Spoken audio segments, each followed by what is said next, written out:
ceded territory of the Métis.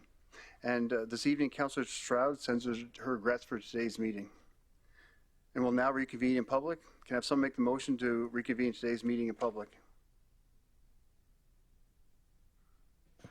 Councillor Walkwin? I make that motion. Thank you. Can I have someone second it? Councillor Weigel? I second it. Thank you. And I'll call for a vote. All in favor? And that's carried unanimously. Thank you. For guests in chamber today, if you wish to speak as delegate to today's item, and if you haven't already done so, please register with the Legislative Services. And before we adopt today's agenda, is there anyone who wishes to serve notice of motion? For those notice of motion, please press your microphone button and can I have someone make the motion to adopt the agenda? Councillor Weigel? I move that the agenda be adopted as presented. Can I have someone second that motion? Councillor Walkwin? I second that motion. And I'll call for a vote. All in favor? And that again is carried unanimously. Moving on to the consent agenda, does anyone wish to remove any items from the consent agenda? Hearing none, can I have someone make that motion? Councillor Weigel? I move that the recommendations contained in items 4.1, 4.2, and 4.3 be approved. Thank you. Can I have someone second that motion? Councillor Ball? I second that motion. And I'll call for a vote. All in favor? And carried unanimously. Thank you. There are a few proclamations for me to put out through today. The first is Mandela's Day. Mandela Zacha Eula Boombak was a young Fort McMurray girl who was very involved in her school at St. Paul and the community before she tragically passed away in 2019. Mandela's Foundation was created to help alleviate suffering in our community and provide a platform for residents to engage in building a strong community and be recognized, celebrated, and inspired. By dedicating a day to recognize Mandela's impact to our community and to involve youth in community service and social activism, we're ensuring a brighter future to all our young people. It's important that young people are inspired by their peers and that all residents work to promote a friendly and inclusive environment for youth. Today, March 22nd, residents of the regional municipality of Buffalo are encouraged to celebrate Mandela's impact and involvement and live by the motto that Mandela's Foundation has. It's a great day to be a great person. Now, therefore, I, Sandy Bowman, Mayor of the Regional Municipality of Buffalo, do hereby proclaim March 22nd, 2022 as Mandela's Day. The next proclamation is for Transgender Day of Visibility. The Regional Municipality of Buffalo is committed to building a welcoming and inclusive community for all. Every resident of the Regional Municipality of Buffalo has a right to have equal access to services, employment, and facilities without discrimination, harassment, or abuse. The transgender, gender nonconforming, and gender diverse community has fought tirelessly for equality and inclusivity. The Regional Municipality of Buffalo recognizes the meaningful contributions individuals within the transgender, gender nonconforming, and gender diverse community make to the region and appreciates the work of Pride YMM in raising awareness, demonstrating the region's values of equity and inclusion, and helping to build a region where the residents can enjoy and celebrate who they are in a safe and welcoming environment. Now, therefore, I, Sandy Bowman, Mayor of the Regional Municipality of Buffalo, do hereby proclaim March 31st, 2022 as Transgender Day of Visibility. To mark this occasion, I'd like to ask the lights on the Saline Creek pedestrian bridge to be illuminated in the colors of pink, white, and blue on March 31st. I'd also like to acknowledge that Mitch Bowers is here this evening from Pride YMM, and thank Mitch for everything you do for the YMM Pride in the region. Thank you.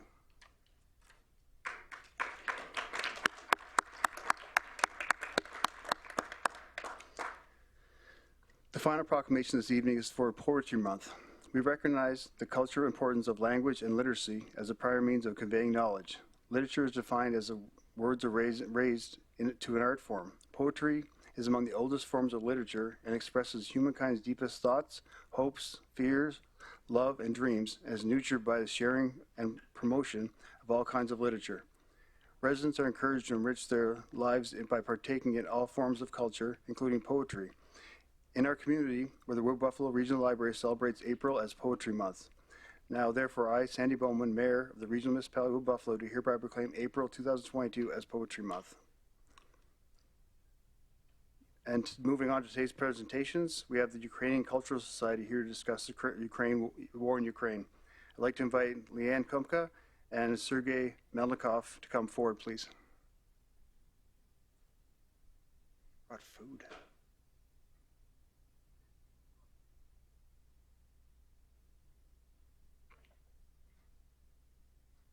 And just as a reminder, Leanne, we have 5 minutes to make your submission, please.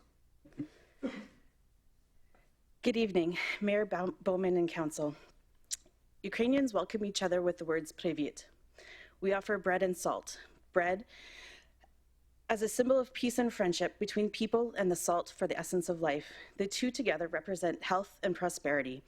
With a ceremonial rushneck, they're typically embroidered by hand and used in all ceremonies. Ukrainian culture has many traditions and meanings. The Fort McMurray Ukrainian Cultural Society was founded here in 1979 by 12 interested individuals and has continued to grow.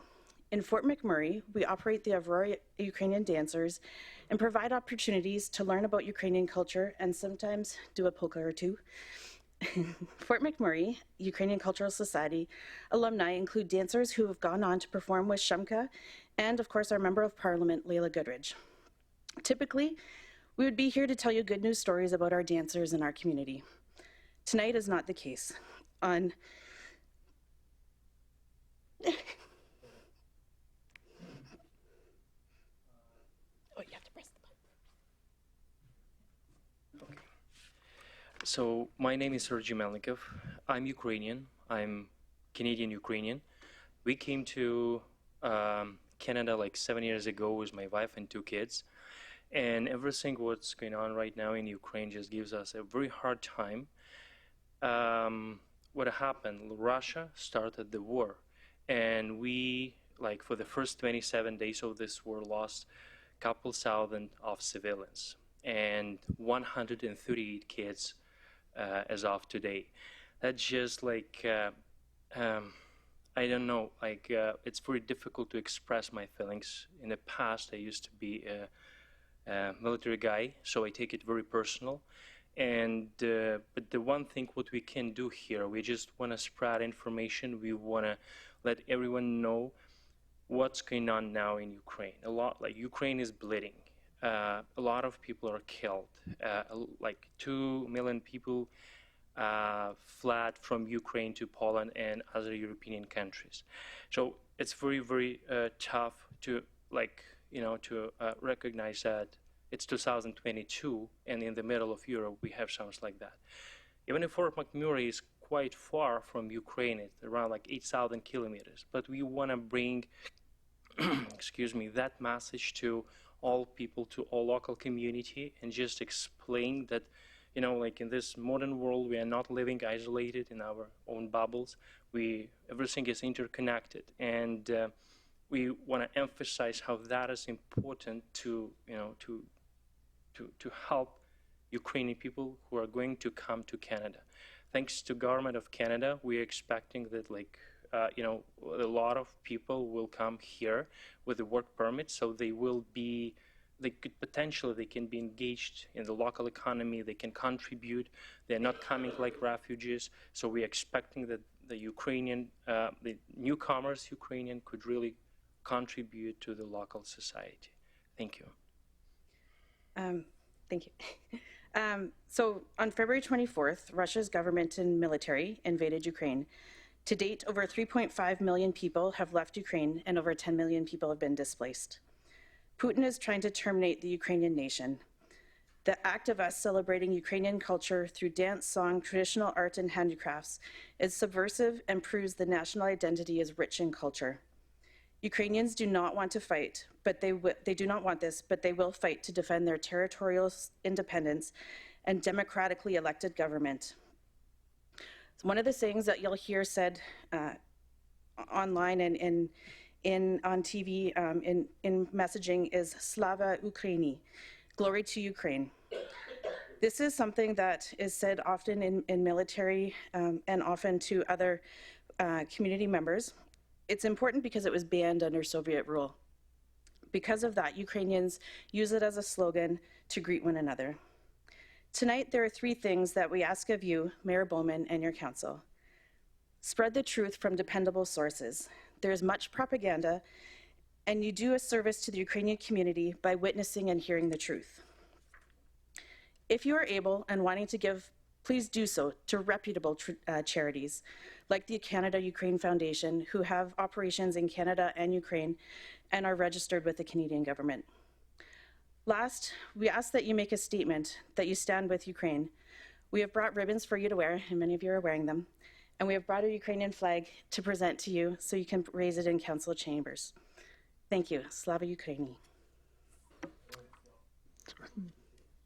Thank you, Sergey, and thank you, Leanne. We brought up, I actually called you right after I talked to Bryce, and our administration got me in contact with you. So our hearts are definitely with you, with Ukrainians, and especially the Ukrainians in our community. I don't know if I see a few of our councilors have a few questions here. Councilor McGrath?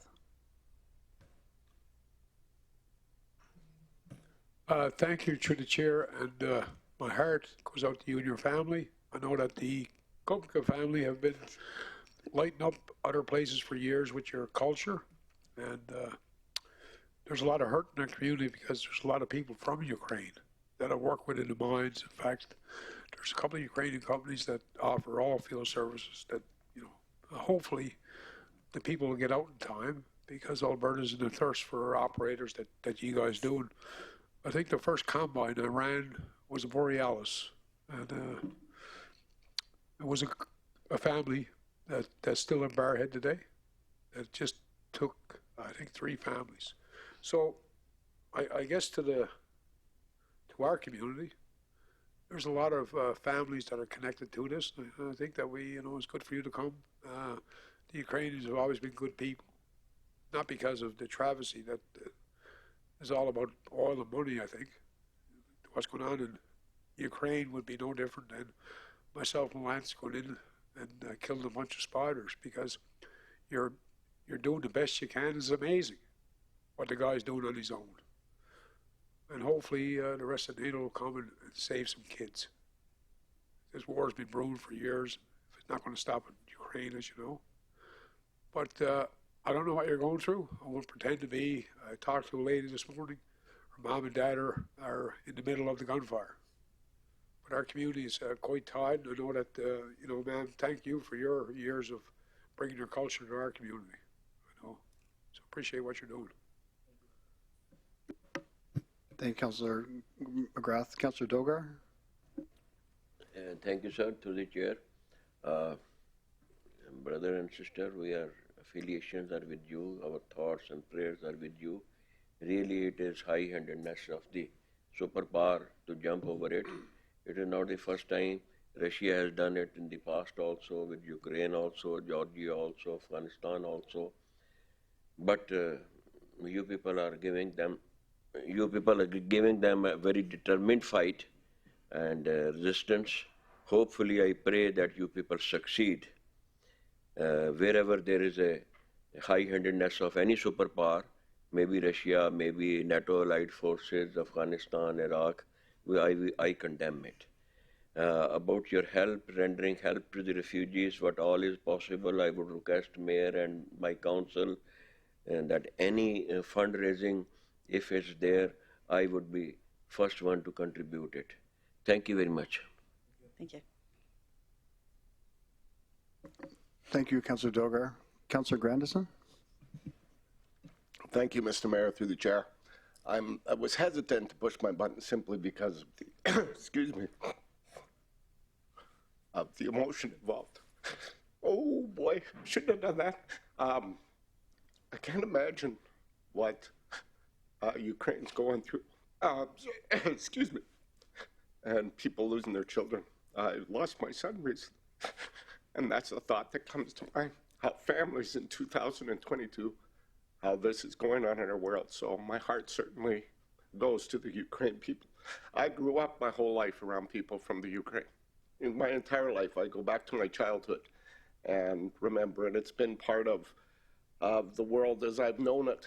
And I'm probably more in shock than anything. When you came here today, it probably made it more real for me. I've seen the news, I've watched it, I've felt the atrocity of the whole thing, but today it became a little bit, excuse me, more real. So, like my colleague said, if there's opportunities certainly to speak the truth, I would certainly get behind that in all possible manners. Any kind of support, absolutely get behind that. I think that the atrocities that are happening right now are horrible, and the world needs to stand behind Ukraine and the independence of a country and a people. Thank you. Thank you, Councillor Grandison. Councillor Benjoko? Thank you, Mayor Bowman, and thank you for bringing the information to us. And this has been difficult to watch as a mother, as anybody, actually. Seeing the empty strollers broke my heart, and I sure know it's tough for everyone. And the world is so much smaller now. We are all connected one way or the other. I actually was able to talk with somebody who just arrived from Ukraine, and when he was describing the ordeal, it's tough. I don't want to repeat everything that has been said, but I know that the mayor and council will all stand together strongly behind justice, and the peace in Ukraine is a peace for all of us worldwide. So I pray that peace will return and justice will prevail. And like they said, we will do whatever we need to do to support. So thank you, and my heart also goes out to everyone, and I can only imagine what you're going through. Thank you. Thank you, Councillor Benjoko. Councillor Weigel? Thank you, through the chair. And thank you, Leanne and Mr. Melnikoff, for not only of an update, but the education on the culture and bringing that forward. I know this is a tough time, and it takes time like this to really understand it, and in hearing you of, like my colleagues have said, just the realism of what's going on. I guess my ask is that when you say to spread the truth from reputable sources, I just ask that, having a pulse of what's out there, bringing those sources forward to us. I brought them for you. Fantastic. I know that we pray for Ukraine every day with our children, and they openly pray about it. And so having those reputable sources are important for me, because what I'm teaching them, I want it to be correct. And so when they're getting information and we're praying for the right information, I think that's important. So thank you for bringing that forward, and thank you for being here. I really appreciate it. Thank you, Councillor Weigel. Councillor Cardinal?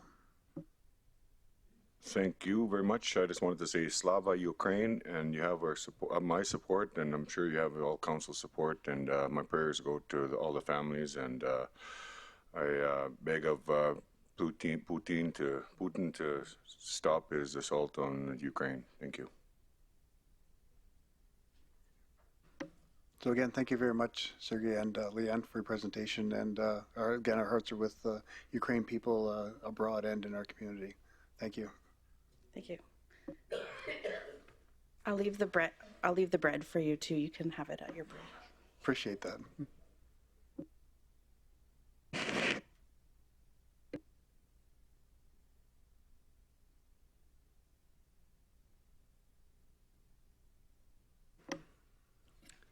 And move on to presentations. We now have Wood Buffalo Waterfront Advisory Committee. I'd like to invite Galen Wellick to come forward. And again, as a reminder, Galen, you have 5 minutes for your submission. And following that will be questions from council.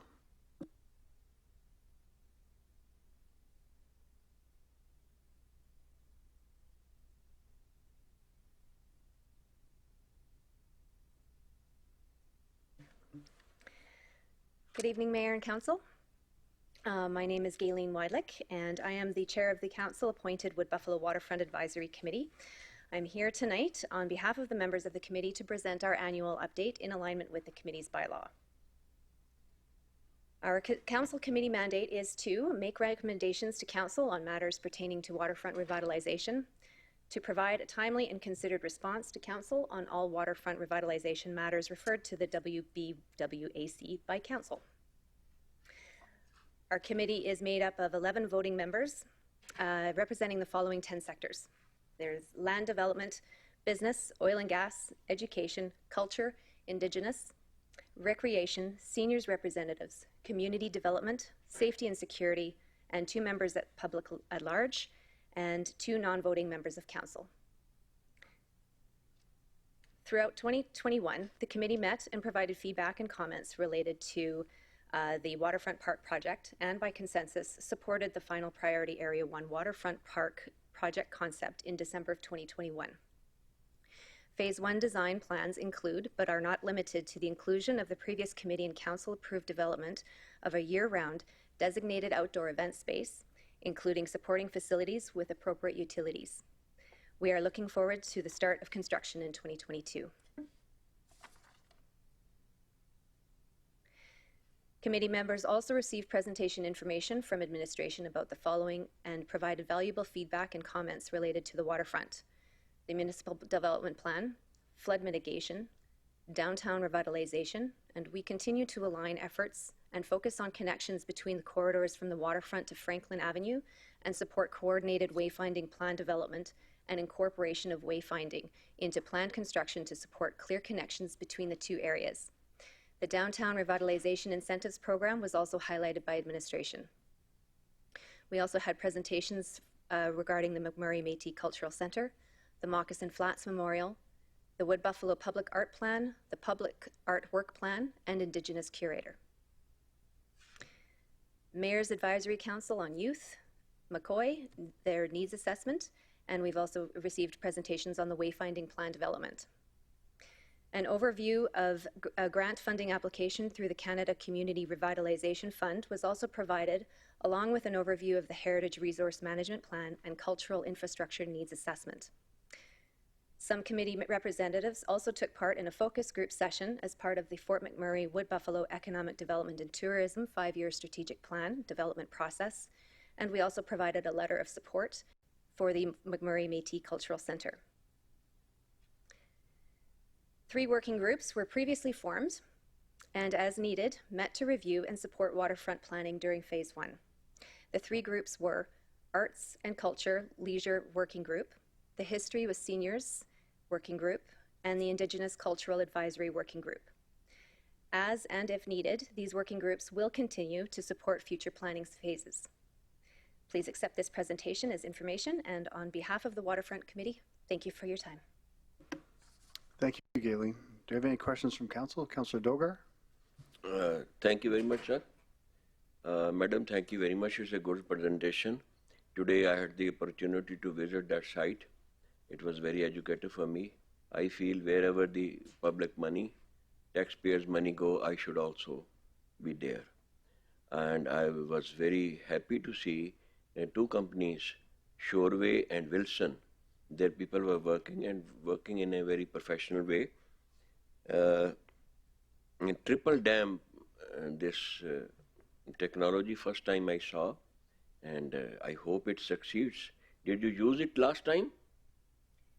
Are you referring to the flood mitigation? Correct. That I would probably have to refer the comments to administration for that. The Waterfront, I believe we've used the same company. Fine. Yeah, we're just fine. an advisory committee at this point. Yeah. Okay. Yeah. There are Councillor trees. Dogar, there will be a presentation later on today on the flood mitigation for you as well.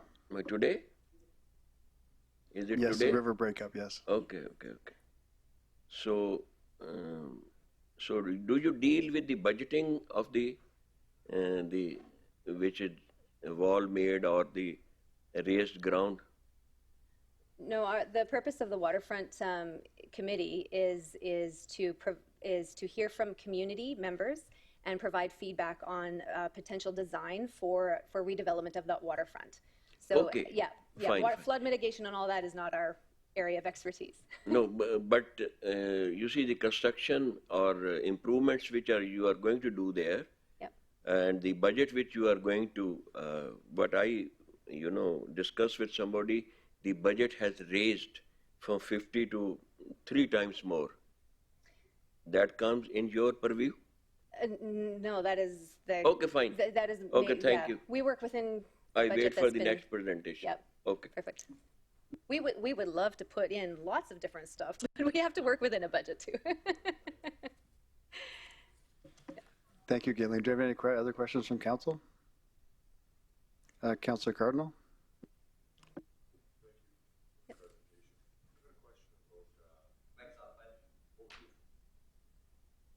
I got a question about a strategic plan for, is there, I guess it's fair to ask about memorial sites? Would I be able to ask on, is that part of, is it in your strategic plan to have possible memorial sites that showcase the history of Fort McMurray and the plan at all?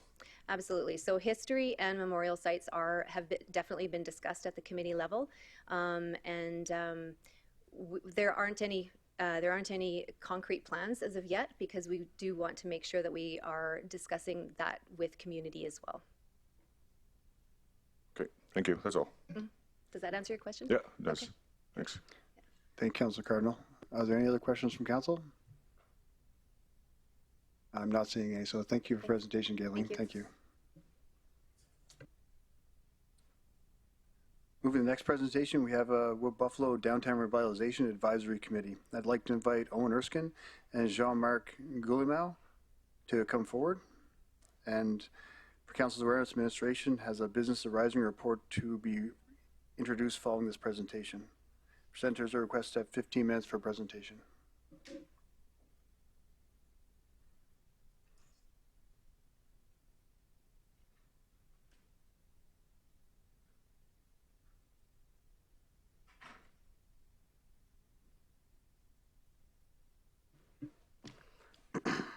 Good evening, Your Worship and members of Council. My name is Owen Erskine, Chair of the Wood Buffalo Downtown Revitalization Advisory Committee. And with me this evening is Jean-Marc Goulimau, Vice Chair. We are here tonight on behalf of the members of the committee to present our annual progress report and make recommendations to Council. Our committee is made up of 11 voting members representing the following sectors: land development, business, education, oil and gas, Indigenous, recreation, culture and heritage, seniors representatives, community development, safety and security, and public at large, plus 2 non-voting members of council. Our council committee mandate is to make recommendations to council on matters pertaining to downtown revitalization, and to provide a timely and considered response to council to all downtown revitalization matters referred to the committee by council. The committee was able to accomplish the following in 2021. The committee reviewed and monitored initiatives outlined within the committee's bylaw and focused on supporting the implementation and monitoring of 14 approved 2021 infrastructure and enhancement actions in alignment with the committee's 4 priorities, which are beautification, placemaking, neighborhood safety, and pedestrian friendliness. 2 committee working groups facilitated information gathering and provided support throughout 2021. Our first working group, beautification and placemaking, and our second was neighborhood safety and pedestrian friendly. Our highlights reflects ongoing teamwork between the community and administrations. Highlights include support for the initiations of a wayfinding plan. Following community engagement, the Kiam Community Park concept plan was unanimously supported by the committee. Safety through environmental design was a primary focus through the design process. During National Indigenous History Month, Council approved the Cree and Michif name Kiam. This name was also supported by both the WBDRAC and the Community Identification Committee. Park construction began, and we highlighted alternative funding opportunities for consideration and provided and supported administration's pursuit of grants that supported ongoing initiatives.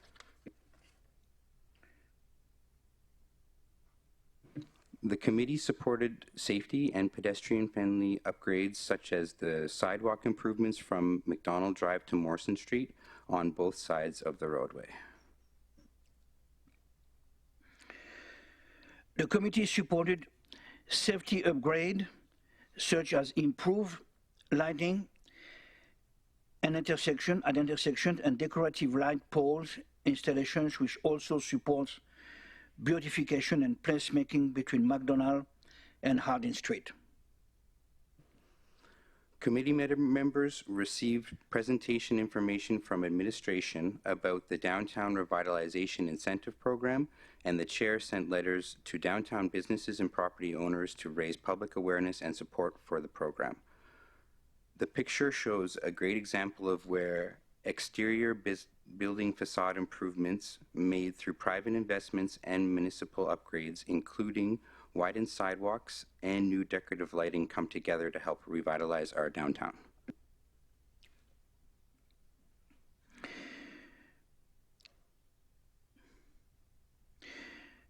Committee members also received the following 11 presentations from administration and provided feedback and comments on the following: public art and a public art plan, YMM startup micro-business pilot projects, Mayor Advisory Council on Youth, McCoy, needs assessment, downtown area redevelopment plan, municipal development plan, COVID-19 and flood recovery updates, beautification initiative, tax incentive program, Waterfront Park project, SNIDE outdoor event space, community policing office in Jubilee Plaza, 2021 policing priorities. Some committee members also participated in a focus group session as part of the Fort McMurray Wood Buffalo Economic Development and Tourism 5-year strategic plan development process. We provided written support for municipal initiatives. The chair sent a letter to the municipality in support of the council's request for financial assistance from the federal and provincial governments to assist with the outstanding flood mitigation program downtown, and sent a letter of support to council in favor of the public art plan. That concludes our 2021 annual progress report highlights, and now I'd like to move on to next steps and the committee's 2022 to 26 recommendations to council. As part of the committee's mandate from council, the following recommendations align with the committee's bylaw and previous direction from council. Recommendations pertaining to downtown revitalization are intended to support ongoing direction related to the timing of revitalization and enhancement projects. Please see attachment 1 within the council agenda package for a full overview of the proposed recommendations with align with key committee and community priorities. We would like to thank the following committees and corporations for their letters of support and ongoing efforts to collaborate as we continue to work together towards revitalization. Thank you to the Mayor's Advisory Council on Youth, Advisory Committee on Aging, Public Art Committee, Wood Buffalo Waterfront Advisory Committee, and the Fort McMurray Wood Buffalo Economic Development and Tourism. We would also extend thanks to the Fort McMurray RCMP and the Government of Alberta for seeking and supporting opportunities to work together moving forward. We also acknowledge the ongoing hard work of administration and thank them for their continued efforts. There are 24 recommendations outlined on attachment 1. A few short-term recommendations to highlight include, but are not limited to: review existing bylaws, policies, plans, standards, administrative directive, and update as required to support proactive and further enhance year-round maintenance and cleaning standards of government. Private sector assets and existing areas of beautification and placemaking, including but not limited to: enforce mandatory snow removal with consideration of cost, plus safety and community cleanliness. priority street sweeping during the earliest possible time in spring, expedited graffiti removal. Consider opportunity to support the downtown revitalization incentive program, where possible encourage opportunities for business incentives that support neighborhood safety. Begin wayfinding plan implementation. Continue to identify requirements that align with pedestrian and safety priorities at the forefront in key locations. Modify, enhance, or add lighting. Make crosswalk improvement. Design and construct pedestrian-friendly and safety-related improvements between downtown and the waterfront. Continue to focus on all corridor streets in the short, medium, and long term. For example, completing designs and initiating construction improvements along Main Street and King Street around Keano College. Support completion of a municipal accessibility audit and support barrier-free design. Support year-round community policing presence within the downtown core.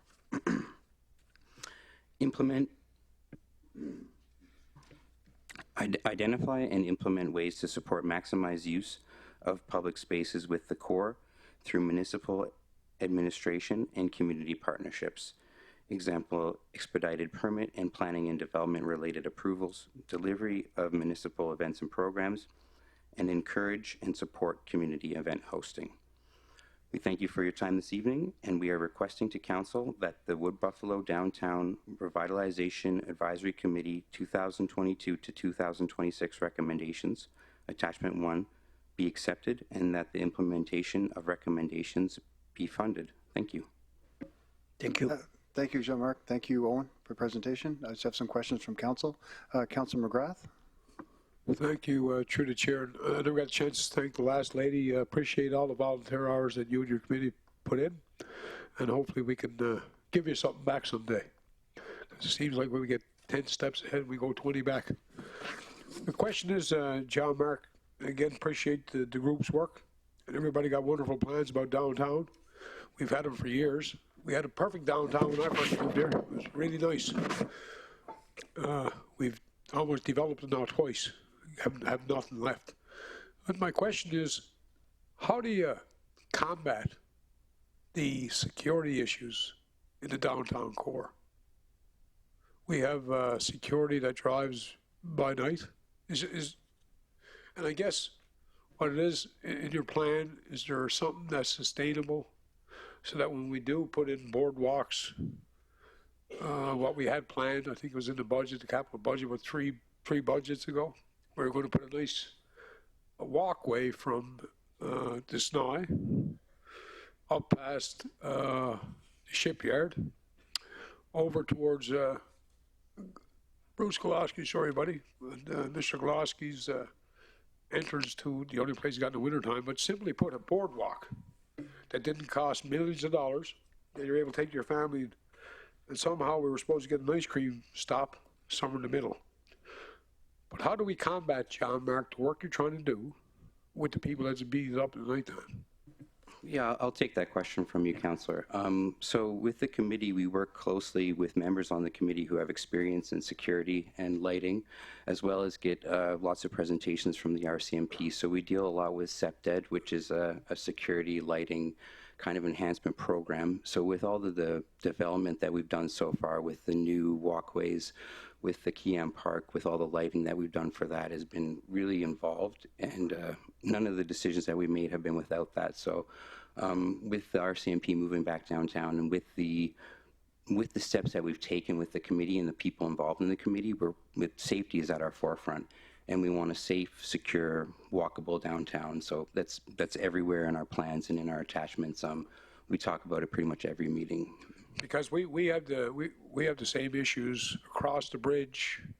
They're just more adamant or more elevated, but there's stuff going on all over the neighborhood. So I'm glad that you're addressing that, sir, and appreciate your time you're putting through. I guess the final question is, will the boardwalk be put in this year? We're downtown, so we're just doing kind of what our focus is, the boardwalk. Do you mean like Main Street or the boardwalk that you were speaking about going across to Mac Island and the waterfront? No, that's the bridge and stuff. I'm talking about the boardwalk that we talked about that was going to have some lighting along the way from on the Clearwater Drive on the east side of Clearwater Drive. And I know, hey guys, a question for a different time. If you're looking at me like that, sir, I appreciate your efforts. Yeah, I don't think and it's that, up to councillors, I guess, to get a little bit more involved, like myself. But I know we passed some projects, and if you're looking at me like that, it won't be this summer. Yeah, I'm not sure if we've dealt with that project in general, yeah. I appreciate what you're doing because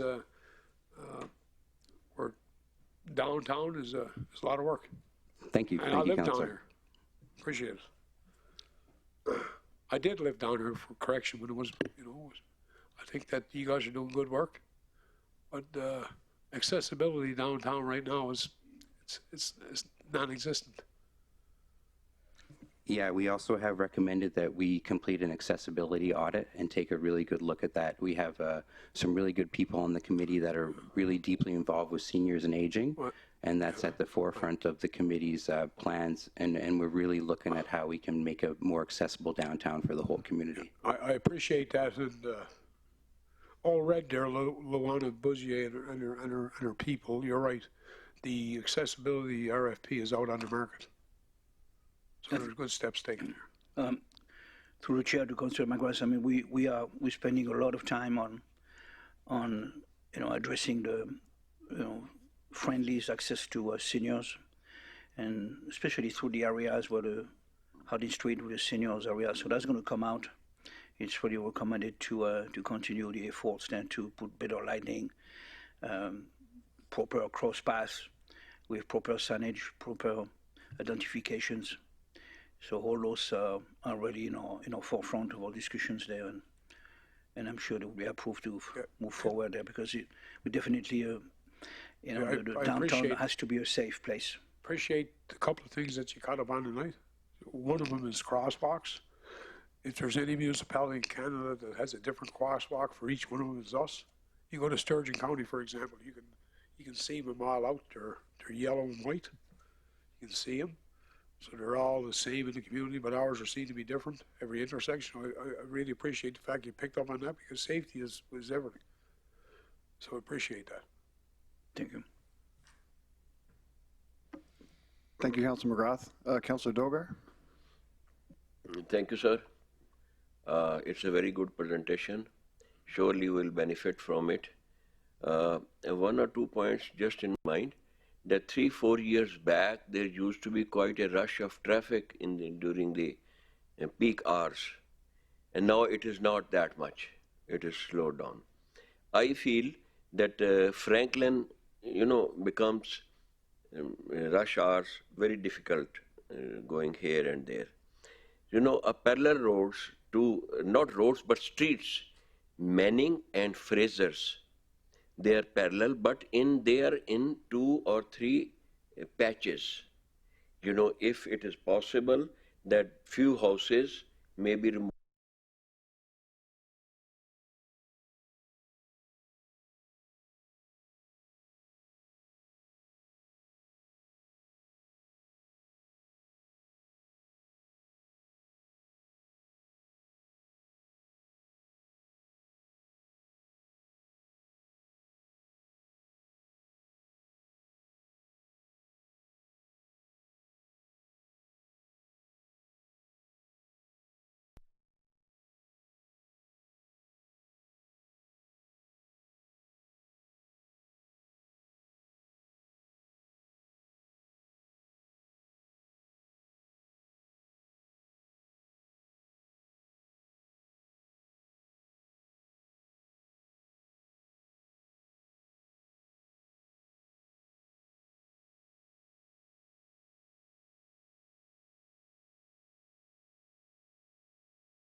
And as we have business arising report from administration coming out, I'd like to invite Kelly Hansen, Director of Strategic Planning and Program Development, to introduce this report. Good evening, Mayor and Kelly's Council. online. My name is Kelly Hansen, Director of Strategic Planning and Program Management. As a follow-up to the presentation this evening from Owen Erskine and Jean-Marc Guillemot, Chair and Vice Chair respectively of the Wood Buffalo Downtown Revitalization Advisory Committee, I'd like to extend our gratitude to each of them, as well as the 11 volunteer committee members representing 10 diverse sectors and each of the members of council that are part of the committee, which has brought forward these recommendations. Administration is here this evening to support the recommendations made by the committee and would also like to thank the organizations and committees that have provided letters of support for 4 priorities and for priorities and 24 recommendations. We'd also like to acknowledge the RCMP and the Government of Alberta representatives that continue to work with us to support the ongoing revitalization efforts where possible, as outlined within the recommendations. The Wood Buffalo Downtown Revitalization Advisory Committee was established by Council in November of 2019. The committee's mandate is to make recommendations to Council on matters pertaining to downtown revitalization in Fort McMurray and to provide timely and considered responses to Council on all downtown revitalization matters referred to the committee by Council. Administration and the committee collaborated throughout 2021 to prepare the committee's priorities and recommended actions.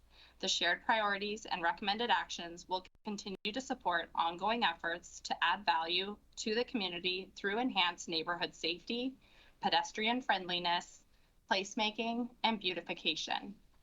The committee, with the support of administration, referred to existing information during development of these recommendations and will continue to use the committee bylaw, the Downtown Revitalization Public Engagement Summary Report, previously approved council guiding documents and bylaws to help inform and guide the work moving forward. The committee will also consider other reports and plans as they become available. No new funding is required in 2022 to support the recommendations. Administration proposes that $2.75 million be drawn from the already approved downtown revitalization project budget to support 2 of the 24 recommendations in 2022, as outlined on attachment 2 of this report, and will work to support all other recommendations through interdepartmental collaboration. The 2022 to 2026 recommendations were led by Wood Buffalo Downtown Revitalization Advisory Committee with consideration of previous direction from Council. The proposed motions will allow the municipality to continue to focus on delivering value within the community and support implementation in alignment with other Council-approved downtown initiatives that are underway.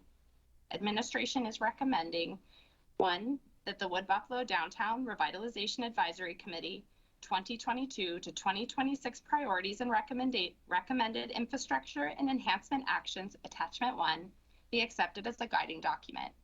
And 2, that $2.75 million be drawn from the approved downtown revitalization project budget to fund design and construction of wayfinding signage downtown and construction of streetscape improvements as recommended by the Wood Buffalo Downtown Revitalization Advisory Committee, attachment 1, and outline on attachment 2.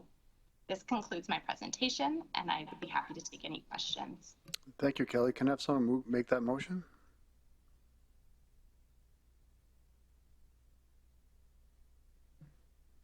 Councillor Weigel? I move that the Wood Buffalo Downtown Revitalization Advisory Committee 2022 to 2026 priorities and recommended infrastructure and enhancement actions, attachment 1, be accepted as a guiding document, and that $2.75 million be drawn from the approved downtown revitalization project budget to fund design and construction of wayfinding signage downtown and construction of streetscape improvements as recommended by the Wood Buffalo Downtown Revitalization Advisory Committee and outlined on attachment. Thank you, Councillor Weigel. Can I have someone second that motion? Councillor Dogar? I second the motion. Thank you. And do we have any delegates for that item? And are there any questions from council for Kelly? Councillor Ball? Thank you, Mr. Mayor, through the chair to Kelly. I guess I got a couple of questions relative to the scope of work and I guess timing. In here, you're looking to do, trying to look through these glasses, sorry. Initiate construction of neighborhood safety, pedestrian-friendly, placemaking, beautification related improvements. A lot of those things all relate to the terminology placemaking. When you say placemaking encompasses all of those items. So when you're referring to placemaking here, what are you referring to?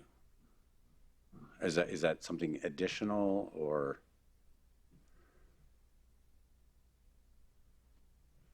I know it's kind of a tough one. No, it is. I appreciate the question. So through the chair to Councillor Ball, what I would say is that I am not the expert in placemaking. I'm happy to connect with some of my colleagues to provide information, but in general, the intention is for us to intentionally work with other projects that are taking place in the downtown area to have shared development approaches and to incorporate similarities. You can see, for example, some of those taking place already on Franklin Avenue. And so on my side, what I would say is we're looking to incorporate shared and consistent planning on various projects that are taking place in the downtown area. I would be happy to expand on that further by way of an update back to you, if that would be helpful. No, yeah, that would definitely help. I assume you're looking at a completion of 2023, and I believe phase 1 is that roughly when it's wrapping up, is 2023 as well for the waterfront? Because if you're going to do wayfinding, typically you want to lead to where the waterfront is and back. And I hope you're working together with those guys to create that. Absolutely. So through the chair to Councillor Ball, absolutely we have the connection of the two projects as well as the committees are working with one another. So I think by way of their updates, you could see that each committee had been working alongside one another in addition to other community committees that are also providing input. Another one that I would say has been incorporated in that is the Advisory Committee on Aging. So we continue to look at kind of the collaboration between committees and seeing how do we find alignment. So you can't have one without the other, and it certainly is pointing towards the waterfront. Okay, fair enough. Thanks. Thank you, Councillor Ball. Are there any other questions from council? Yes. I'm not seeing any, so we'll call for a vote. All in favor? Yeah, well, this is no. All in favor. And any opposed? That's carried with one opposed. Thank you, Kelly. Need to understand a volume of work. And our next presentation is from CEO Doyle, who are providing an But it's not update. due till 20.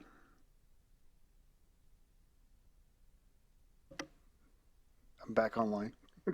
Our next presentation from CEO Doyle providing an update on the framework for the Local Business Advisory Committee. And if you can just go ahead, Jamie, and then we'll have questions from council. Thank you, Mr. Mayor and members of council.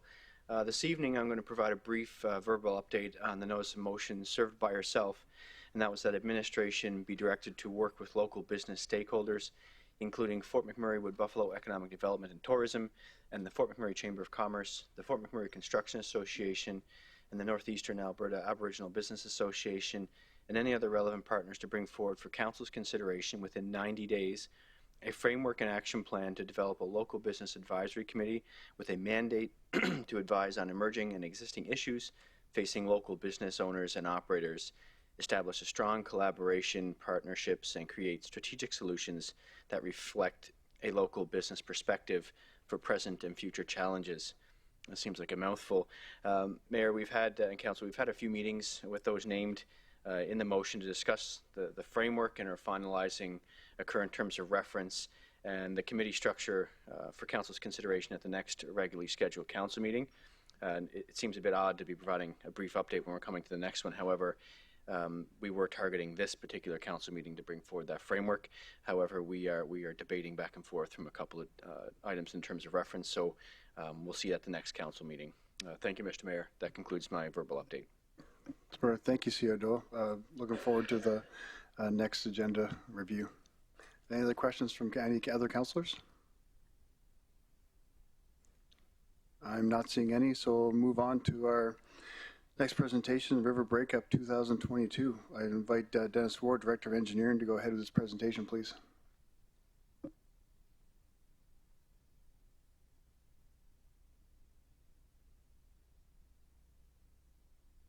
Thank you, Mayor Bowman. Good evening. And to you, Mayor Bowman, and two members of council. Just want to confirm that you're able to see my screen. Yes, we can. Thank you. Thank you. For the record, my name is Dennis Ward, the Director of Engineering. And this evening, I'll be providing an update on our River Breakup 2022. Joining me this evening is our Program Manager with Planning and Program Management, James Semple. James is responsible for all the surface work that you see with what's going on at Riverfront currently. And also Elliot White, Senior Manager with Environmental Services. Elliot is looking after the below ground infrastructure that we're also as part of this presentation as well. And Chief Butts will present slides 9 and 10 of this presentation. And then I'll wrap up with once he's concluded with it.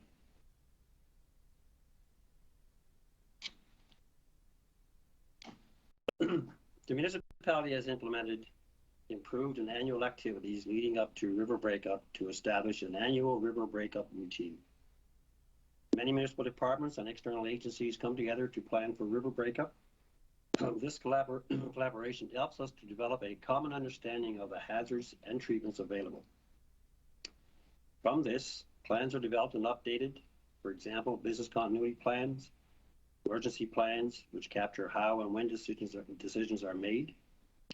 The integration and alignment of plans with contractors, consultants, industry, and the provincial government allows us to confidently say we are more prepared than we've ever been. To the right of this slide is the emergency management continuum. Each of these 4 areas are blended, and there is no start and stop between them.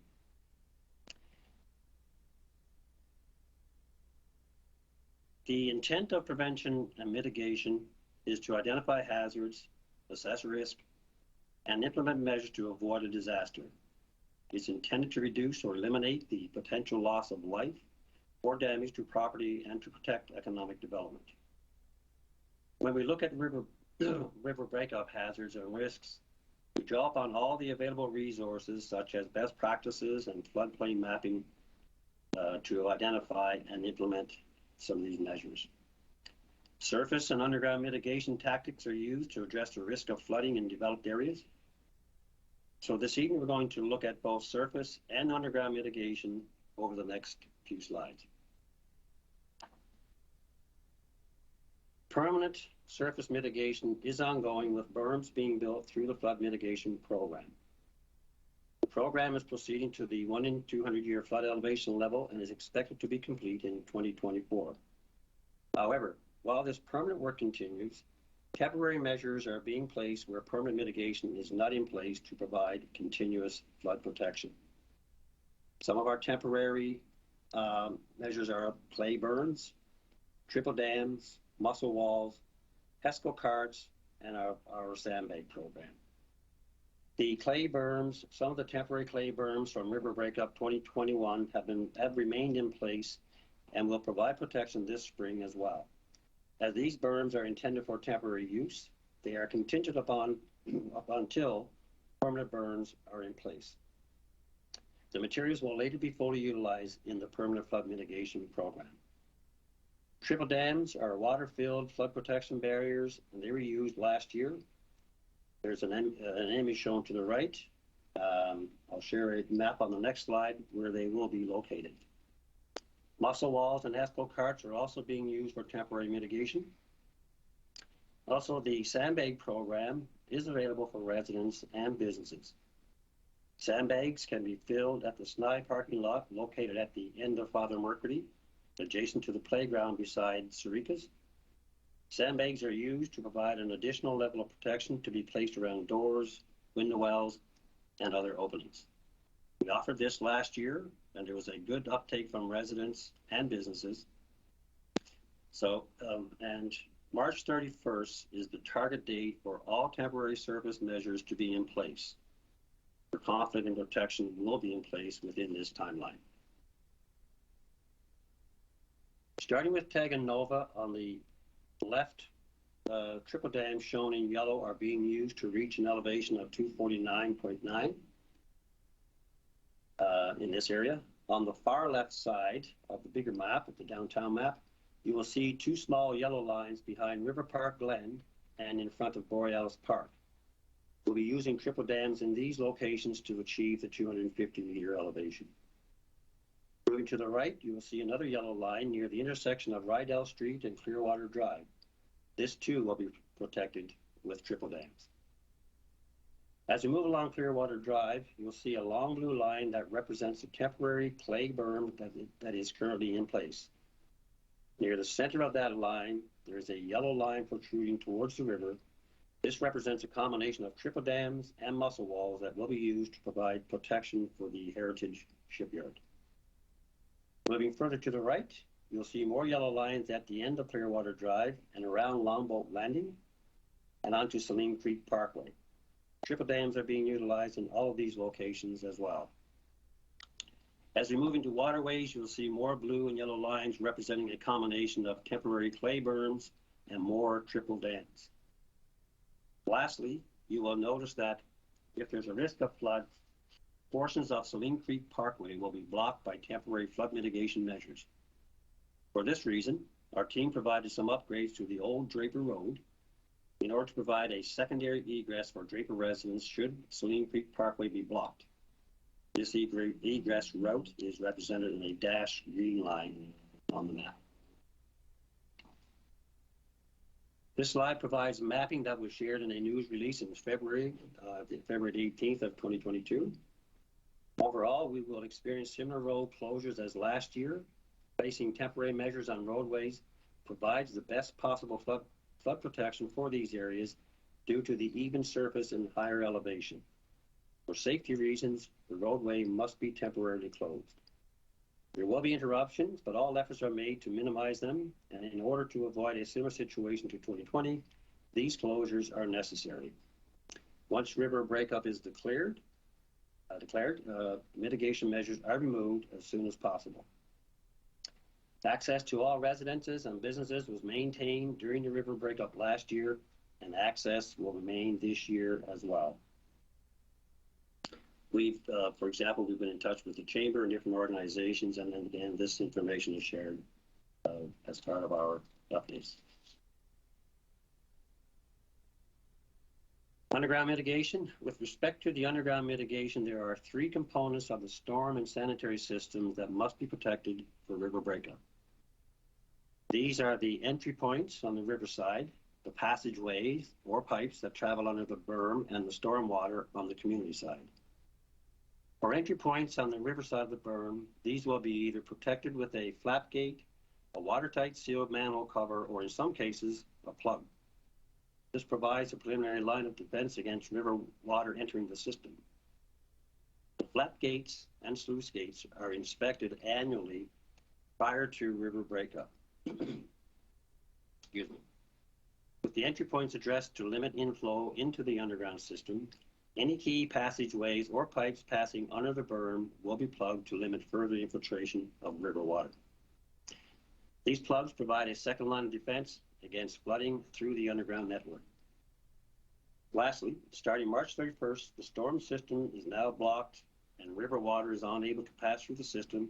This means the snow melt and rainwater is not able to drain to the river either.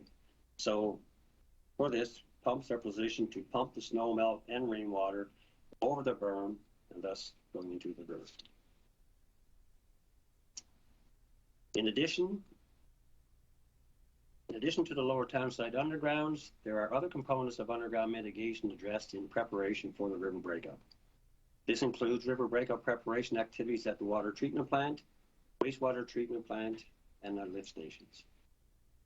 On September the 15th, 2020, Council directed administration to bring forward a backflow preventer program for council consideration within 90 days, and on December the 15th, 2020, the Sanitary Sewer Backwater Prevention Program policy was approved to come into effect March 1st of 2021. Funding of $1 million was allocated to the program from the Emerging Issues Reserve, and Environmental Services continue to support residents with their backwater prevention applications. The municipality added $500,000 to the budget in 2022 based on linear projections. We are finding that the uptake on the program was slower this winter but we are hoping the promotion this spring will increase the applications. As of March the 1st, 2022, approximately $610,000 of the $1.5 million budget has been spent on the backwater valve program, with over 290 residential property owners registering and receiving grant funding. A community-wide promotional program started in February of 2022 with a goal to increase applications and overall river readiness for our residents. I will now turn over to Chief Butts. Thank you, Dennis, and good evening, Mayor Bowman and councillors. For the record, my name is Jody Butts, the Director of Emergency Management and the Regional Fire Chief. Shifting to preparedness, this includes arrangements or plans to ensure timely response, relief, and rehabilitation in the event of a disaster. It requires appropriate organizational structure, trained personnel plans, and many of those procedures that we talk about.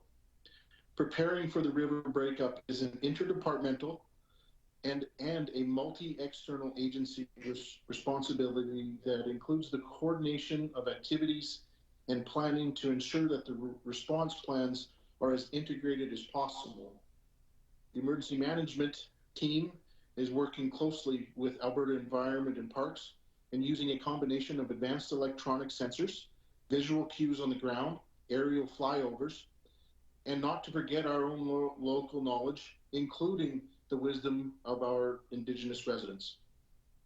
We encourage all residents to download the Alberta Rivers app to access the same information that we gather and rely on.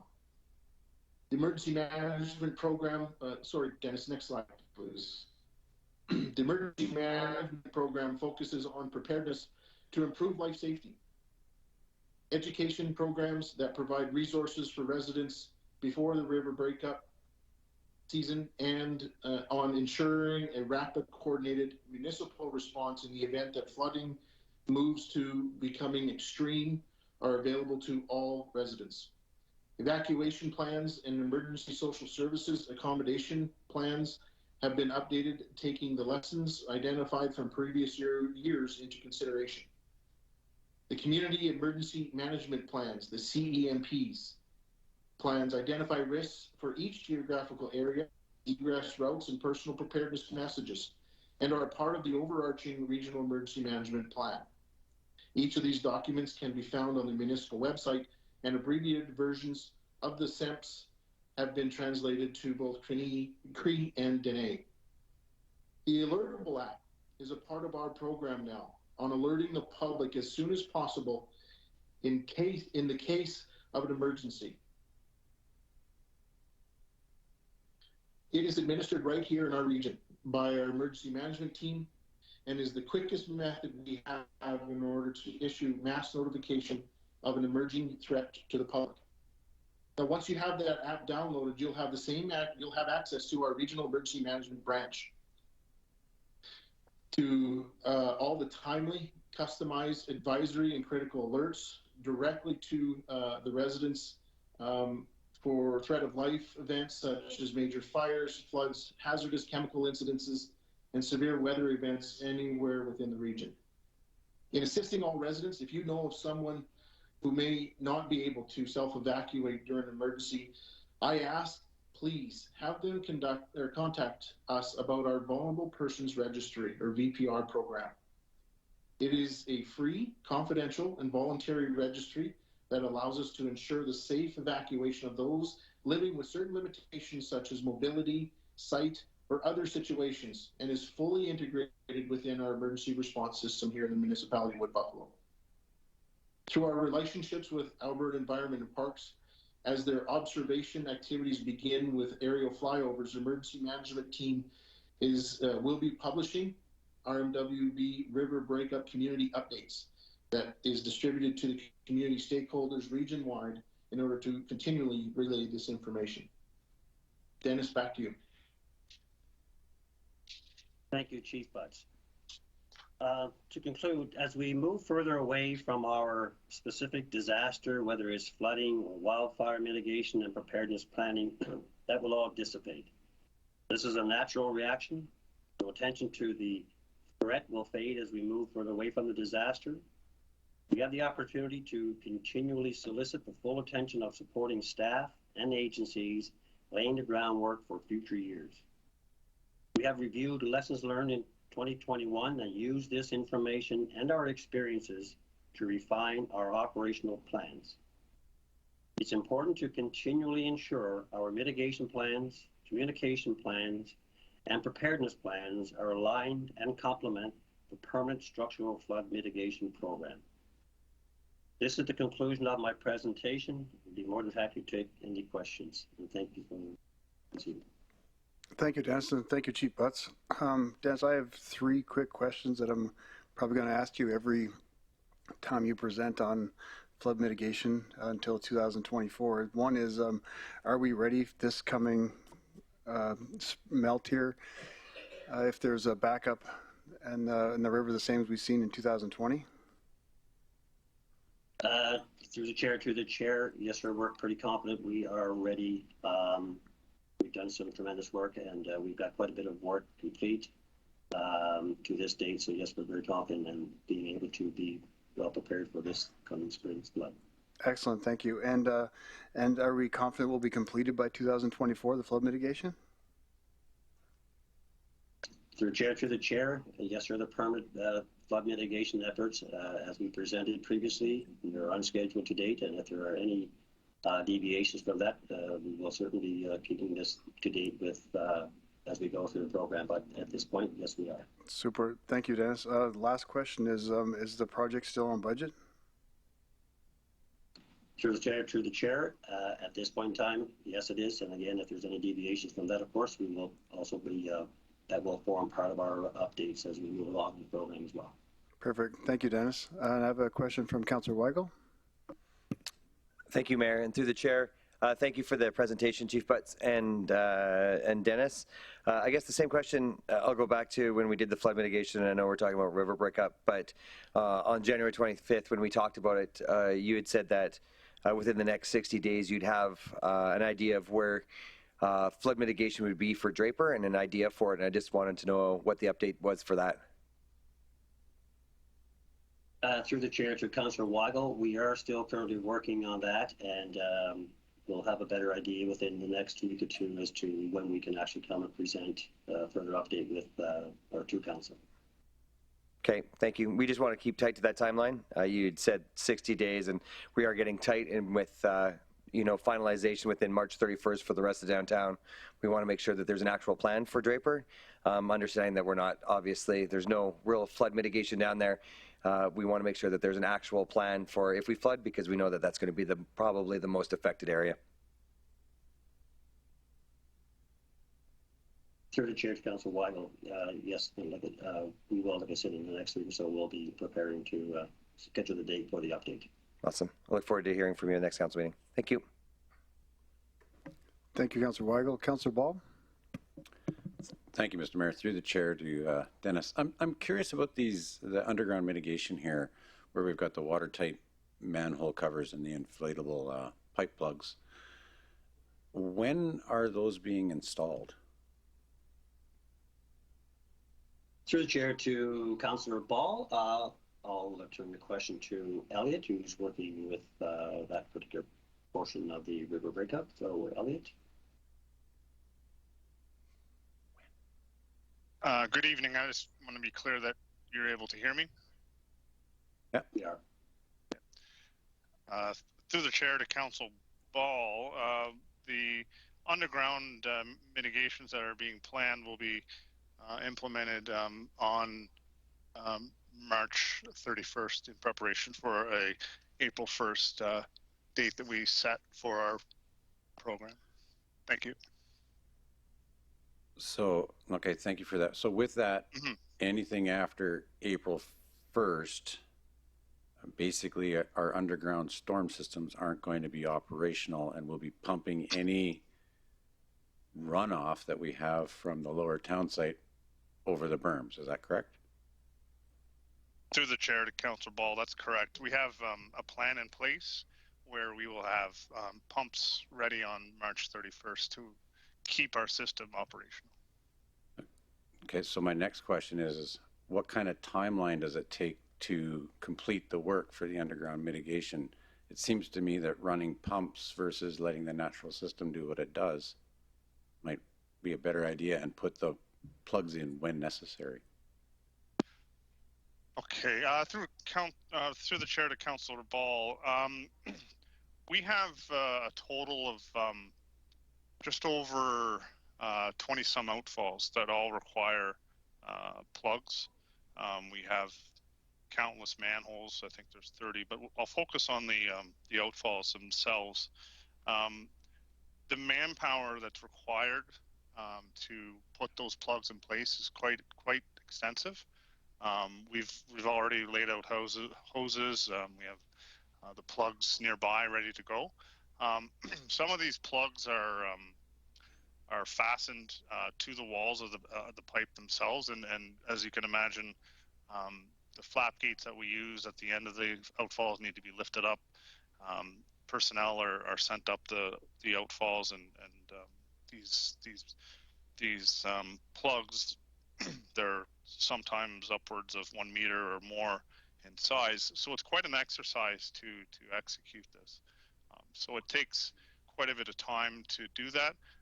We started implementing the works approximately a week ago, and we'll be on next week. We'll be starting inflating those plugs. So it does take about a full 2 weeks, as we planned to take to get these plugs ready. So I hope that it answers your question. Yeah, no, it does. I guess I kind of set you up for this one. So Sure. My intention of the question was, okay, so we build the berms, we get the flood mitigation done, as I believe Dennis said, in 2024. Is this going to be our life ever after? We're putting plugs in and pumping for the next 60, 70, 80, 90 years? Through the chair to Councillor Ball. No, I don't know about that. We're putting plugs in. Allow me to explain. What the permanent mitigation will do is they'll put those sluice gates in. It's a slide gate, and what it allows us to do as underground services is come in at the right time and simply turn a valve from the surface, and all of a sudden our system is shut closed. What happens is that only a certain amount of periods of time are we going to see sort of significant water on the community side. But the issue is that it takes so long for these plugs to set up that we have to be prepared with pumps. With the permanent setup, as you can imagine, we have more time to wait it out, sort of thing, and wait to see how the river's reacting. And so as the river is rising, we have therefore then time to react. So we kind of hold off, and at a certain time, and we'll set up an operational plan where we shut off the valves, and the intention then is we would shut those valves off, and there would be a shorter amount of time where the system is closed. As you can imagine, the system itself has storage within it. So underground, you have a series of pipes, and even on the surface, you have a certain volume of storage. So that gives us that time when the system is shut down to manage our stormwater that way. It would only be in unique situations where you would have a high water event and a high rain event or a high melt event occurring at the same time. So that's what how it's set up. So I want to make sure that I have that clear enough for discussion. Yeah, I can absolutely understand that. However, my assumption is that the preparedness side of it is the pumps will be there every single year, because you're not going to be able to mobilize that amount of equipment in a very short period of time. So it sounds to me like it's something we're going to be doing forever. The pumps are always going to be hauled out there, whether you've got sluice gates in there or not. And now that you mentioned sluice gates, what are we looking at as an infrastructure cost on that? And what are the timelines relative to that? If we're going to be done all of our flood mitigation stuff by 2024 and we haven't started the 20 outfalls, I'm assuming we won't be done by 2024. Okay. Through the chair to Councillor Ball, I'll answer the question about the sluice gate first. So as part of the permanent mitigation, each reach will have their sluice gates installed. So as the engineering department is installing their berms, they're also sort of upgrading the outfalls. So for example, on Reach 7, which is at the end of Franklin Avenue, kind of in behind Longboat, the sluice gate has been installed. Okay. So this year we'll be closing that off. So as you can imagine, they're not two separate projects. They're one okay. All inclusive. Yeah, for sure. Okay. But I want to go back also to the pumps. When you have to compare the frequency of a high river event versus the frequency of a high rain event, and for it comes down to the probability of both of them happening at the same time. Majority of the time, you're going to see that the staff at UGS won't need to close those valves. They'll allow the water to continue to flow. The river will rise a little bit and free flow. Only during those high river events will you close the sluice gates. I think somewhere in the order of a 1 in 40 year. I don't know the exact number, but I believe it's between 1 in 30, 1 in 40 year event where you would actually see them closed because of the elevation differences. And I guess I can certainly appreciate that. Are the sluice gates at the river entrance, or are they back on the pipeways? Because if they're at the river, you won't have time to close the gate. Water will be over your head, or is it back on the pipeways? Through the chair to Councillor Ball, what we have done is we've actually each outfall will have a sort of I don't want to call them a station, but there's a little area where when pumps are required, a pump can come in. They're also at the same location as the sluice gate, where the sluice gate can be operated. These are all located on top of the berm, so that way they're high enough that we can operate them no matter what the elevation is of the river. Obviously, if the river's above the berm, that's another story, but anytime the river is below the berm, we can operate them no problem. We're using infrastructure that's being built into the berm, for example, the trail system and the trail networks and roads and that type of thing to access them. So you'll be able to see them once we build them, where these locations are located. Okay, thank you. Thanks. Thank you, Councillor Ball. Councillor Boussier? Thank you, Mayor Bowman. Through the chair to Dennis. Dennis, this might not be the right time, but I was just curious where, at the end of this construction season, where we will be with our flood mitigation. And if you're in a position to answer that tonight. I guess how much different will Clearwater Drive and the rest of the roads look at the end of this season?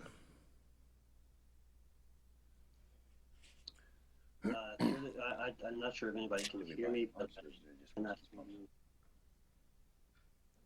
yeah. Yes, we can hear you, Dennis.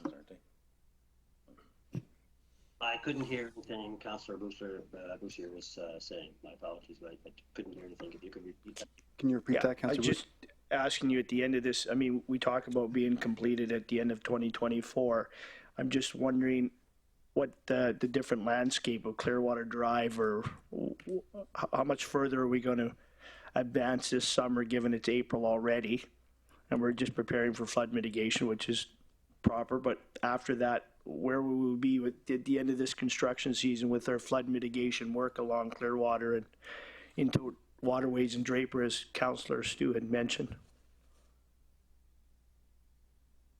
Through the chair to Councillor Boussier, we will have different stages of our reaches completed. We will be undertaking an engagement with regards to Reach 6. Don't have the exact dates, but all of that is by October of this year, we'll have Reach 8, which is around the Longboat Landing. That'll be completed, and we'll have a good portion of our Reach 11 completed as well. But of course, we'll be continuing to update these on our website. We have a piece on our website that would encourage council to look into as well, and just call our construction maps. Those maps get updated weekly, and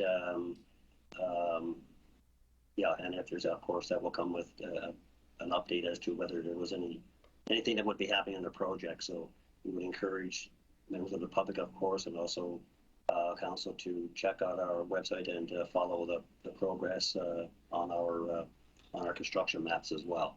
But that's what we anticipate being completed this year. Maureen, I'm not sure if there's anything more we can add to the different reaches, or Mason. Okay, and just last question.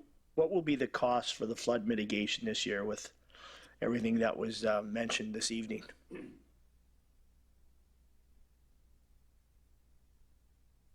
Through the chair to Councillor Boucher, you're referring, I assume, to the temporary mitigation? Yes, sorry, Dennis. Yeah, through the chair to Councillor Boucher. I don't have the exact cost with me. I can certainly, I don't have that with me right now, but I can certainly get that for you.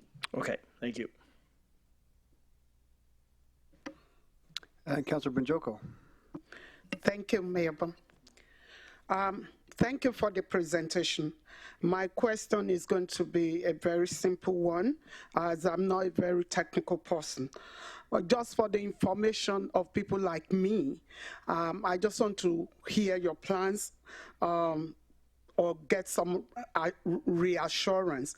The amount of snow that we got this year, to me, is much more than the 10 years I've lived in Fort McMurray, which for me as a laywoman, I will be expecting much more liquid when the snow melts. Could we get some clarification as to how you have maybe doubled your plans in terms of the water that we are expecting when the snow melts? I mean, we can't afford another flooding situation. People are still suffering from the last flood. Insurance has skyrocketed, and some people can't even get insurance. So that's why I'm really, really keen on getting some good answer about that. And when you do get the cost of temporary mitigation measures, I also wanted to know what is the cost of temporary in comparison with the permanent solution. Thank you. Through the chair to Councillor Banjoko, as I said earlier in our presentation, we've learned some lessons from last year, of course, so we're confident that we'll have sufficient equipment in place to take care of any of the additional water that we may get from runoff. So we're confident that we have enough equipment to pump, as Elliot alluded to earlier, pump anything that's inside, of course, over the berms and into the river. Okay. And thank you. So you would be advising the cost of all this in comparison, especially with the permanent solutions, right? Through the chair to Councillor Banjoko, I can certainly provide that to you, yes. Thank you. Thank you, Councillor Banjoko. Councillor McGrath? Thank you, through the chair. I know that nobody's got a number right off top. The number I'm more interested in is the number that the province has given us this year in the spring to do this temporary diking at their request. So I'd look to the administration to give me an update this evening on what we're going to spend on 21, because I believe we approved in our budget, in our operating budget for this flood mitigation. So it wouldn't be hard to figure out where we're at, where our spend is. And second to that, what has the feds gave us? What has the province given us? Or are we just going to saddle this on our own?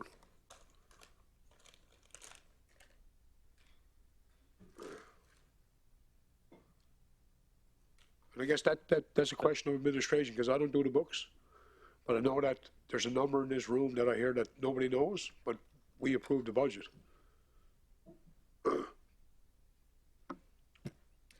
Through the chair to Councilor McGrath, it's Jamie here. Our CFO, unfortunately, isn't with us to have those numbers at the top of our head like many of us don't. So we'll get that information back to you as soon as we can. Thank you.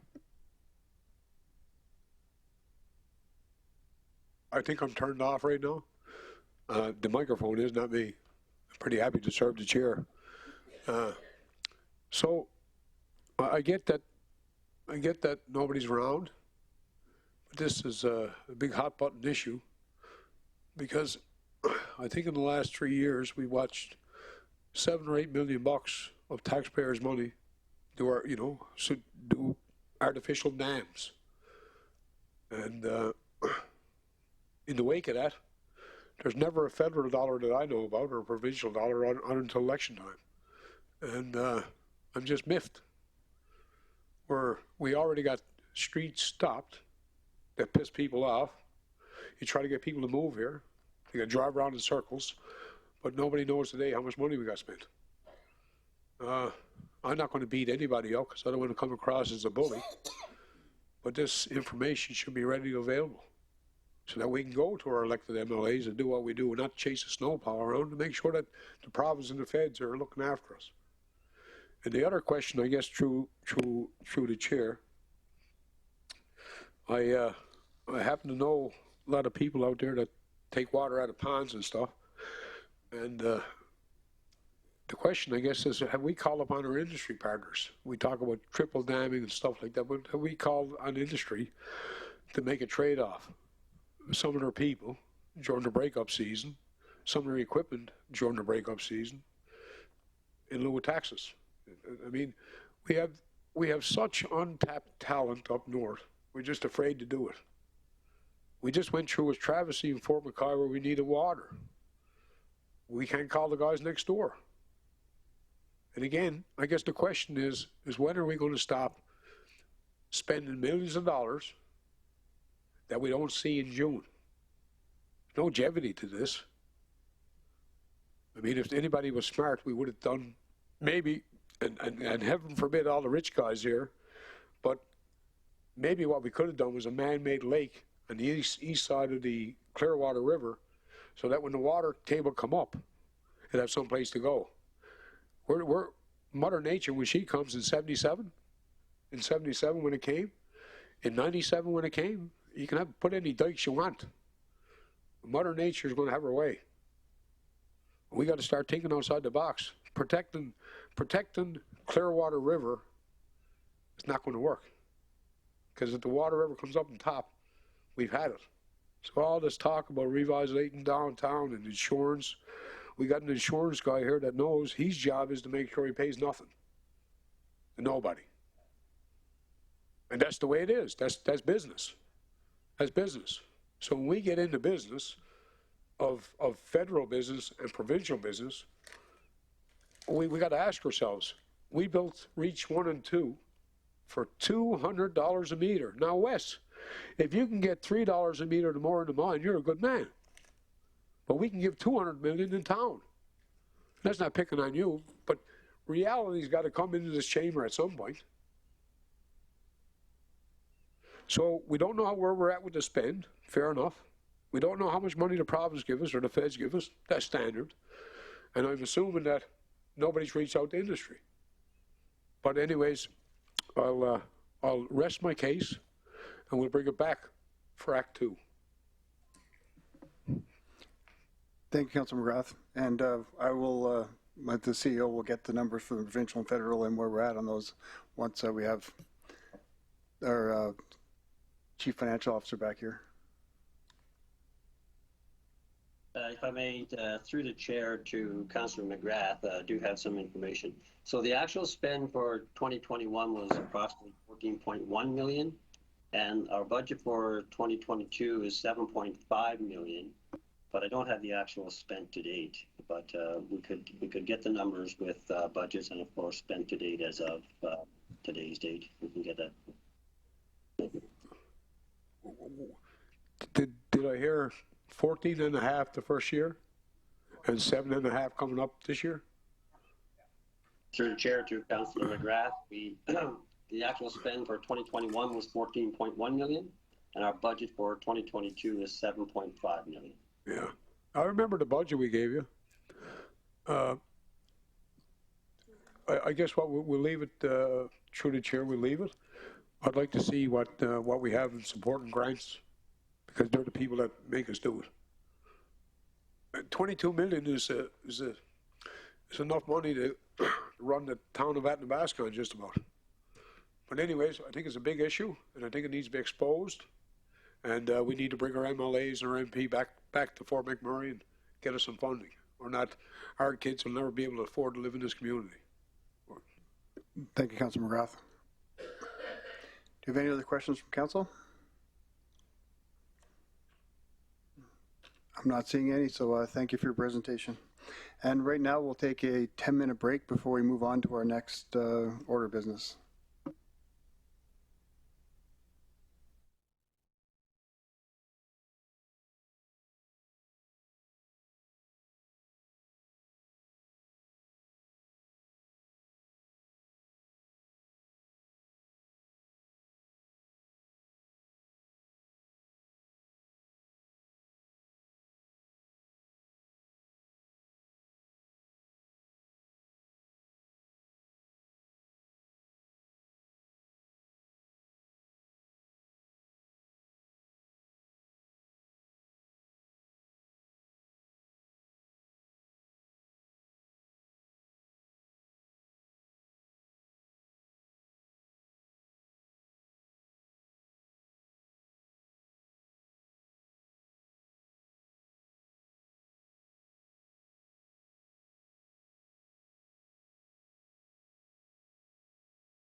Thank you, everyone. If the council could make it back to their seats.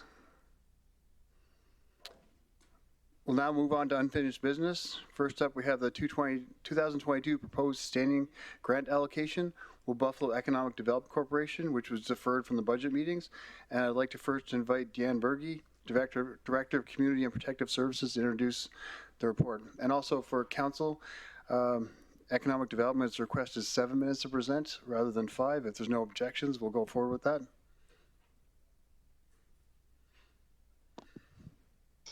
Good evening. My name is Deanne Berge. I'm the Director of Community and Protective Services. I am presenting the 2022 proposed sustaining grant allocation for Wood Buffalo Economic Development Corporation. On February 1st, 2022, Wood Buffalo Economic Development Corporation presented their grant request to Council during the 2022 budget deliberations. Council passed a motion that the 2022 sustaining grant request from Wood Buffalo Economic Development be deferred until March 8th. And on March 8th, this item was deferred to the March 22nd Council meeting. The sustaining grant subsidizes registered nonprofit organizations to support programs and services that align with the goals identified by the municipality through the strategic plan. Wood Buffalo Economic Development Corporation meets the eligibility of the sustaining grant guidelines as they provide programs and/or services that align with the expected deliverables of promotion of the economic diversification of the municipality.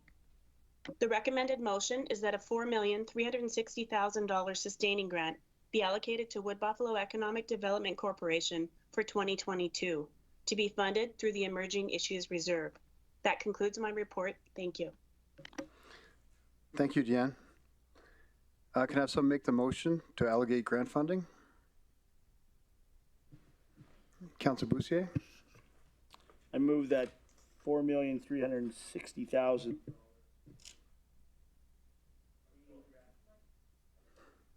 You shut it off. All right. I move that $4,360,000 sustaining grant be allocated to Wood Buffalo Economic Development Corporation for 2022 to be funded through the Emerging Issues Reserve. Then can I have someone second that motion? Councillor Weigel. I second that motion. And do we have any delegates for that item? Yes, we have Dan Fout and Greg Sretsky from the Wood Buffalo Economic Development Corporation. Good evening. My name is Greg Sretsky. I'm chair of Fort McMurray Wood Buffalo Economic Development and Tourism, which this evening we'll simply call Economic Development and Tourism. I'm joined tonight by our vice chair, Dan Fouts, and several directors from our board, including Melanie Antoine and Wes Holodniak here in person. Our CEO, Kevin Weidlich, is also in attendance, and he will be available to respond to questions. Because time is so very limited, we're going to jump right to our presentation. Economic development, including support for tourism, is a key element of any vibrant and growing municipality. In our region, economic development is the responsibility of the RMWB, whether the RMWB performs this function internally or through a decision of council to contract this important role to an independent, dedicated, community-driven economic development organization. Prior to 2017, economic development was internally operated by RMWB, but in 2017, RMWB struck an independent task force to develop and table a business case associated with the potential of forming an independent organization to professionally deliver economic development in the region.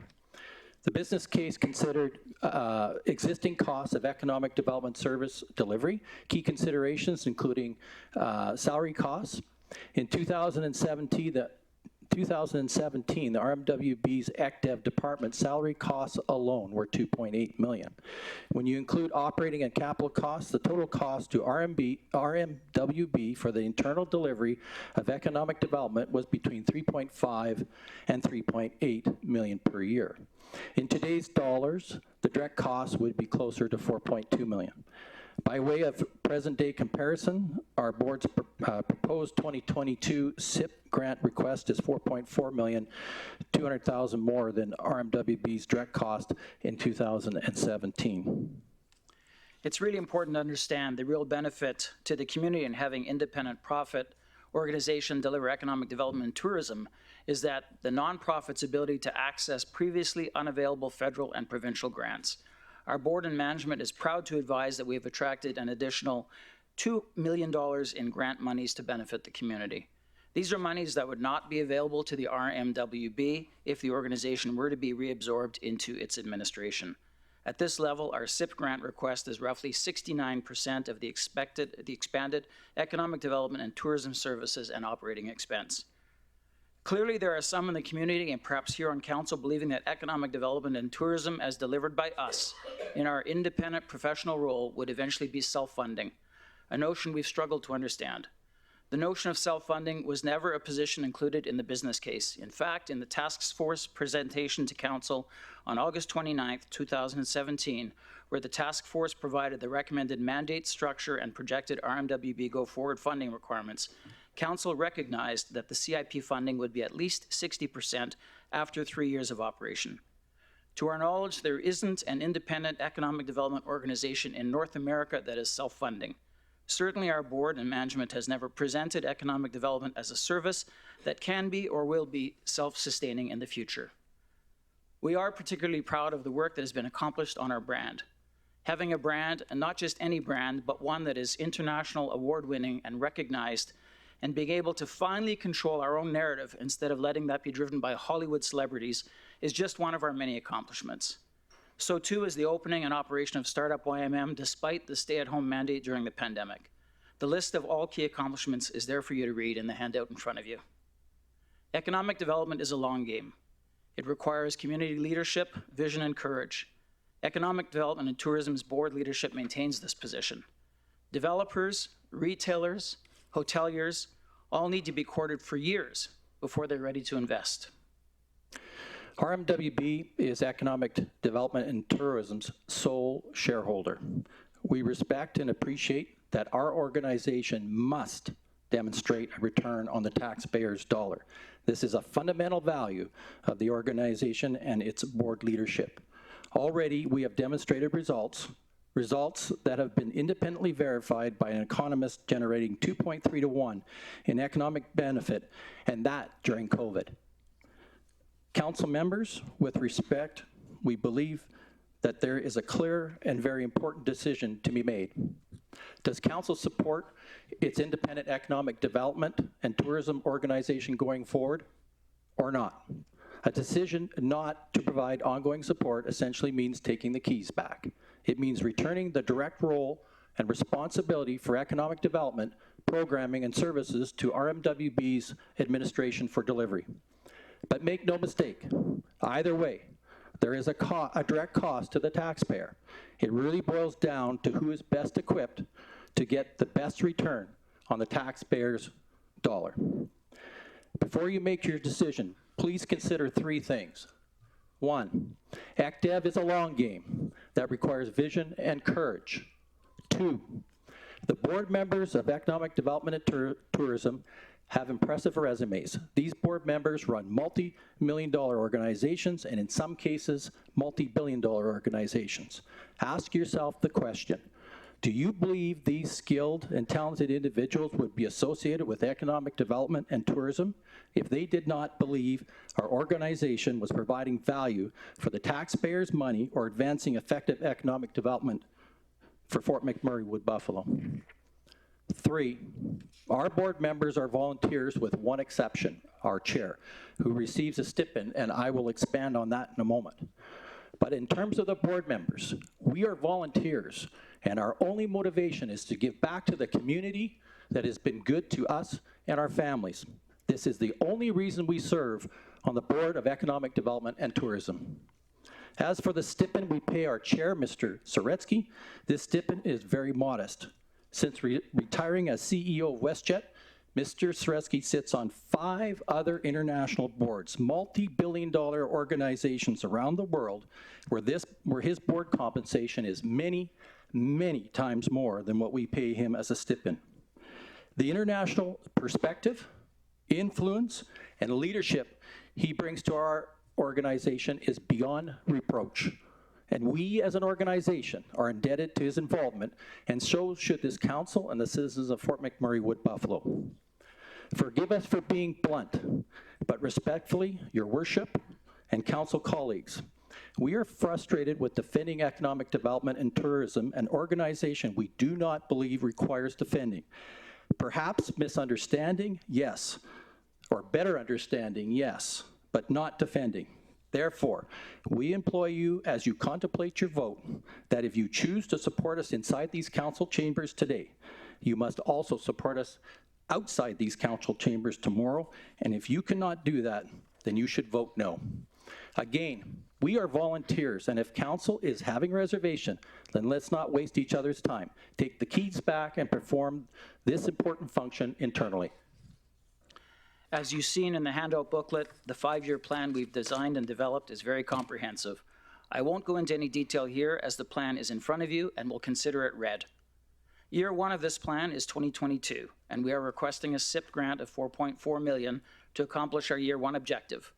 We remain committed to a 3-to-1 return on this investment, which will yield greater than $13 million in economic benefit annually for the investment that you make when this plan is executed and the results are delivered. You can see we are clearly not a charity, but an engine for economic growth, jobs, and improved quality of life for all residents in the municipality. And with that, Mr. Mayor, we'll turn the floor over to you and council for questions. Super. Thank you, Greg. Thank you, Dan. Question from Councilor McGrath. Thank you, through the chair. Just an observation. I think the board, including you, Dan, been great to the community for decades. Stony Valley, you couldn't turn a corner to see your kids. So let's be clear. This is not about people. This is not personal. I don't talk about Dan Fouts outside of this council chamber. I don't know Buddy from a hole in the ground, but I know Dan Fouts. And I know Mel. I know Wes. I know a lot of people. All great people. So my question is, the biggest opening we had on Franklin Avenue in this community in the last 36 months was a corporation that's Cascades Canada. They never got one phone call. You never showed up for the grand opening. That to me is a total fail. And I judge my life by myself and my own actions, and God knows I've made my mistakes. But when I supported you when you started. I got a different story. Not from Dan. Not from Dan. So let the record straight. Andrew Boudelaire, the people that serve on this board, this is not personal. This is not personal. I watched the building be empty, and we paid rent for 2.5 years, and then we blame it on the flood. The flood never came when we rented the building. So I make my decisions in this chamber, not because some guy texted me and said to get rid of it. We're not giving up on you, Dan. We're just trying to see what's tangible. And I go back to reality. I look at rent we paid for a building we never moved into. You can shake your head all you want. This is not about public debate. I'll say this. The biggest corporation that came into our community to open up a store, and not one person from Economic Wood Buffalo opened the door. And I know that because J.R. Sobey came to our community on his own nickel, with his own team. And I went up on the 7th floor, and this guy gave me 3 bags for the Sobeys group. That's a total fail. A total fail. And that really, really irked me to know that we put some life in the downtown on our own. And the economic engine you're talking about to cascade us, total fail. So I'll make my decisions tonight, not about Dan, not about Mel, because they're all great people. I'm going to make it based on what I was told when we stood up this organization. Because before this organization, we had Fort McMurray Tourism, the Chamber, BRZ. I've been here through it all, CEC, Greg. And maybe I get elevated because when you don't have nothing when you start, you expect something when you end. And I know that people come into this place and it's just one tap after another. One tap after another. And you know what? What really makes me sick is some of the stuff that we were promised and we never got. I ain't begging for it. Our own administration is trying to market some land. We're not that interested right now. I could go on, but this is not about the board members. Don't ever think tonight that Nicholas Keith McGrath of a sound mind don't appreciate what you guys do in the community, because that's a heavy on my shoulders. I measure my mistakes by my own mistakes. And if I can't support something in public, I'm sure not going to support it in private. And if I had it my way, this come to Jesus moment would have happened 2 years ago. Just by 2 examples. And I won't talk about the third, but when a city councillor can come down and look after his own people, and somebody else can't, brother, we got a broken system, and you're just in the crosshairs of it. Because I expect something at the end of the day. If I don't turn back the nation something good, they're going to question me too. So I guess this is not a public. I know that Dan brought up 3 points. I measure success on what we get at the end. Is there any more people living in Fort McMurray today? And believe me, there's not. There's less. There's more people flying over our heads. We're responsible for Wood Buffalo housing. We just cut them a check for $5 million last week. Add this up. Keano College, $600,000. Now we're at 5.6. A cultural day, 1.5. Where am I going with all this? The cash got to stop, and we got to look after our own. We have some tangibles. I mean, great group, Dan. I'm sorry, bit long way, because I don't want to be the guy. I'd say to you, me and you had our ups and downs in the pit, out of the pit. You're a successful businessman. Nothing but respect for you, Dan. Nothing but respect. You crushed more rock here in McMurray than anybody. Lost lots of jobs to you. Still respect you. Mel, you're like a sister. So this is not about people for me. This is about what I was promised when my good buddy here talked me into it. So I've been here for the whole ride. Actually, I worked for 7 different fellows to get a week's check. So I know what success looks like. But I also know what failure looks like, and you can ask my colleagues. I've failed a few times, but I had the community to pick me up. So I owe them tonight a good explanation on why I can't support the operating budget. Okay. And we'll go with that later on. But no disrespect to your board. I don't want you leaving tonight thinking that if it wasn't for guys like you, Dan, I wouldn't be here. I haven't lost my way. Neither of you.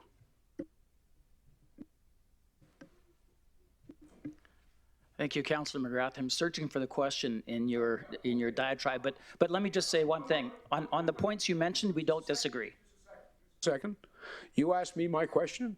Why was the Empire Group snubbed when they start setting up shop in Fort McMurray? When your Power 9, our Power 9 corporation is here to help. Not one phone call returned. Maybe not even a reach out. And I was glad that nobody took credit for that, because when you have something coming to your community that big, that has that much strength, not just in McMurray, but maybe we could get a food supply for Indigenous people. There's so much spin-off, as you say. There's so much spin-off of that business. Okay, I'm sorry. I'd like Greg answer the question there, so we'll move on to debate at the end there, please. I'm not familiar with the company that you've just mentioned. I don't know if Kevin is familiar with that. Thank you, Greg. Your Worship, the short answer is we weren't involved in the attraction and bringing the Empire Group to Fort McMurray. We weren't invited to the grand opening. We simply weren't involved. The Empire Group made a decision to come to Fort McMurray on their own. We didn't play a role in that. It's as simple as that.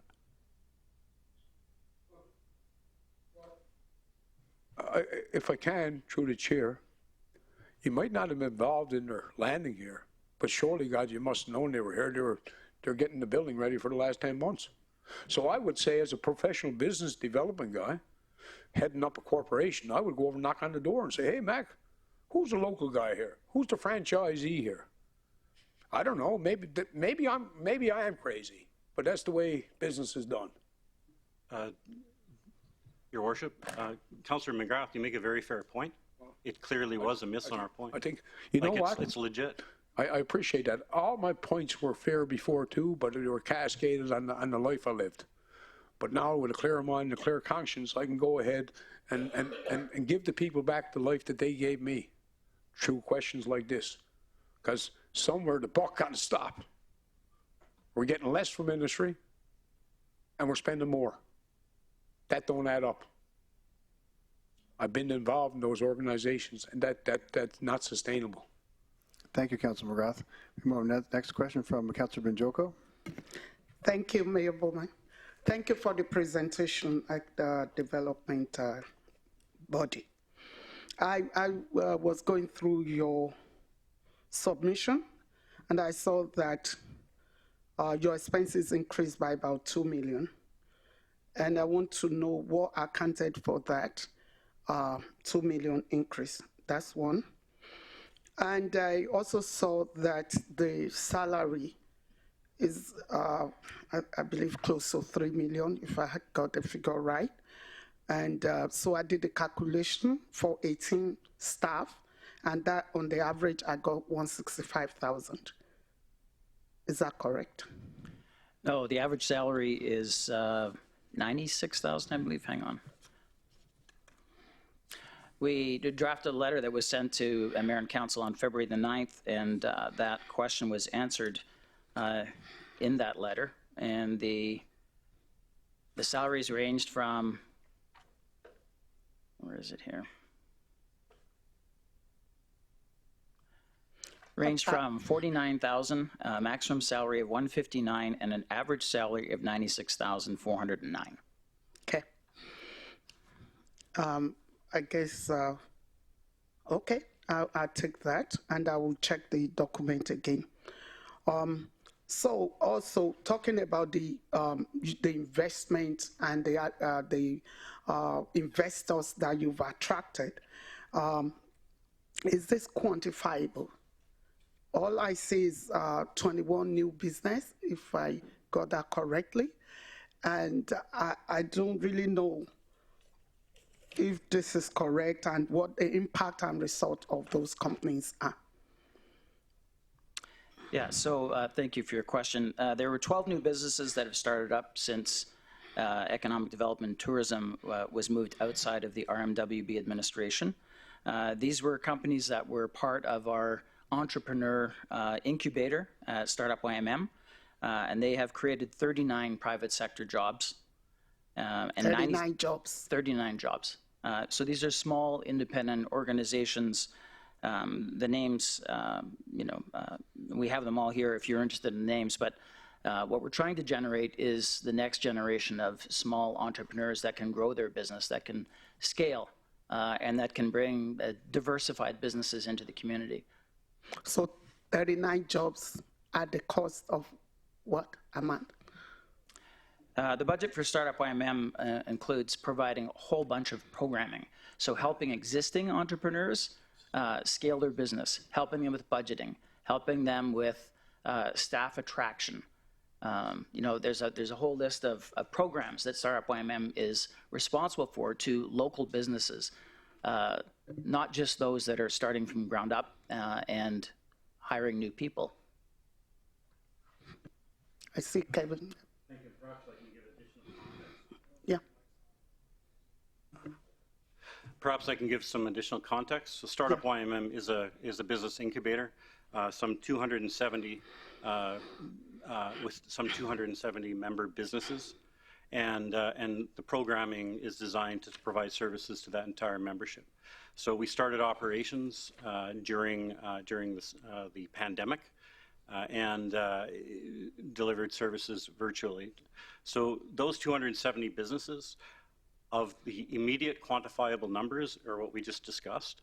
However, more businesses are either attracting capital through either angel investors or other private sector investors, and by following our programs, they actually graduate to be more capital ready and capable of growing. So the point is less about whether or not you got 39 jobs out of the existing businesses. Remember, this is a startup organization itself as well, and over time that will accelerate over growth. Thank you. Those are questions I would have asked myself before coming to council, because going through and looking at the cost of this whole venture, it's really challenging for one to support. Especially, I didn't get the answer for the 2 million increase on your expenses. On what basis, and what's the justification for that? So those questions, I thought you would be forthcoming with those answers even before we ask. Thank you, and Your Worship, the question around the 2 million increment. So, if I understand correctly, from the very first year of operations of a 2.2 million budget, then going to 4, and we've been roughly at 4 this year, 4.36. So, that step change is actually about transparency and a legitimate understanding of exactly the cost of economic development and tourism. So, the original budget of 2.2 and change was exclusively salary and wages without any ability to undertake any initiatives or operations. That was, and as Dan stated earlier, that was a typical case with when economic development was in the department, as a department of the municipality, and it spent money from other pots within the municipality, but was difficult to trace and to track. So now our approach has simply been, this is what it costs to, these are the table stakes to do economic development and tourism. It's the salary and wages plus the basic operations, which allows us to put money on the table that brings in additional grant funding from the province and the feds. So last year, we attracted $2 million of funding, and again, our overall operating budget, the municipality funds 69% of it, and the other 31% comes from from the other orders of government. If we didn't have that additional $2 million accessible to put on the table, most if not all grants are matching, we wouldn't be able to attract that additional money into the region. That allows us to spend within the region.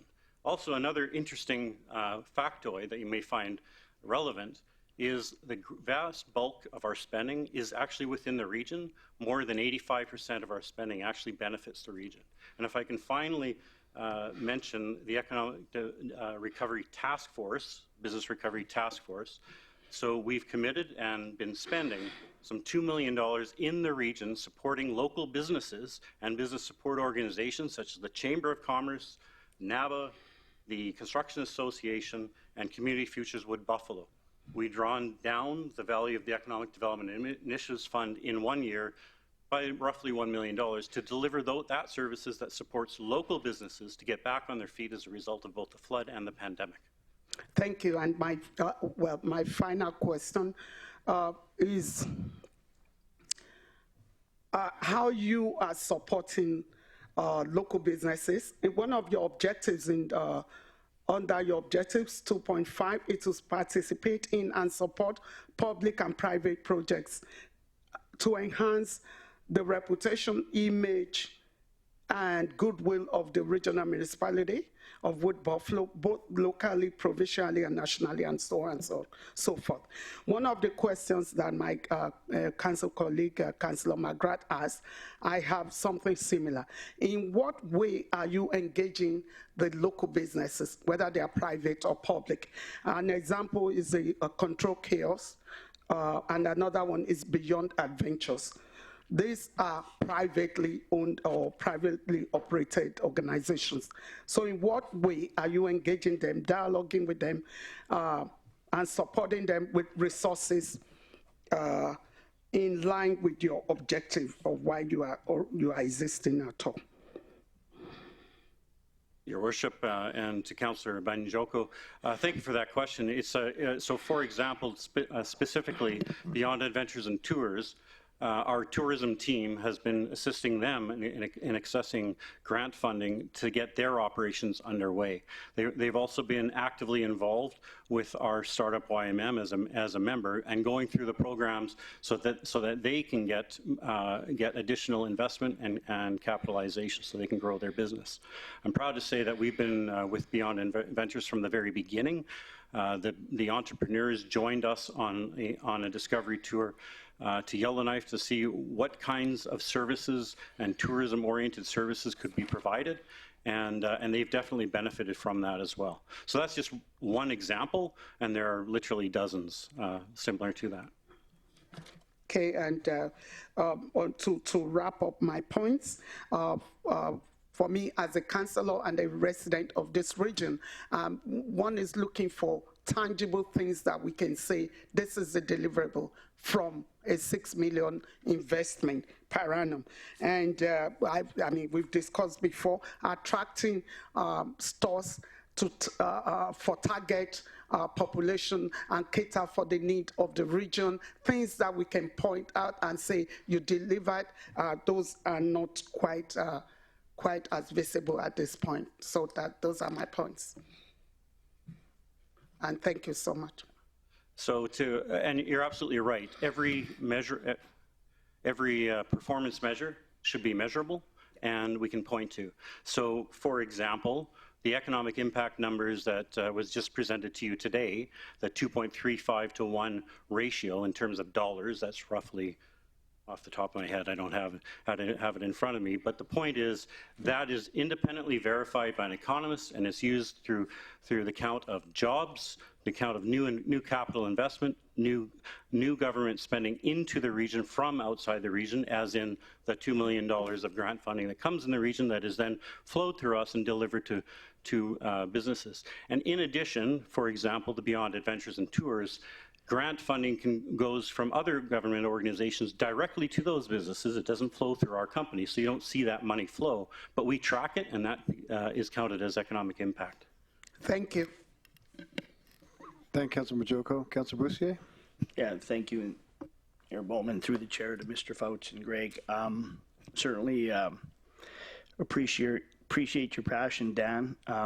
And again, you and Brian Rabick were fairly instrumental with establishing the ECDEV department, and I certainly helped a little bit, I guess, and certainly not as much as you and Brian, and obviously I thank you for that. I guess a couple questions, and the first one is to our administration. Mr. Fouts had indicated that the in-house cost of ECDEV prior to going outside of the organization was somewhere between 3.5 and 3.8 million. So I guess the question to our CAO, can you confirm employee count and actual dollars spent on economic development when it was in-house in 17? Through the chair to Councillor Bouchier, staff count, I can't confirm off the top of my head. It was quite some time ago. But the dollar figure is fairly accurate to the best of my knowledge of what our budget was.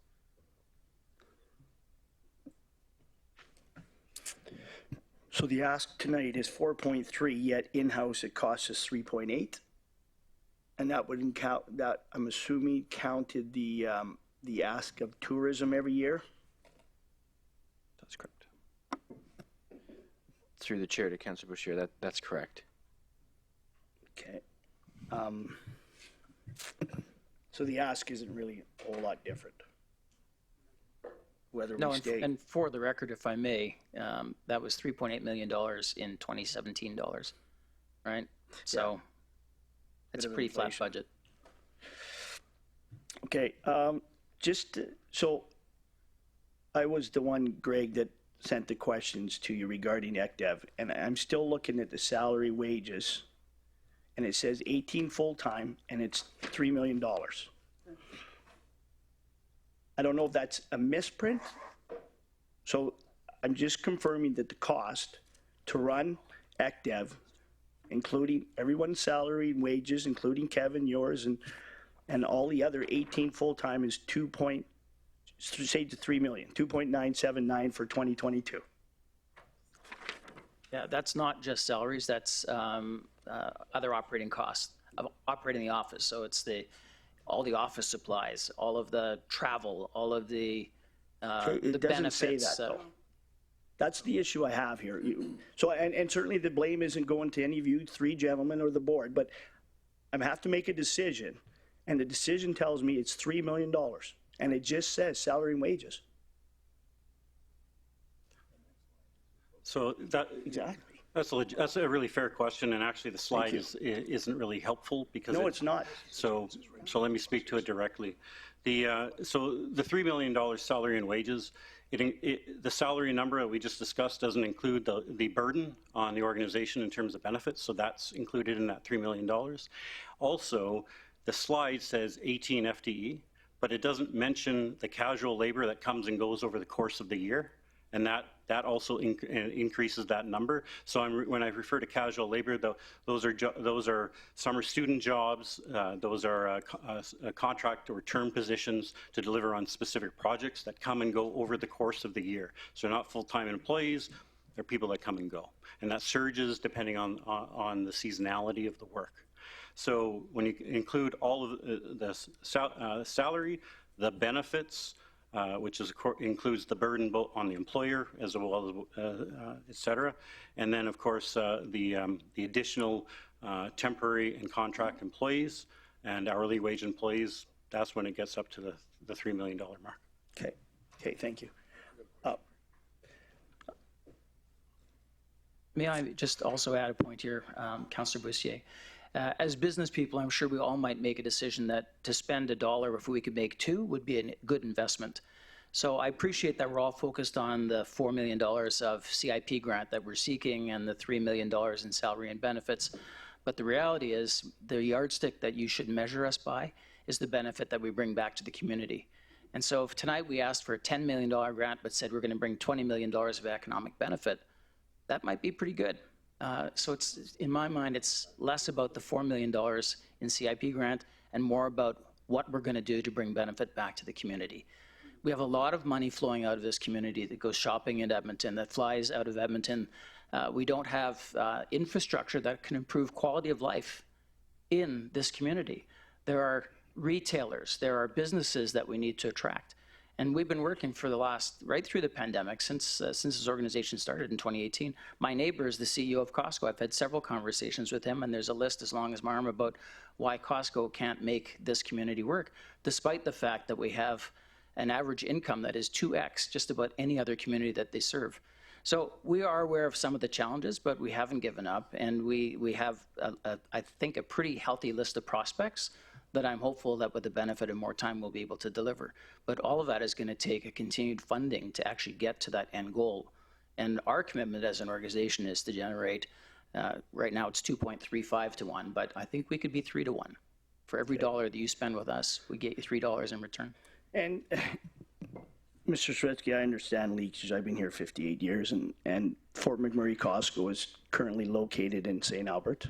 Yeah, and people drive to Edmonton to fly, and RJ struggles. So I understand that, and I think I'd like to understand. I know a bit about $1. I guess we have to make a decision tonight. 4.3. I know the consensus in this community is we blow this up tonight. I don't know anybody supporting it. I believe in ECDEV. I believe it needs to be on the outside of our organization. I have lots of questions, and I see there's a bunch of other councillors' lights on.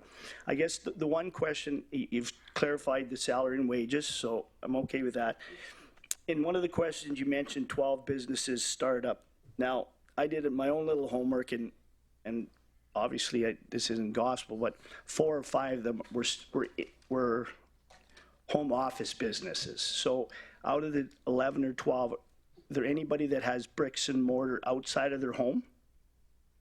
Just a question. Not off the top of my head. I mean, a lot of these businesses start in their garages. Right. No.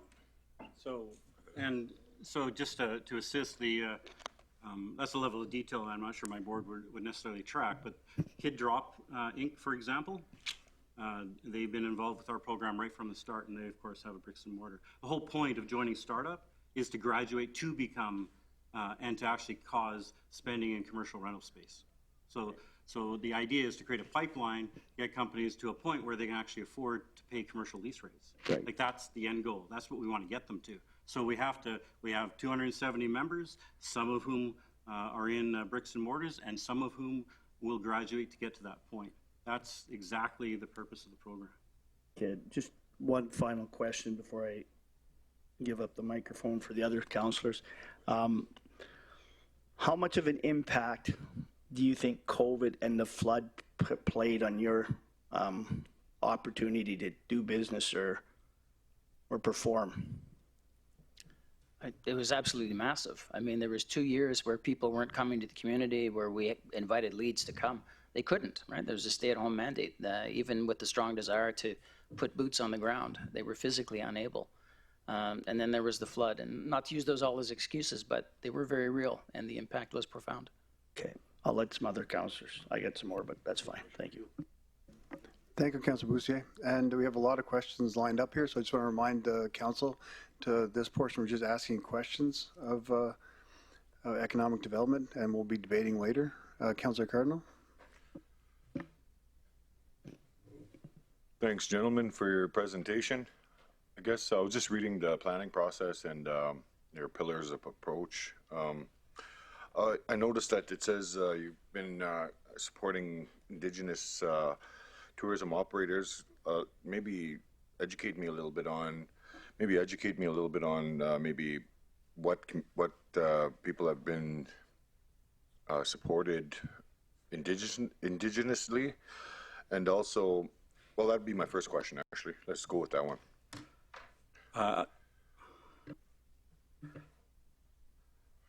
Thank you for that question, Councillor Cardinal. So I don't have a list immediately in front of me, but there's really three big areas that we're providing assistance with. So one is through tourism by connecting various tourism operators, some of whom are Indigenous, with tourism or Travel Alberta grants to develop their product.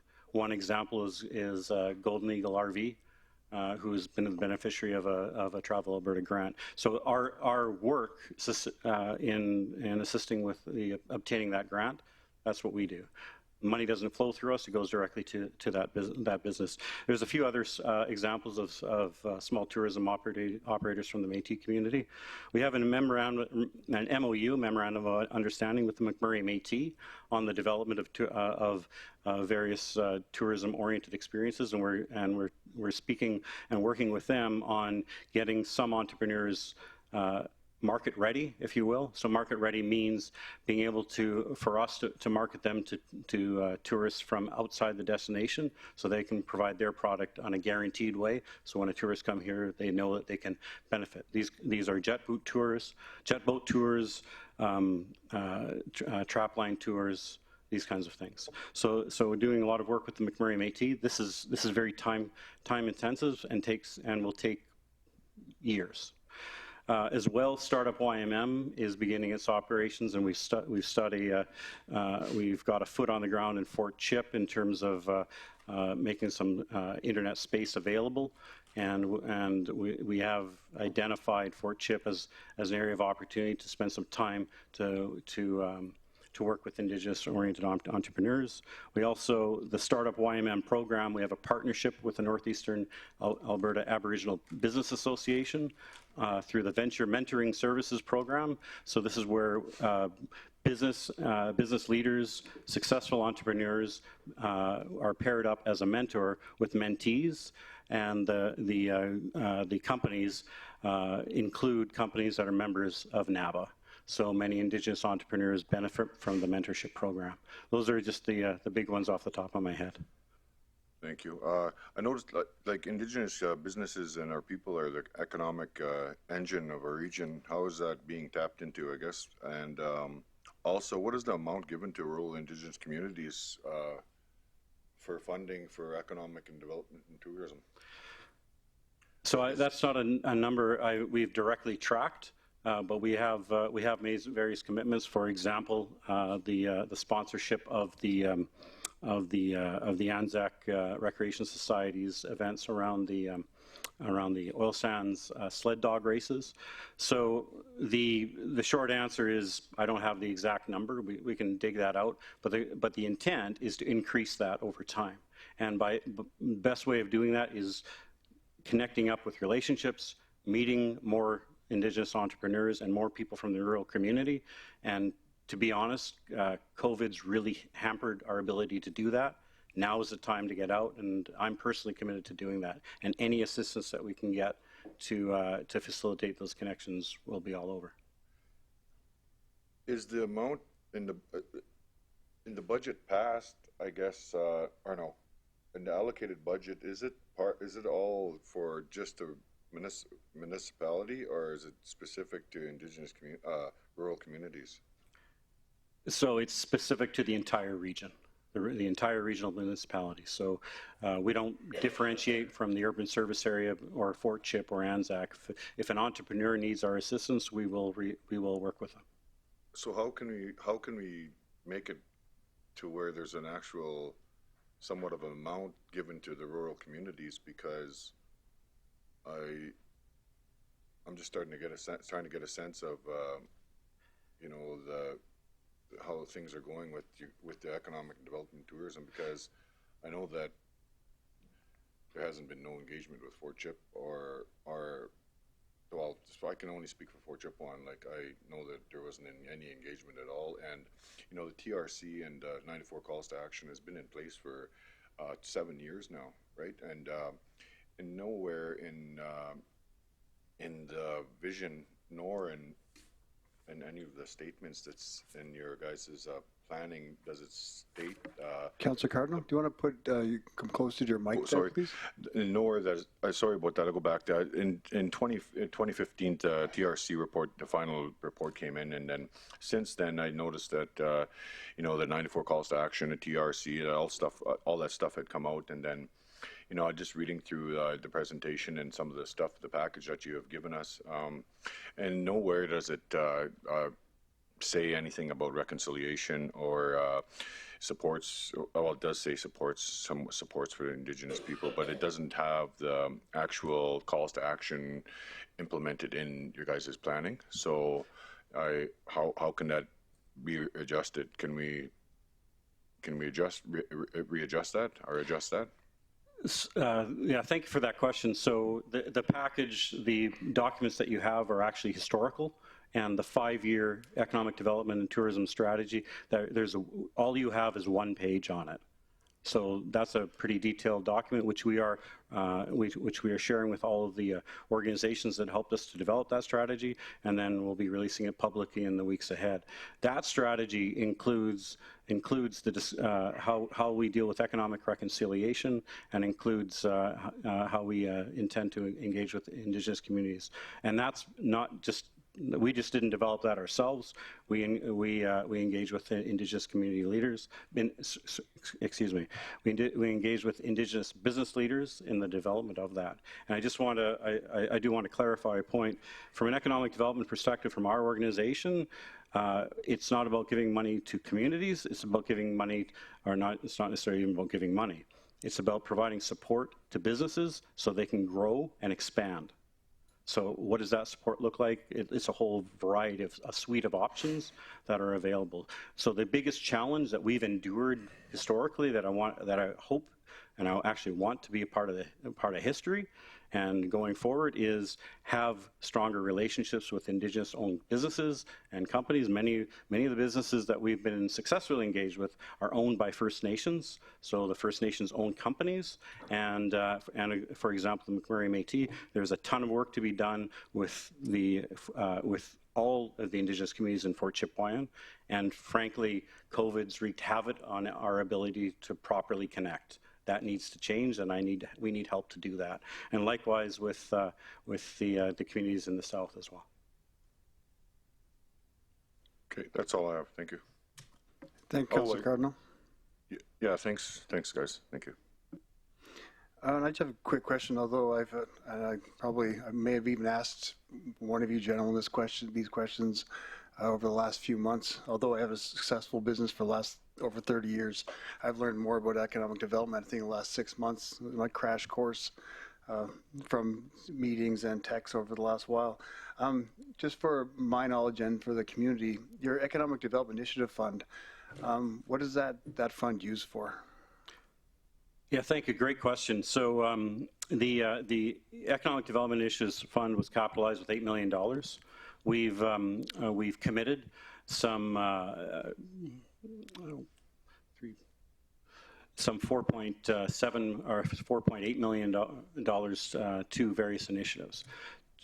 Just over $2 million of that has been committed to business recovery. So that's, as I mentioned earlier, that's funding business organizations to deliver services to support businesses to get through to get through the ordeal of the flood and the pandemic. So that's $2 million of funding in the local community committed. And then there's the marketing partnerships we've done with the airport.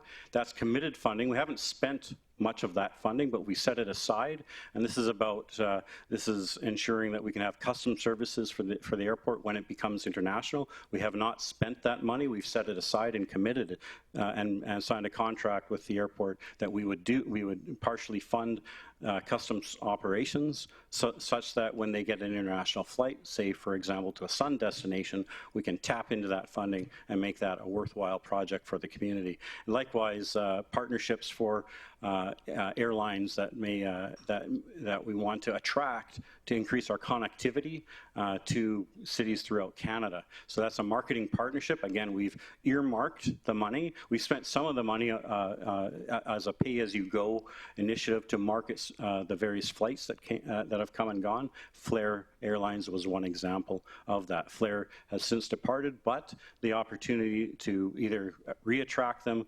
or get other airlines still exists, and we earmarked that money for that. So not spent, but committed. And then another is the Keano College International Student Partnerships, where we've committed just shy of $250,000 to attract international students into Fort McMurray Wood Buffalo so they can go to school at Keano College. We find and the data supports that when an international student comes into a region, they're very likely to stay and also likely to bring family members. So that is an investment, it's a partnership. Almost everything that we do as economic development is done in partnership with other organizations for them to actually initiate various things. Some stuff that we do ourselves, but it's always done in partnership with community and business-oriented organizations. Perfect. Thanks, Kevin. And so these funds are already basically earmarked for somewhere else, so it couldn't be used for operating costs. That's exactly right. So, right now we've committed some 60% of that $8 million. The 40% is uncommitted. But if we use that uncommitted funding for operating, we wouldn't be able to put anything on the table to cause economic impact. Right. Okay, thank you. Another question is, and I've been arguing with the province over this, but maybe you can make it clear, a difference between us and other regions, that what Fort McMurray brings that's different than other municipalities and cities in the province. But for example, Red Deer has 3 people that work in economic development, 3 in tourism. Can you explain the difference to us, the difference between marketing a region like Red Deer compared to the RMWB? Yeah, absolutely. So the RMWB has Canada's national economic driver in our backyard, and our region and our community has been maligned and misunderstood for years. The image and reputation issue of Fort McMurray Wood Buffalo hinders growth in other areas. It's as simple as that. And so we need to commit funds and actively market our region with our brand, the Fort McMurray Wood Buffalo brand that you've all seen in market. By having that begins the long and arduous process of rehabilitating our image and reputation as a region, as a wonderful place to come, live, work, and visit. And that's what we're committed to. This is a long game. We've started down the path, won international awards to do so. That's the fundamental difference. And then if I could also add, we say economic development and tourism, entrepreneurship, and especially running a business incubator. Other communities also do that, and the Economic and Development and Tourism Organization doesn't do that. So that's over and above. And if I could also remind, so we were doing comparisons to what it was like when ECDEV was a department of the municipality and what those costs were. We've absorbed those costs to also run a business incubator over and above. So that's an expansion of scope. And we're delivering value to that as well. Thank you, Kevin. Councillor Dogar, you have a question? Yes, sir. Thank you very much for giving me the chance. I happened to visit them to know what all is happening. And surely I take the people, all 3 of them, very high-profile people. Dan Ford has been my boss.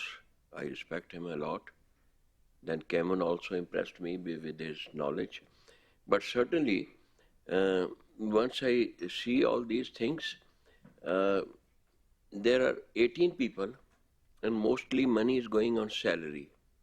And once I see comparison with municipality, pay salaries. I'm getting only $2,800 per month. Their employees getting much more than that. Yeah. So It's a point of order, Count Darga. What people make compared to yourself is not a question or no, not comment. statement. Okay, take it light remark. I take it. Huh? Okay. And Councilor McGrath? And the reason why I call point of order, Mr. Mayor. No, other question, my need.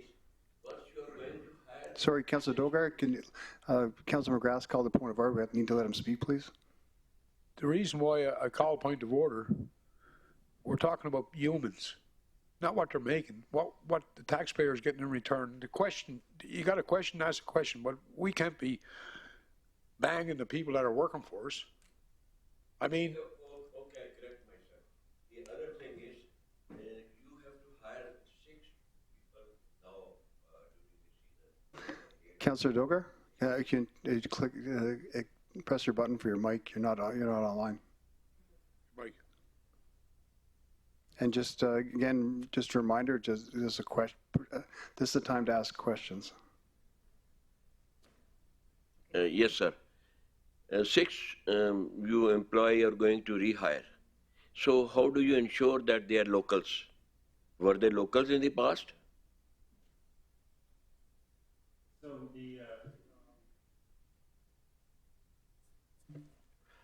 thank you, Your Worship. We intentionally reduced the size of the staff during COVID because, frankly, during COVID, there are certain constraints, so it only makes sense to reduce. We were fortunate in that many of the staff were actually had to take leaves, so they'll be returning from those leaves. So they already reside within the region. As far as whether or not employees are local, yes, employees are local. We have and the job description requires employees to be accessible in person locally here. So we can't tell people where to live, but the way the job descriptions and the fundamental aspects of the role require them to be within the region. But that isn't necessarily the case for everyone. So as it happens now, everybody is local. But we will not bind ourselves to that if it makes sense and there is a sound business case to have someone reside elsewhere. So for example, we did have one employee that lived in the Edmonton region responsible for the attraction of meetings and conventions. And because the market where the decisions are made to attract for business associations to come, say, decide where they're going to go for a convention, we need to be there. So it's not so much about where that person resides, it's about whether or not that person is at the right place in front of the right people in order to sell our region and to get meetings and conventions to come to Fort McMurray. That's the fundamental reason for selecting on who to hire, okay, not where they live. For one man, that is okay. The other thing is that this is, as you said, is services, non-profit. And if the funds are not given by municipality, this is going to close. Am I right? Yes. So only then, if the funds are given, only then you are going to get additional funds from the province and the federal. That's exactly right. So seeing from that point of view, if they have the utility, we should try to help them, sir. Thank you. Thank you, Councilor Dogar. Councilor Weigel?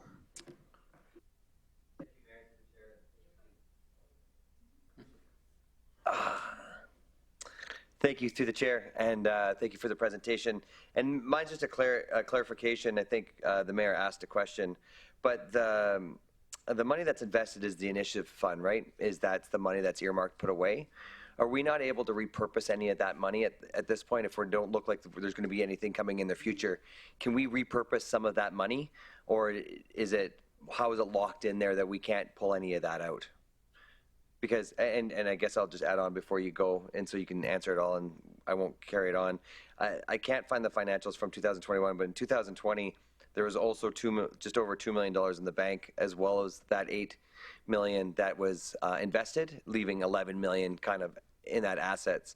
I'm not sure where we're at to date, but can any of that be repurposed for operations? Thank you. So the money that has been earmarked from the EDIF for the initiatives that Kevin talked to, future air service development, et cetera, those dollars can be repurposed. We would just have to sit down with a party, in this case the airport authority, and negotiate our extraction from that commitment, which ultimately would result in their inability to access the air service and the CBSA, the Customs and Border Protection authorities that they were seeking. So, but to your specific question, yes, those dollars can be repurposed. And at some point we should say, look, this dream perhaps of having incremental air service isn't going to happen. Let's repurpose these dollars to something that is here and now and a decent opportunity. And just to augment the answer as well. So the board has the power to, the fund is an internally restricted fund that is controlled by the board of directors. So the board has the power to repurpose those funds for whatever purpose. But the point is, if it's repurposed towards operation, basically you wind up cannibalizing your ability to do work, and ultimately is really no point in doing so. And so, to Councillor Dogar's point, if not funded, the prudent thing to do is to wind down operations. Thank you, Councillor Weigel. Councillor Grandison? Thank you, Mr. Mayor, through the chair.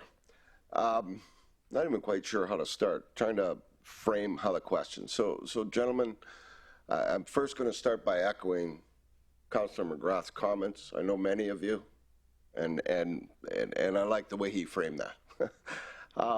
I've been challenged. You know, I certainly enjoyed the passion of your presentation, Mr. Fouts, but we, in response to the taxpayers, do have to justify. When I was running for office, and in the course of time that I've been to the office, I have yet to find a single person who has not said, shut it down. Not one. Quite frankly, not one. So is there a problem with communicating what your successes are back to the community? Is there a hole in this process? Because of all I'm hearing from the community members is, why are you wasting X amount of millions of dollars on this and there are no results? I listened to a very good presentation, very positive, and I compliment you, and I compliment your presentation. And to a certain extent, I'm wowed by it, to a certain extent. I'm not going to say that I'm the strongest in terms of understanding of economic development. I really am not. I think economy drives a certain amount of economic development. Land accessibility drives a certain element of economic development. I think a group that can bring those parties together can drive economic development from my perspective. I'm not going to be the guy that says I understand all the intricate details of the presentation that you gentlemen have provided, because I don't. I do know that I was here during the boom. I've been here since 1983. We had no shortage of businesses wanting to come to Fort McMurray. What we had was a lack of land and opportunity for them to arrive. So the economy seemed to really drive economic development at that time. I can't speak to the cost differential between the RM running the economic development and you running it. You have put numbers together. The CAO has confirmed the relativity of those numbers. The effectiveness, us versus you, I'm not sure either has been terribly effective from a community perspective. From the perception of the community and the taxpayers, I haven't seen either where somebody says this works better than this, or this is working great and this is what we want. That's where I'm struggling, gentlemen, is I'm listening to your presentation, I'm listening to all this information, and I'm listening to the people who voted for me and said, go into office and make these decisions. And I reached out, I'm not going to lie to you, last night I reached out to 2 business owners. How are you feeling about ECDEV? Both of them said, shut them down. Frankly, shut them down. And that's what they said. And these are 2 bricks and mortar business people in downtown Fort McMurray.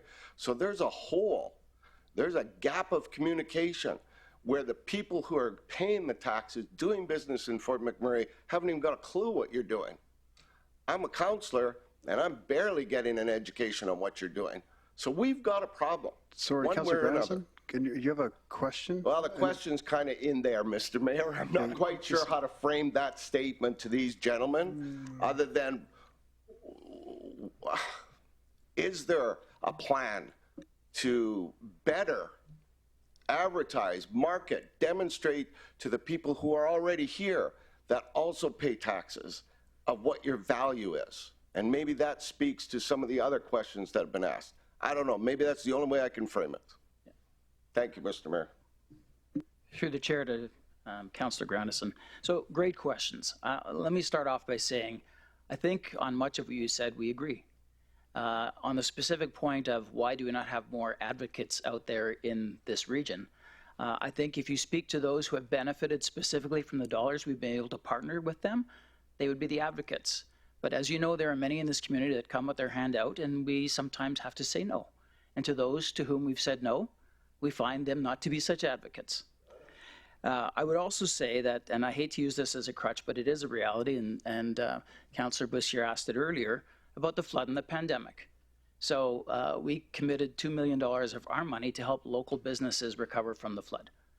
$2 million, that was a quarter of our budget, half of our budget, frankly, in terms of the operating, or the $8 million EDIF. So it was a quarter of the EDIF, went to that one specific thing. And it actually came to us as a request from council, who said, we need some help in having economic development sort out who gets the handout and who does not. And you're in a better position to make the decision with respect to how these dollars can further benefit the economy in the region than just any one particular company. So that's where we stepped in. During the pandemic, we had no forum. So how do you communicate? It's proven not only in this region, but around the world that people aren't very good readers of information that's put in front of them unless they have an absolute interest. There's probably not a lot of people with an absolute interest in economic development, except for those who will specifically benefit from it. And Kevin has put out newsletters. We have a website. We've attempted to do things virtually, but with very poor attendance. And that's just been a function of the pandemic. Our own Momentum event, which in 2019 was a sellout, hasn't happened for the last 2 years because we can't gather. There's been no forum in which we're able to gather. So there has been a void, and voids get filled with whatever people have as information in their own minds. So the points you've raised are absolutely critical to the success of this organization. Now, what I will say in defense is that our independence, moving it out of the RMWB, has brought an additional $2 million of funds that would not otherwise be accessed. Again, that's 25% of the economic development fund that we have. So 31% of the dollars that we spend in this community are coming from other people's wallets. They're not coming from the RMWB. And that's the big benefit of leaving this thing outside. So one final question, if I can, Mr. Mayor, because of a comment that you made. So here's a perception, whether real or not. Perception is there that basically 90% of the consultants you use are from out of town. Those are comments that I've heard. Whether that's true or not, the perception is that that's true. So you know as well as I do, perception is reality. So again, there's a hole, there's a belief. So I listen to you gentlemen talk about spending money locally, but then this is what's in my ear as a councillor. 90% of the consultants they use are from out of town. So again, when I come to you with these questions, I want you to know the basis of where they're coming from, right? That's what I hear. Yeah. Thank you, Mr. Mayor. So if I could respond to that question, Your Worship, and Councillor Grandison. So the reality is we do engage with consultants from outside of the region based on qualifications and expertise to assist us with whatever it is that we're asking of that consultant. That's really what it boils down to. We publicly tender the work, and we follow the basic process to be publicly accountable for the taxpayers' dollars. So we're getting the greatest amount of value for the taxpayer because that's our job. We're held accountable. That's what we do. So whether the consultant is local or not isn't enough to tip the scales in their favor. The question is whether or not they can deliver value to the organization when we contract them. That's the most important piece. Secondly, as I mentioned earlier, more than 85% of our spending is spent locally. So it's a different number than municipality. And we don't actively seek to necessarily spend locally, but as it happens, that's the way it works. I can't explain why specific individuals or organizations speak to individual counselors and complain about the fact whether or not they get work. We tender work. Companies either win the work or they don't.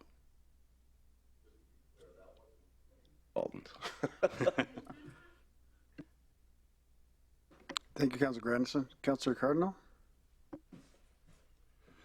Thanks again, guys.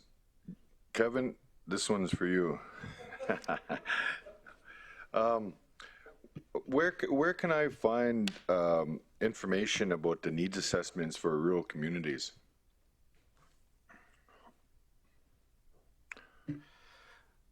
So the website, choosewoodbuffalo.ca or fmwb.ca, where we post the greatest amount of information.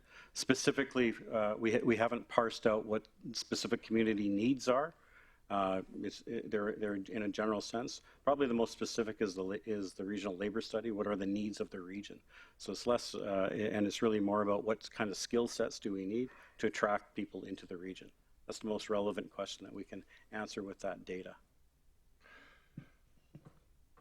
I guess another question I wanted to ask is like, with the needs assessment, I understand that a lot of the rural communities, you know, I always refer back to Fort Chip because this one's for Ken. No, just kidding. But I always refer back to Fort Chipewyan because, you know, the isolation in our community, and not only that, the hub of the north is Fort Chip, and a lot of the, like the barbers, there's no, a lot of facilities that are not in Fort Chipewyan. Sure, the municipality is, you know, we have the swimming pools and all that other stuff, but stuff to make a person feel, you know, beautiful or whatever you want to say, like hairdressing, that kind of stuff. I was just wondering. That's why I came up with the needs assessment question, because strategically, I think that needs to be into the strategic plan with the rural communities. So the specific tactics that you identify are entirely on the table. The strategic plan identifies entrepreneurship and business retention and expansion as priorities, as goals. And under those umbrellas, we can go to Fort Chip, work with yourself and many of the community leaders to identify where are the opportunities for entrepreneurs, and what do the business cases work with, and our Startup YMM incubator programming can assist with that to enable small businesses or entrepreneurs to start up whatever type of business service there is. And we have done the research. We haven't posted the research to be widely available, but that research in terms of opportunities to pursue has informed the development of that strategic plan. And then finally, tourism, one of the outcomes that we've identified, and the greatest, we think that some of the biggest opportunities for Fort Chip is in the area of tourism, and in particular, authentic Indigenous experiences with tourism. So for example, perhaps a lodge. Maybe it's time to get a capital investment into Fort Chip for a lodge. There are other infrastructure issues which really isn't within the scope of economic development and tourism, but it is certainly infrastructure is in the scope of the province and the municipality to figure out ways of increasing infrastructure for Fort Chip so that it can grow more economically. So, for example, are there different ways of providing power within Fort Chip rather than just relying exclusively on diesel? That's one example. Beyond our scope, but we provide input into it. Okay, thanks. Thank you, Councillor Cardinal. Councillor McGrath? Thank you. Through the chair to Jamie. Is the ECDEV still under shared services? Through the chair to Councillor McGrath, we do supply some shared services, yes. So they're still under shared services? That's correct. Through the chair, back to the CAO, who came up with the figure 3.8 million for ECDEV when it was in-house? Through the chair, that would have been, to Councillor McGrath, that would have been through our normal budgeting processes for staff and benefits and things of that nature. The last going out in 18, would that include the city center staff?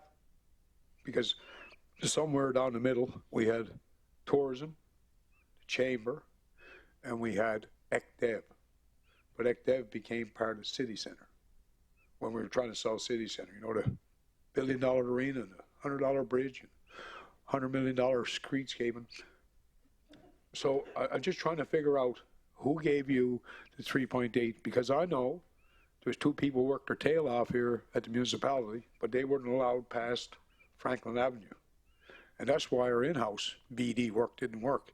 And through the chair, I want to capitalize on it. We throw numbers around here to educate our councillors, and we don't give them the full scoop. Like, it's got to be the added cost. I think somebody brought it up. We do shared services for you guys. That's not captured in here. This is not, like, this is turned into, hey, the people that work, they're working, you know? They were paying 65 or 70 cents a liter for gas a year ago. That's tripled. They go back to put their kids in homes or daycare next week. That's tripled. We had to be responsible, but I'm going to go back and say we need tangible items. And to make good decisions, we need the full exposure. And we don't get that here, but we're going to start getting it. Because there is a cost to the municipality. And the second question back to the chair, your paranoid corporations, how much CERB money did they get for exactly what you guys described? You weren't able to do nothing for a couple of years, but we kept all the staff. But there's other companies that were able to tap into federal funds, so I'm hoping we got our share. Because if I went to work tomorrow morning and kept 20 people for 2 years, and I had a different business plan, there's only one thing I'd have to do. I'd have to adjust my staff, like you've done down in the RRC. And then I want to know, though, maybe not tonight, but I want to know how much CERB money we got, you know, to keep your workers going. For just employment, or did we? Yeah, go ahead. Yeah, thank you for that question, Councillor McGrath. So we investigated whether or not we were eligible for CERB, and the fact is we were not. Yeah, because we're rich. Because we got too much money in the can. I wasn't finished responding to your question, okay. Councillor. Sure.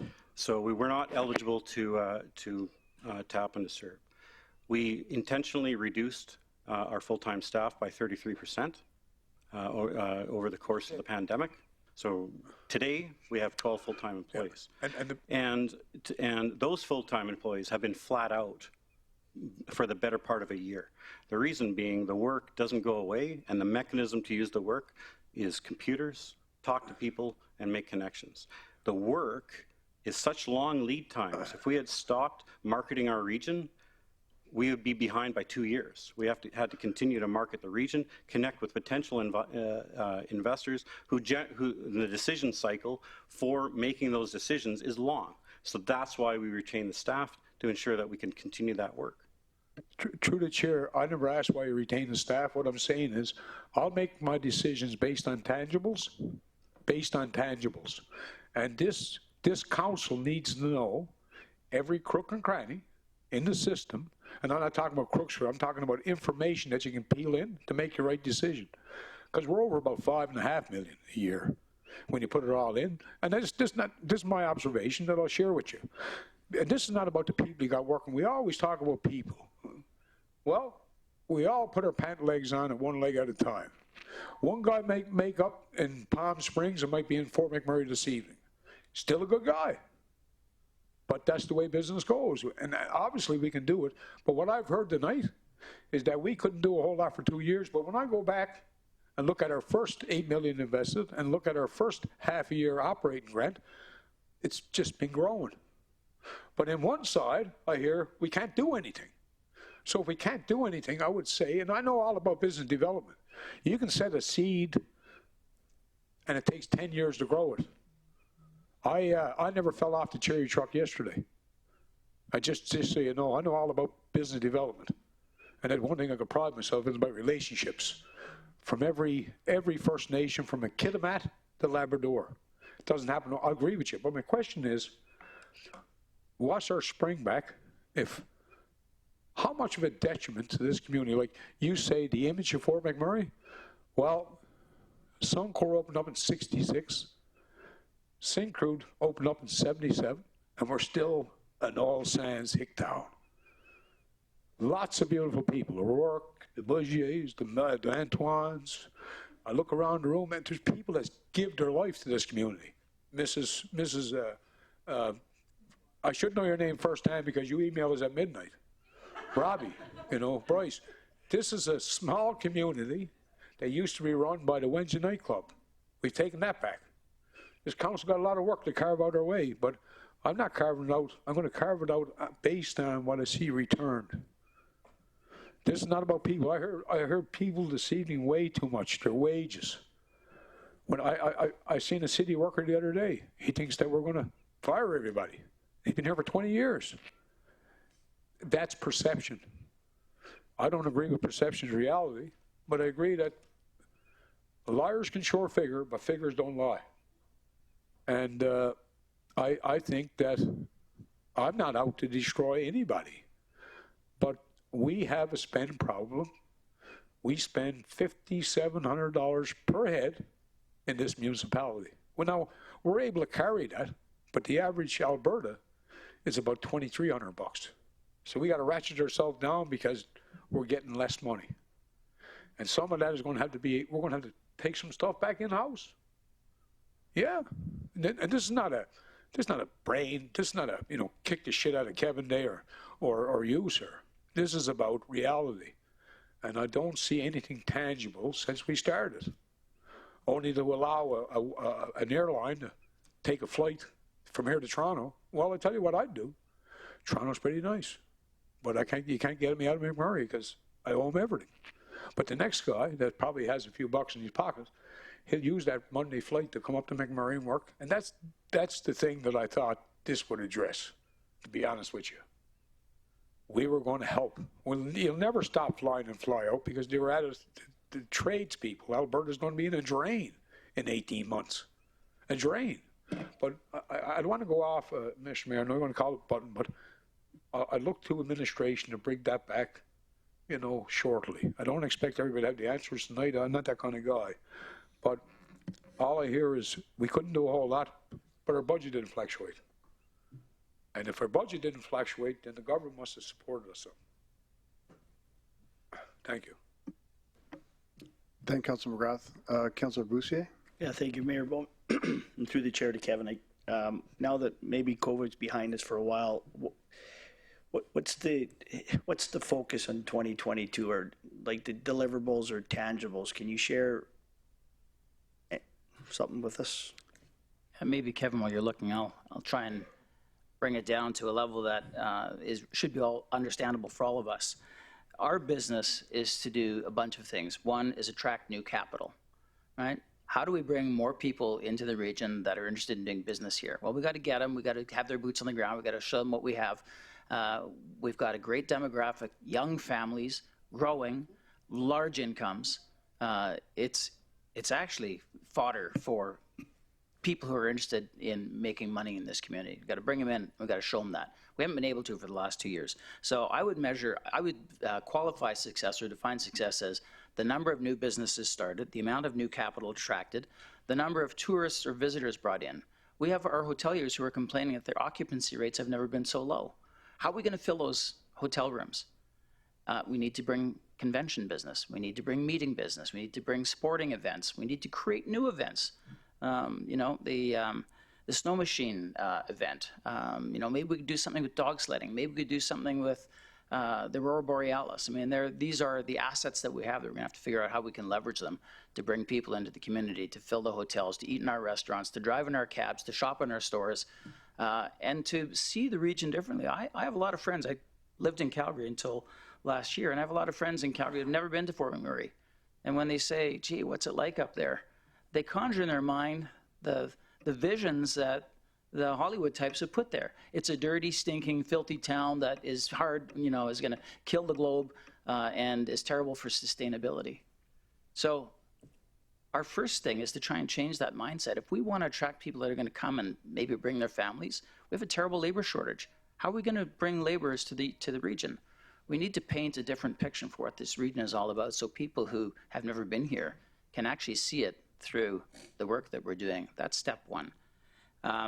I think there's a number of new events. And then I would say, but lastly, how do we even measure if we're having success there? Leger Research does work that will measure perception of a brand. So we actually have a baseline for how do Canadians think. What do they think about Fort McMurray when they hear the word Fort McMurray?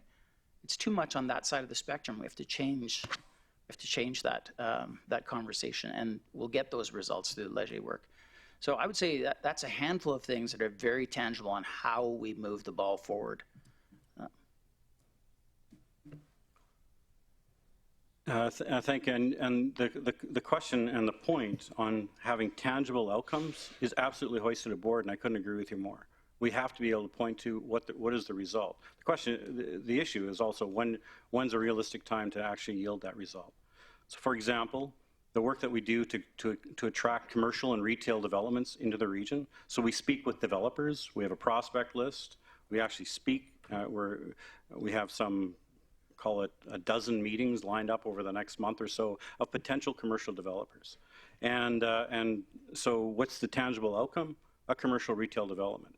How long is that going to take? Well, that developer is going to decide. The discussion around that Councillor McGrath raised. Can I just interrupt you for a minute, Kevin? Because the one issue that you're going to face, and I was going to get to that tonight, is you don't have any, like Red Deer has an ACDEV that takes care of their land sales. Unfortunately, we don't have land here. It's owned by the Crown. So when you say you go out to the developers, what are you marketing? Yeah, it's a good question. It's a very fair question. Land has historically been an issue. We've engaged with an expert in commercial retail development and got their advice on, okay, so what can we sell? What's available to us? We've identified some 10 focus areas in the urban service area that are developable and that are investable. So some of them are greenfield, Parsons Creek, Sailing Creek. Some are in the lower town site, and others are scattered throughout the region. Some of the airport lands, for example. So there are lands available for development, and our commercial retail attraction study has yielded us some really relevant knowledge and that study is just like hot off the press from last fall. So for example, $700 million of leakage drives on the highway every year. I think we all know that. Now we have a number to that, right? And related to that, the market demand based on our consumer study justifies new developments based on today, no projections. We're underserved by 3 or 4 commercial retail developments the size of the Eagle Ridge Commons. So the opportunity is here. We've made the value proposition. We're talking to developers. They're interested. Some of them are already starting conversation with the municipality. That's not our role. That's the deal, right? Our role is to bring them in. And that's going to take some additional time. And there's still some issues around, or I shouldn't say issues, but there's still some work to do to make sure that we're not working at cross purposes with the municipal land transaction. I would hate to bring in a potential developer to look at a land that's already in a pending deal, for example. Right. Okay. So, I mean, I could ask Councillor Ball beside me and Councillor McGrath what their vision of economic development in this community. Like, I guess my question is to you folks and your board, is it bricks and mortar? Is it job creation? Is it diversification? Is it a combination of everything? Because obviously there hasn't been a lot of bricks and mortar in this town since probably 2014. I mean, we've been in a tailspin since 14. Like Councillor Grandison, I've been here a few years, and I've been around when we had float planes land on the Sny.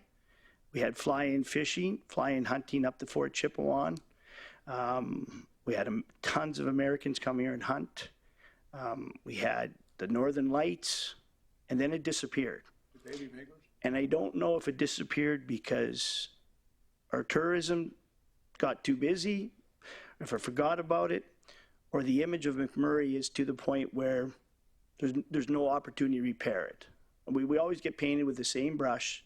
We allow Leonardo DiCaprio, Jane Fonda, the whole group of them to come up, hammer the town, fly back in their large carbon footprint in Palm Springs or California or whatever, but yet McMurray's image, I don't know if it's repairable.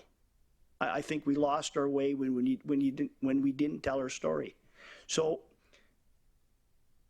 is economic development, can it be successful here? I struggle. I mean, airlines. I mean, I think we had more airlines flying here when we had PWA. Like, you can't, I mean, I think we just got a direct flight from Edmonton. Now you had to fly to Calgary to get to Edmonton. So let me just start. There is no silver bullet. So you said it right. What is the focus? It's all of that, because there is no one silver bullet. But let me share a story with you of my own personal experience in 2017 as CEO of WestJet. We donated a Q400 aircraft. You might even remember this. We filled it up with British Columbia business people. They came from Victoria, they came from Vancouver, they came from Kelowna. We flew them all to Calgary, put them on a Q400, we flew them nonstop here.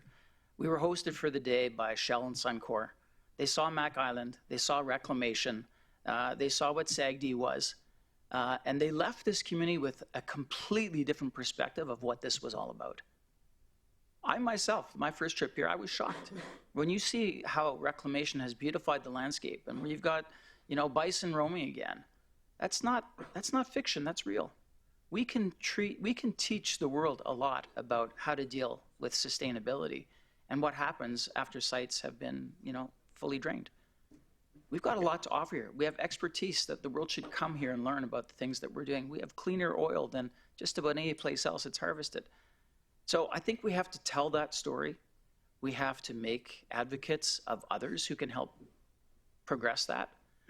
And we've got to do all the other things. We've got to develop tourism. We've got to get the small local indigenous entrepreneur that says, you know what, I want to invest in a little bit more upscale lodge that's going to, you know, have 15 chalets just on the outskirts of town, because we're not going to fly them another 150 miles once they've come here. And we're going to put them up in a chalet, and they're going to see the beautiful northern lights, and maybe we can take them on a dog sled.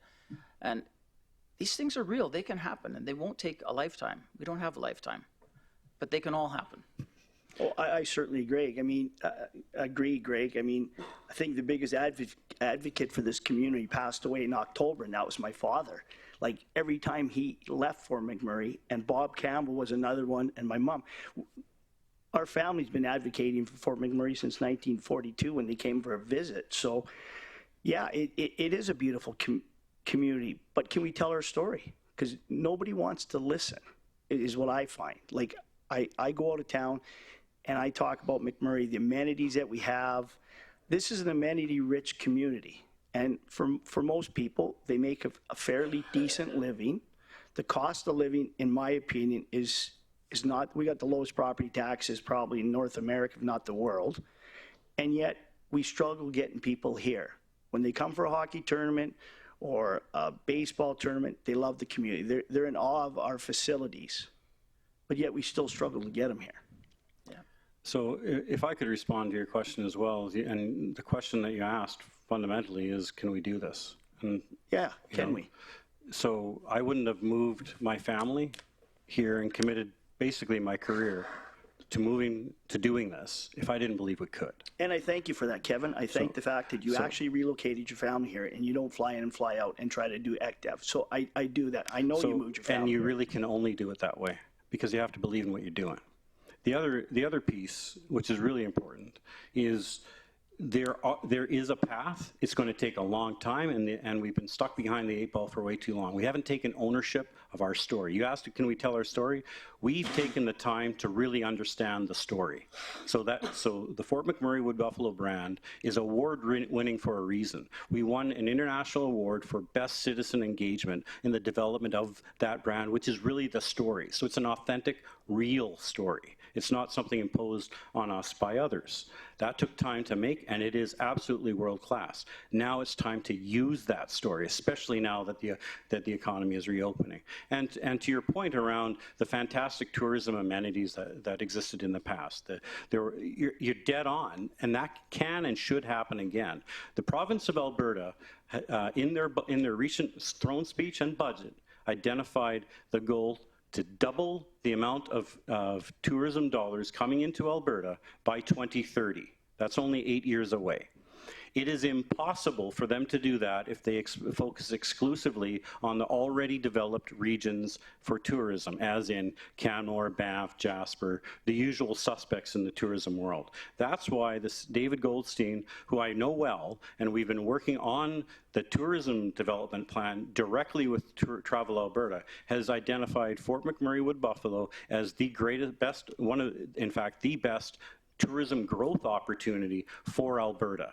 So now we have the buy-in of the Provincial Tourism Destination Marketing Organization. Destination Canada is also buying into us. That's the National Destination Marketing Organization. I can't speak to the past, but I can speak to the day that when I arrived, and what I observed is the region was not marketing itself as a destination. So we turned that around and started doing so, and it took us roughly 12 months to start marketing the region as a destination. Yes, COVID stalled it, but that doesn't mean we don't stop the marketing, because the purpose is to plant the seed and the idea, and that takes time. So that's why we've been doing what we've been doing. So I'm 100% bought into this personally. My family is, and really the fact of the matter is, this is a doable thing. We've for too long had others define our region for us. We now have the means, but we can only do it. And one marketing organization, ECDEV and tourism organization, can't do this alone.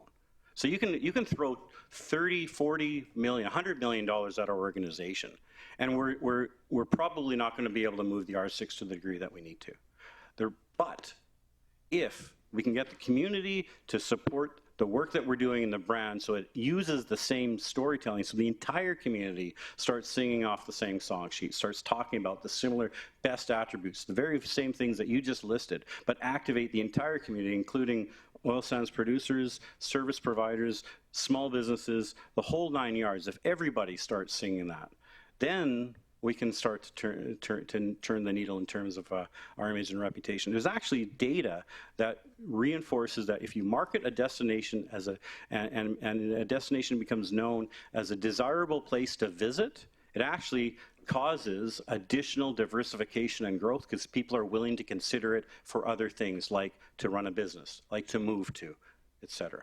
Yeah, and I totally agree with you. The problem we have as councillors and everybody else, that there's 65,000 people out there that want a Costco and a Home Depot and 9 new restaurants on the streets tomorrow.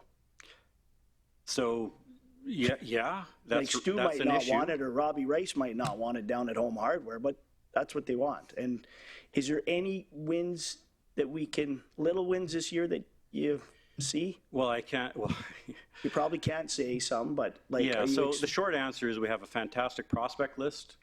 We have decision makers talking to us. This isn't like, this is real business development. Okay. Something I can't promise, but okay, we've got something. So my question to you as a councillor, outside of the money that you're requesting tonight, is there anything else this organization and us sitting around this room can offer you to make you successful? Multi-year commitment, and amplify the work that we are doing, please. So that means speaking well of the community all the time, speaking well of the work that's being done to attract businesses and investment into the region all the time, whether it's in chambers or outside. Okay, thank you. Thank you, Councillor Boussier. And just another reminder to Council, just this portion is for questions. Councillor Benjoko. Thank you, Mayor Bowman, and thanks again for the presentation. I find it actually concerning, I don't mean to take you back, that I was actually correct that 18 full-time was at 2.9 million, which is more like 3 million. And then I heard you discussing, you talked about benefits and all that, but I was correct.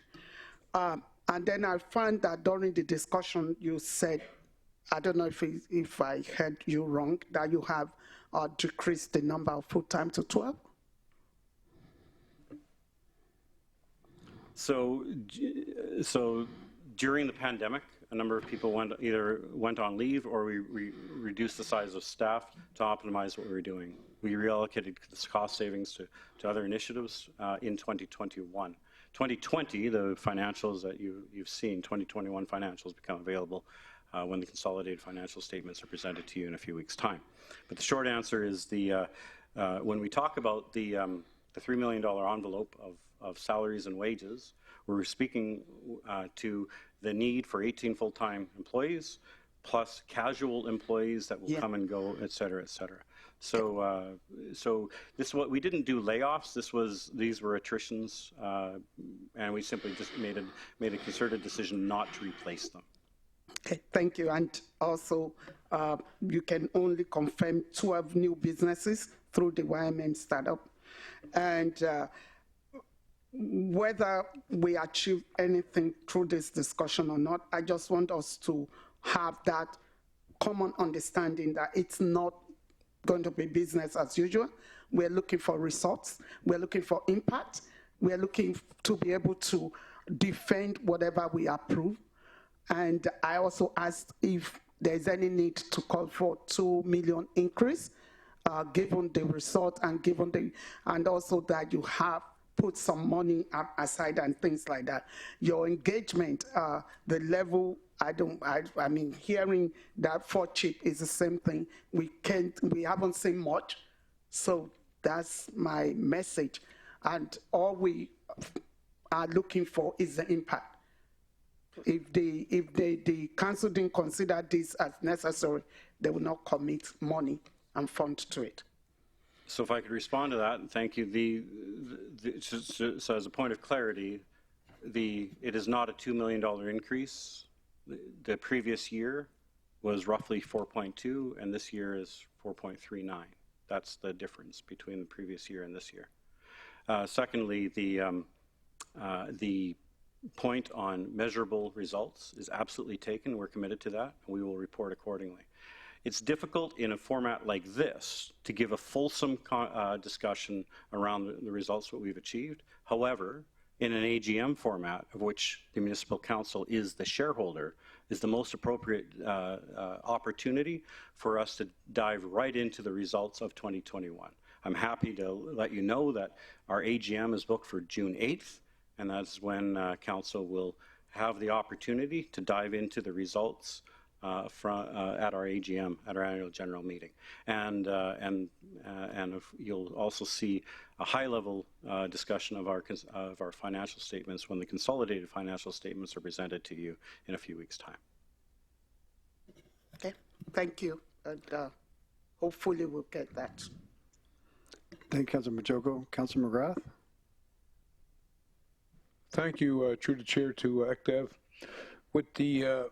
With everybody pretty well saddled in the last couple of years, and as you pointed out a few times, is there, now that you're able to market Fort McMurray outside of Fort McMurray, what's is the couple $100,000 extra to allow for, to market Fort McMurray?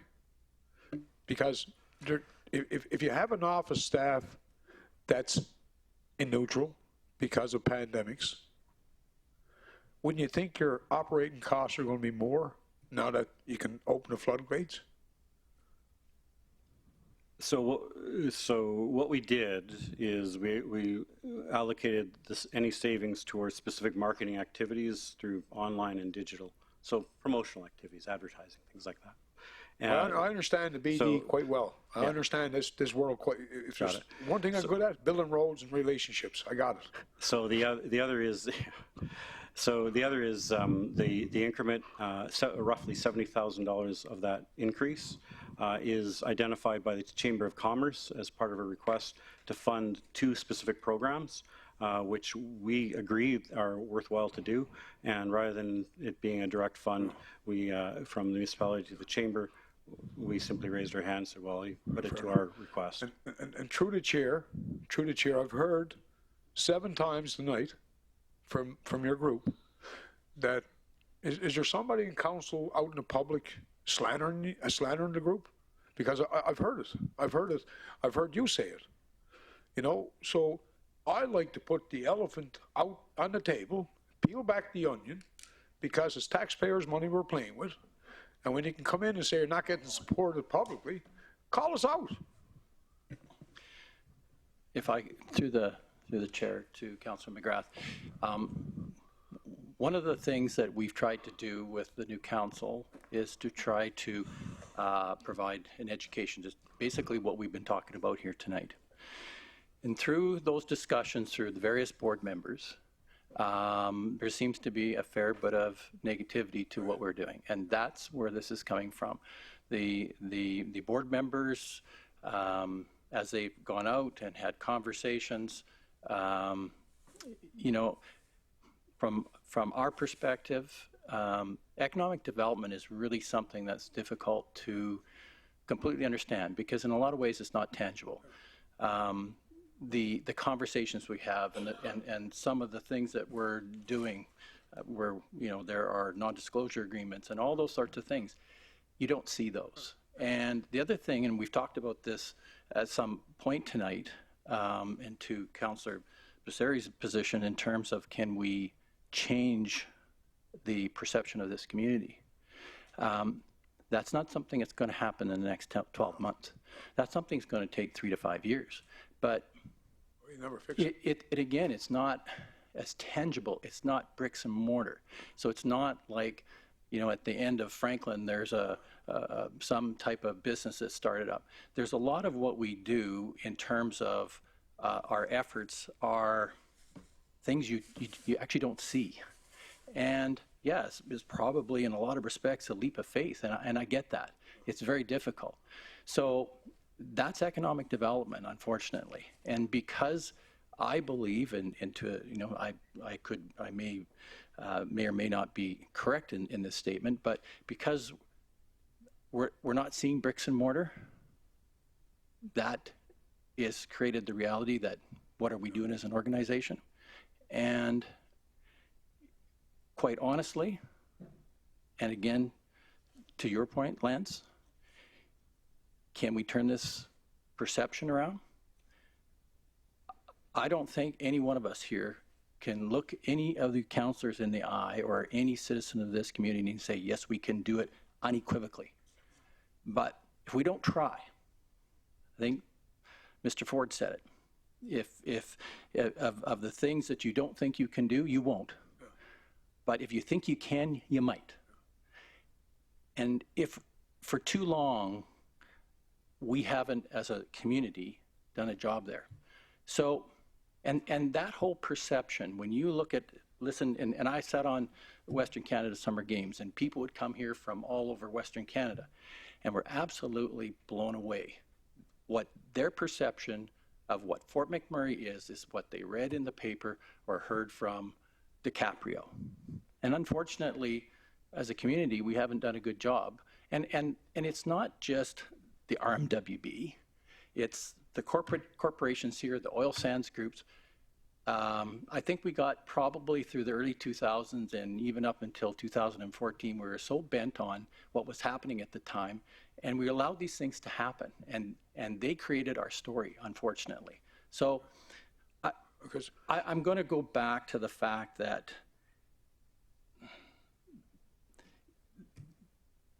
economic development is a long game.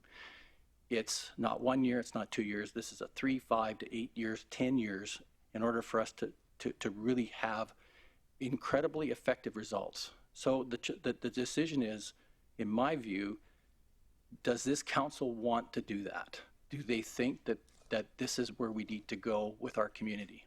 And if they do, we're going to continue to see where we're not always going to get bricks and mortar. But hopefully along the way, as we change the narrative about who we are and our community, we will then hopefully be able to do a better job of attracting these businesses, workers, et cetera, et cetera. And along the way, part of doing that is through some of the other things, activities, through tourism, as we get people to come to this community, to hopefully they get to see what we all see, and they become our ambassadors. But it takes a village to make a change. And really, at the end of the day, that's where we're at. That's what it's all about. Yeah. I certainly always appreciated your honesty, Dan. You and Woodhouse. You know what I mean? You built a great... And you hired people locally. You put them in hotels. I get the whole... Man, this whole board gave back more than they ever took away, this whole board. I got it. I understand it. But I'm also in a bit of a reality check. When somebody comes up to council and says that I'm talking about them, well, I get offended because you know what? You know it best. This guy probably knows it even second best. If I got something to say to somebody, it's just like I respect people when they come and say to me. I'm not swayed by social media or Facebook or Facebook or Kiss Me Arse on a Friday. When I hear that a good guy, you know, I don't know you from Adam, but I know that you know, WestJet was cheap when you were there, but now it's tripled. That's why everything is tripled, and we're picking on people's wages. Well, buddy, if we just done an incremental 3% inflation and adjustment, that's not going to cover people off. So I don't like how we cascade wages around. Well, I'm doing this tonight based on 4 years of experience with the initial discussion. And I wouldn't be able to pay you for the time that you put in. But what happens here, you talk to councillors individually. And that's what industry loves, and that's what everybody else loves. They pick apart, councillors go and have their coffees and stuff, and then all of a sudden, when it comes to these forums, you kind of question, well, Jesus, that's not what you told me at Earl's the other day. So, I just for the public, I don't talk about economic Wood Buffalo. I talk about my town that gave me everything. Me and Chief Vern Janvier started right here in that block in a garbage can. And because the small business community believed in me, gave me a place to live up top. And then, Christ, I went to Cano College. And they were talking about Fort McMurray then, and they're going to talk about Fort McMurray forever. But I value actions, not words. And actions are tangibles. They're really tangibles, and I don't expect anybody's going to build a building here right now.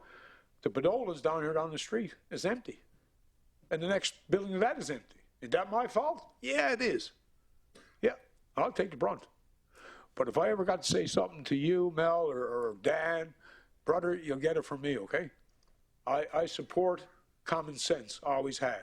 Never been above the clouds, maybe on a Friday night, but never been above people. But I got that corrected because I had the community to thank for it. And I was going to chuck her all in, but when I walked into this place in September and there's a couple of seniors out there, I told them I'd come back if my community had me. They put me back in this chair, and I'm a different guy. And I'm not going to beat up people on their wage. At the end of the day, Chief Vern pays me to do a job. I do my job. So, Councilor McGrath, do you have a question? Yeah, I did have a question. I think I asked it first, but then went on. But okay. I appreciate you, Mr. Bowen. Thank you. Thank you, End of story. I'm over. Thank you. Councillor Dogar. Through the chair, thank you, sir. Mine is very brief. Kevin, there is a normally tendency when the people are laid off or sent on long leave, they are sent back with the promise of come back, we'll hire you once we are getting good. So please, I would request you, the local should be hired. You know, this money should remain here. So once I went to your offices, I was preconceived. But once I listened to you people, your arguments, so my impression was already changed. Because we are giving $60 and $40 you are getting from the upwards, for province and federal. And if we do not give you $60, that $40 do not come and the closed door. The tie is between closing the door or giving $60 and making the business move. Very rightly said by Jen that such like businesses, such like ventures take years to produce results. So I will recommend it that you people should be looked after. You people did quite exertion today. You deserve it. Thank you. Thank you, Councillor Dogar. I don't see any of the lights on, gentlemen, so we move on to our next presenter, but thank you very much.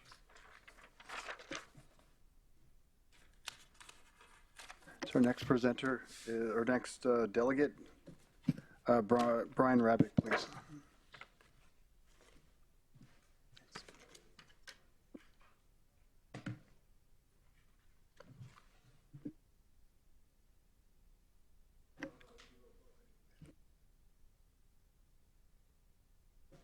I'm not seeing Brian Ravick in the chamber, so maybe we'll take a 5-minute quick bio break for everyone.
Okay, everyone, we're going to reconvene. If everyone take their seats, please.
to go through COVID better than anyone, because I would just like to try to pay bills, and I don't get a city credit card or my flights paid for. Like, it was hell, and we managed to grow during that time. Bricks and mortar, well, Glosky, you know, he's opened up a Malintulin, and he's created over like 60 jobs in the last couple months. There's lots of bricks and mortar opportunities.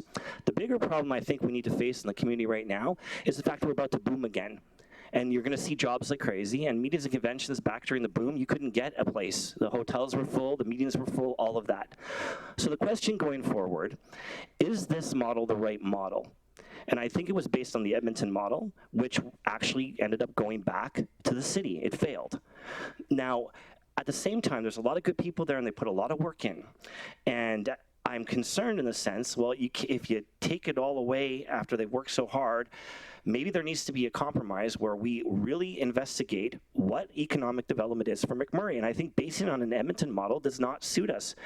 Red Deer has 6 people, and they have more population. They have way more land development. They've got the gasoline alley. Now, that's not under the 6 people. There's a separate thing. But that's a significant difference in size of population, and they have a surrounding population and all that. The thing when I hear about Costco, I'm so sick of hearing about Costco over and over again. Here's the thing that really economic development needs to do immediately. They need to meet with all of the existing businesses here tomorrow. Robbie Rice from Home Hardware, he knows what Costco will do to him because they all have home hardwares all over the country, and they know how to open up so many proximity and what a Costco does to them. I'm yay or nay on Costco, but what I do know is the people that have invested in this community, they need to be far more connected to economic development than they are now. And the other thing is that, and I want not to make this about me or my business, but the amount of outside people from consultants that the municipality handles or that come up here all the time, it's insane. It's been insane for years before ECDEV. That needs to change, and the people that are here, we need to build their capacity so they can actually grow their businesses, and the specific types of expertise that they can have, you can farm that in a little bit.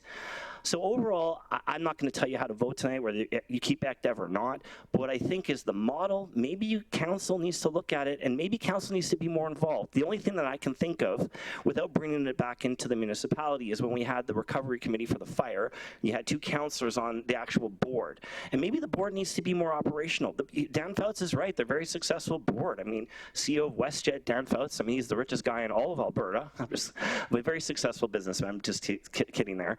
My point is that there's a lot of success there. Maybe they need to be more operations, because the vast majority of the community right now, as Al said before, they're fed up. And maybe they're just fed up because it's COVID and the world will get better, but we definitely need to address these issues immediately if we're going to actually have an economic development and tourism that actually benefits us, because it belongs to us. It belongs to people in the community. It's not just for the board, and it's not just for the workers. It belongs to all of us. And we all, to Kevin's point, if we're going to take that message with the place brand and all that, well, we have to embrace it. But then we also have to actually believe in it. And I think I think that's the biggest problem with it. It's sort of like, as much as the work went into it, sorry, and Robbie, the sorry, Robbie, thousands you of can dollars. wrap that up. You're over your 5 minutes. I'm over my 5 minutes. My point is, for all of that hard work, if we're going to come together, maybe we need to really look at the depth of this and see how we can come together for a proper solution. Thank you. And any questions from council? Have Councilor McGrath? Thank you. First of all, Robbie, thanks for everything you do in the community, and your all sand strong and clean oil and the productions you put on and stuff, so that's well. As a business owner that's been around, what would you do tomorrow morning if you were given the opportunity to do BD about our image? I'd stop. I would do one thing. I think that we have a big problem in this community. We don't grow this community properly. We grow too big. That's why Conklin has a rec center for 250 people that should never have been built. Wait. This is not about what we have already. The question is, if you were given the keys to a BD strategy for economic development, what would it look like? Okay, so I'll kind of sum up what I was trying to say into one point. First, we build small, and we start believing in ourselves. I don't think having a Costco is going to make a hill of beans difference here. We build small community centers, small things, small businesses, and build ourselves up and be more proud of who we really are. I did the marketing for the racetrack this year. Very successful, very easy, low-hanging fruit. We need way more of that. We need to stop bringing outside consultants from Edmonton, Vancouver, Toronto, and telling us who we are or how to be. We're never going to be Toronto, Montreal, or any of those places. We need to embrace who we are, be proud of who we are, and grow who we are. People come here for jobs and opportunity.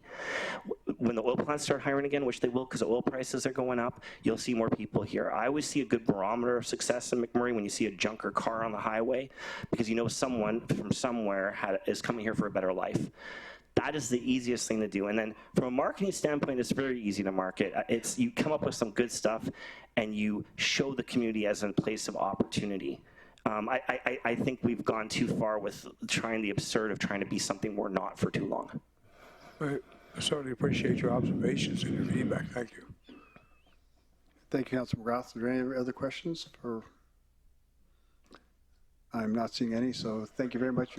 Oh, sorry. Go ahead, Councilor Cardinal. Thanks for your presentation, Rob. I want to reiterate the question from Councillor McGrath. From your perspective as a person that showcases cultures and small businesses, how, in your vision, how would you develop from the economic development and tourism for the rural communities? How would you? I want to ask that question because I find that showcasing our cultures and our economic development has to start with the community itself, but with from videos or whatever it may be, right? So I got a real answer for that. I think, well, it was nice when they did the campaign on the fishing lodges, okay? Fishing lodges are unattainable for the average person. It's $5,000 minimum to go. You're sitting on a gold mine in Chip. It's beautiful. When we were up there, I would activate Chip. I'd rebuild that lodge, and I would subsidize a deal with Murray Aviation if I was the keys for the economic development money to make affordable flights, and I would build local tourism right to Chip, not to the lodges, to Chip, and build boating in there. And I think the problem the rural areas have is they don't offer much. Okay, if you go to Chip, you can't get a haircut. We talked about that, right? Conklin's sit on a beautiful lake, right? But there's nothing there. Mariana Lake sits empty. I'd build a marina in Gregoire. I would activate small, attainable, affordable things that average people can access. Fishing lodges and stuff are amazing if you can afford them, but most people can't afford them, even if they're working at Suncor or Syncrude. That is how you activate it. But Chip is the most beautiful place ever, but you have to activate it with tangibles, and I think that's something that it's not that hard to do. And I think when you're meeting with them, I would see how to activate that. Low-hanging fruit is what we need right now, not the big, absurd, giant things that we constantly try to have or want. Thanks. Thank you. Thank you, Councilor Cardinal. Councilor Ball. Hello. Thank you, Mayor. Through the chair to Robbie. I just wanted to, frankly, thank you for one of your comments. We sat in sessions the last 2 days working on strategic planning, and one of my pet peeves is we've spent about the last 15 years trying to be someone who we're not, building monster hockey rinks downtown and all that stuff that took place. And you're right, we need to celebrate who we are and build small. So I just wanted to thank you for that comment. So. Yeah, I think, and no, this is actually my first time ever speaking on council, believe it or not, for as much of a loudmouth as I can be. That is, we have a football field that we've only had 2 games in. It's a problem, and our wealth, in one hand, is why we're such a great community. On the other hand, I think let's investigate places like Grand Prairie, Red Deer, Sudbury, Saskatoon, Regina. They're bigger, and build off of what they do, because here's the situation that we are blessed with, but it's also a bit of a curse, right? Smaller communities that are forced to go through hard times have to penny pinch, right? You want to fix a neighborhood? Okay, if you got a bad neighborhood like in New York, you get a couple gay guys. They come in there, they fix it up, and they paint it, and next thing you know, you have like a fancy area, all the rich people move in. It's awesome. We need that type of attitude here. If we found a place that is successful with low money and we take that approach, we'll have success everywhere. Like, I really believe we can have a festival season that no other community could have all the way from March until, because the sun doesn't set. So from March until October, you could do a lot. Like back to the 80s, Rib Fest, Thriller, the events, all the stuff that, Empty Bowls. We have a beautiful community, but we need to go small, not so large. Councillor Benjoko. Thank you, Mayor Bowman, and thank you for the presentation. I just want to ask a direct question. In what way has economic development reached out to people like you, engaged people like you in the community who are already doing something about the image of Fort McMurray, for instance, talking about building on what we already have and not imaginary Toronto or Chicago or becoming New York one day. So we need to work with what we already have more than thinking we are going to attract. If we can retain those that we already have here, engage them. So that's my question. So I'm gonna compliment them, and I'm gonna be critical in the same time here. So the compliment is I did produce the Big Backyard series, and they were very receptive. And the one we did on Six Lakes, unfortunately, was taken down, but it was the highest reach they ever had on their social media. It was very, very good. And Michael was in charge of tourism at the time, and it was fun working with him. Where I will take a little bit is I find that there's just this need constantly, whether if it's through the RFP process or whatever, to pull back to the people in Edmonton or wherever that currently do their social media now. And I don't believe that the Edmonton people are any better. In fact, the reach has gone down. And I think going forward, I think one of the things that they should need to do is, how do we strengthen the people here?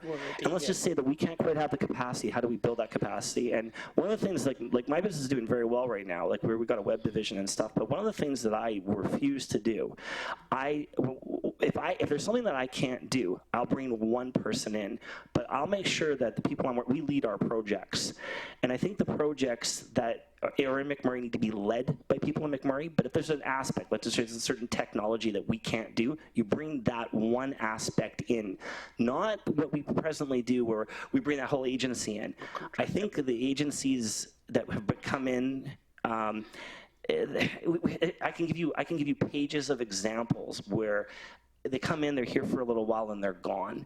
Yeah. And I think our community's hurting from that. I really believe we've had a lot of that, and I think, and if I was to challenge council, and I actually feel for you guys, because I think you guys should have a full-time position. This type of job with this type of budget and this type of insanity takes work and time and understanding. But I would challenge you guys to really get to the grit of what is wrong and try to find solutions for it. Understand, like for economic development, check every single city in the country. What are they doing? And we have the most unique place. Like you can't just take it from Red Deer. Like I gave that example of Red Deer having 6 people, but take aspects of that and make our own. And I think that's the biggest flaw. We've continuously gone outside for like somehow the technology of the people that are here, especially at site, we have the best in the world. We have talent. There's beautiful, talented people here. Grow here, build here, and make sure that the education stays here. And that's what I think we need to do. Thank you. Thank you. Thank you, Robbie. And we don't have any other questions there, so I'll just leave with one question. From your presentation, I'm going to, maybe I'm right, maybe I'm wrong, but you can maybe clarify. So you're in favor of economic development, but you think the mandate might need to be changed. Is that? I'm in favor of economic development, but I think that it seriously needs to have a new conversation how it was originally structured and what the pillars are. And I think that it would be a shame to just pull it, but at the same time, they need to show humility and they need to listen and they need to, find ways to get more in tune with what's happening, right? And I think the fact that they're kind of shocked that everyone in the community is upset, they're not really in tune with what's going on in the community, because it's hard to sit up there sit back there earlier and watch everybody kind of like, we got this plan and like, why can't you just see our vision? But I think the problem is that the barometer in the community is just so, like, they're like this, right? And these are people that have open businesses, that have successful businesses, that care about this community. And one thing that I didn't agree with what Greg said is we are invested in economic development. Every single person in this town is invested in economic development. Just because, I think that they need to really be in tune, reach out, show humility, and get the grasp of what we need to do to grow this community. So to answer your question, yes, but at the same time, I think we need to revisit what it is that economic development is for our region. And I mean, they're touching on a lot of stuff: tourism, place brand, and also kind of in their defense too, like a lot of, even myself, when I wanted money for videos, right? Well, the former CEO, Annette, she said, well, go to ECDEV and they'll sponsor your videos. Well, that wasn't the case. So I think in their defense, there needs to be a clear thing. What do they provide? What do you ask for? And that needs to be clear, so that they're not stuck being blamed for things that aren't necessarily in their wheelhouse. So to answer your question, yes, but I really think you guys need to be more critical, understand it, and they need to step up, show humility, and pivot a little bit to make this community work. Thank you for the presentation. Thank you. Bye. Thank you. And next we have Bryce Kumka. So Bryce, again, if you could state your name for the record, and again, you have 5 minutes to present, followed by questions from council.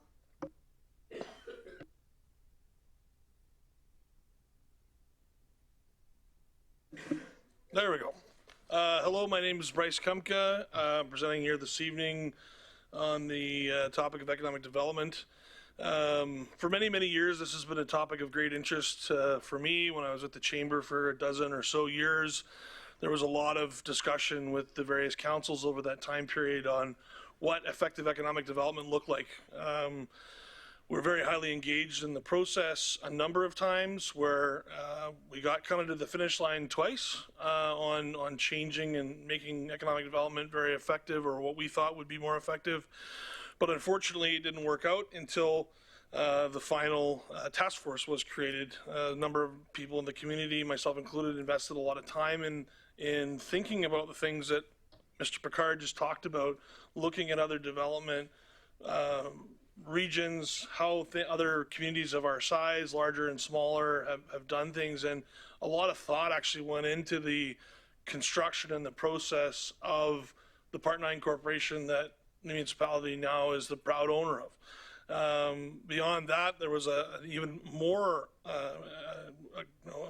large effort expended on bringing the board together. It took almost 2 years to bring the current chair, Mr. Sretsky, to the table, as well as the other people that were interviewed over many, many hours. I think Lance was sitting in the boardroom upstairs with us with Mr. Foutz and Mr. Rabick, and there's a lot of time that was invested by this community in creating what we hope to be the most optimal and effective economic development corporation that we could possibly have, and understanding that this is a unique community.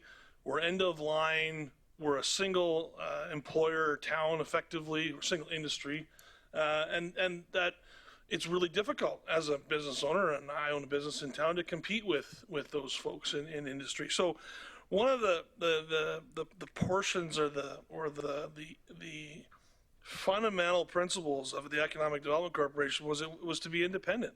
So it wouldn't have political interference from council. It wouldn't have councillors on the board. It would have a CAO that would be part of the process. But there would be, kind of, with the exception of funding, that was the only check and balance that was put in place. And, you know, like with many things in life, sometimes our expectations outweigh what's possible. And I think that's where we're really at as a community. I'm there personally, where I really, really hope that, you know, things would get out of the gate and everything would go rolling merrily along, and magical pixie dust would make land available at affordable prices, and things would be totally different. But I don't think that's realistic. And I think that, you know, members of the business community, myself included, have been critical of what's gone on. I think it's just because we have so much passion for this place, and we have so much, you know, want for success, that we'll always be disappointed. It's kind of like when you watch your kids play sports and they don't score the goal they could have scored, and they don't skate as hard as they should have skated, and they come off the ice and you're just disappointed because they didn't give it their all. Well, I think maybe they are giving it their all, but maybe our expectations is that they're Wayne Gretzky, and they're really not. And they just got to keep developing their toolbox, and they got to develop the process, and maybe we need to get a little bit more, you know, give them a little more time, which is a different kind of thought process that I was in, you know, a couple of weeks ago, or even in the last couple of years. But I've heard a lot of things tonight that are very favorable, and I think they're enduring to the efforts of the board. But I think fundamentally there needs to be effective, transparent communication between the operational people, not the board. The board's there to provide strategic direction and governance, but from the operational people as to what they're doing and what their goals are and what their, you know, short, medium, and long-term goals, so that people can stop saying, without knowing, and I'm included in that category, that economic development is doing nothing, because they're not. They're doing they're doing things. They're not nearly as effective as we'd like them to be, but we're also not being realistic in that regard. So those are kind of my thoughts on the topic. With respect to the budget, when we had the deliberations over the 2.5 years of creating the Part 9 and then standing it up, the number was always $5 million. There was no discussion over that was what it was going to cost. So the fact that we're discussing it now, I don't think is really relevant, and I think it's admirable that the organization has been able to source outside dollars that multiply with our funds. So I think they're going down the right path. Is it there? Probably COVID's to blame because that year is gone for all of us. Those are my thoughts tonight, gentlemen and ladies. Super. Thanks, Bryce. Do we have any questions from council? You must have, oh, there we go. Councillor Bussier. Yeah, thank you, Mayor, and through the chair. So I guess I'll ask the same question that Mayor asked Robbie. Just, it sounds like you're in support of status quo with some tweaks. Communication, obviously, to the public, to council needs to be improved. And yeah, through the chair to Councillor Bussier, I would agree with that statement. I think that it's two things. Economic development's a team sport, and economic development's a long marathon game. It's not easy wins, especially here, because we have all sorts of technical challenges to getting land availability and all the things. But I think we need to be working more collaboratively with some of the municipal committees, one that I chair, if we can be of assistance. And I think the land release is still our biggest issue. Through the chair to Bryce, would you offer ECDEV then the opportunity to market some of the city-owned lands that we still struggle with, hence the A&W or the old Wolf Taitinger building that's sitting to help them? Through the chair to Council Bussier, in the report that I authored in the spring of 2016, there was different options available for that land. One is the park, but one of the things that was very kind of a steadfast point for that group, which was I think a pretty good committee at the time, was leasing those lands because of the exceptional prices that were paid for them. We didn't want to splash the pot from a divestiture perspective and cause all the sundry lands in the area to thus be affected as well. So if you did a longer term leasing strategy, either 25 years or something to that effect, where you could preserve the asset for the municipality, but still foster an economic opportunity for business. Might be a hybrid solution to not disturb the real estate market in a real meaningful way. Okay, thank you. Thank you, Councillor Bussier. Councillor McGrath. Thank you, through the chair. Just let your wife know that was a lovely piece of bread, and Loretta for the jam. So my question to you, Bryce, you've been around the community, part of the club, part of the club that hated me, and challenged me lots. You guys had the steering wheel of piece of this economic development. I go back to the Judy Dixons of the world, to Mrs. Phibbs, the good old days, the BRZ. And we were fighting stigma then on Fort McMurray. We had a whole bunch of people in '96 leave and go back to Newfoundland and join the Churchill Falls project. Them people are still floating around, some today doing projects around Canada. So we'll never stop that transient population because everybody needs them. Come by chance, Sudbury, the Big Nickel, and up here. So my question is, when you had your piece at the chamber, what worked?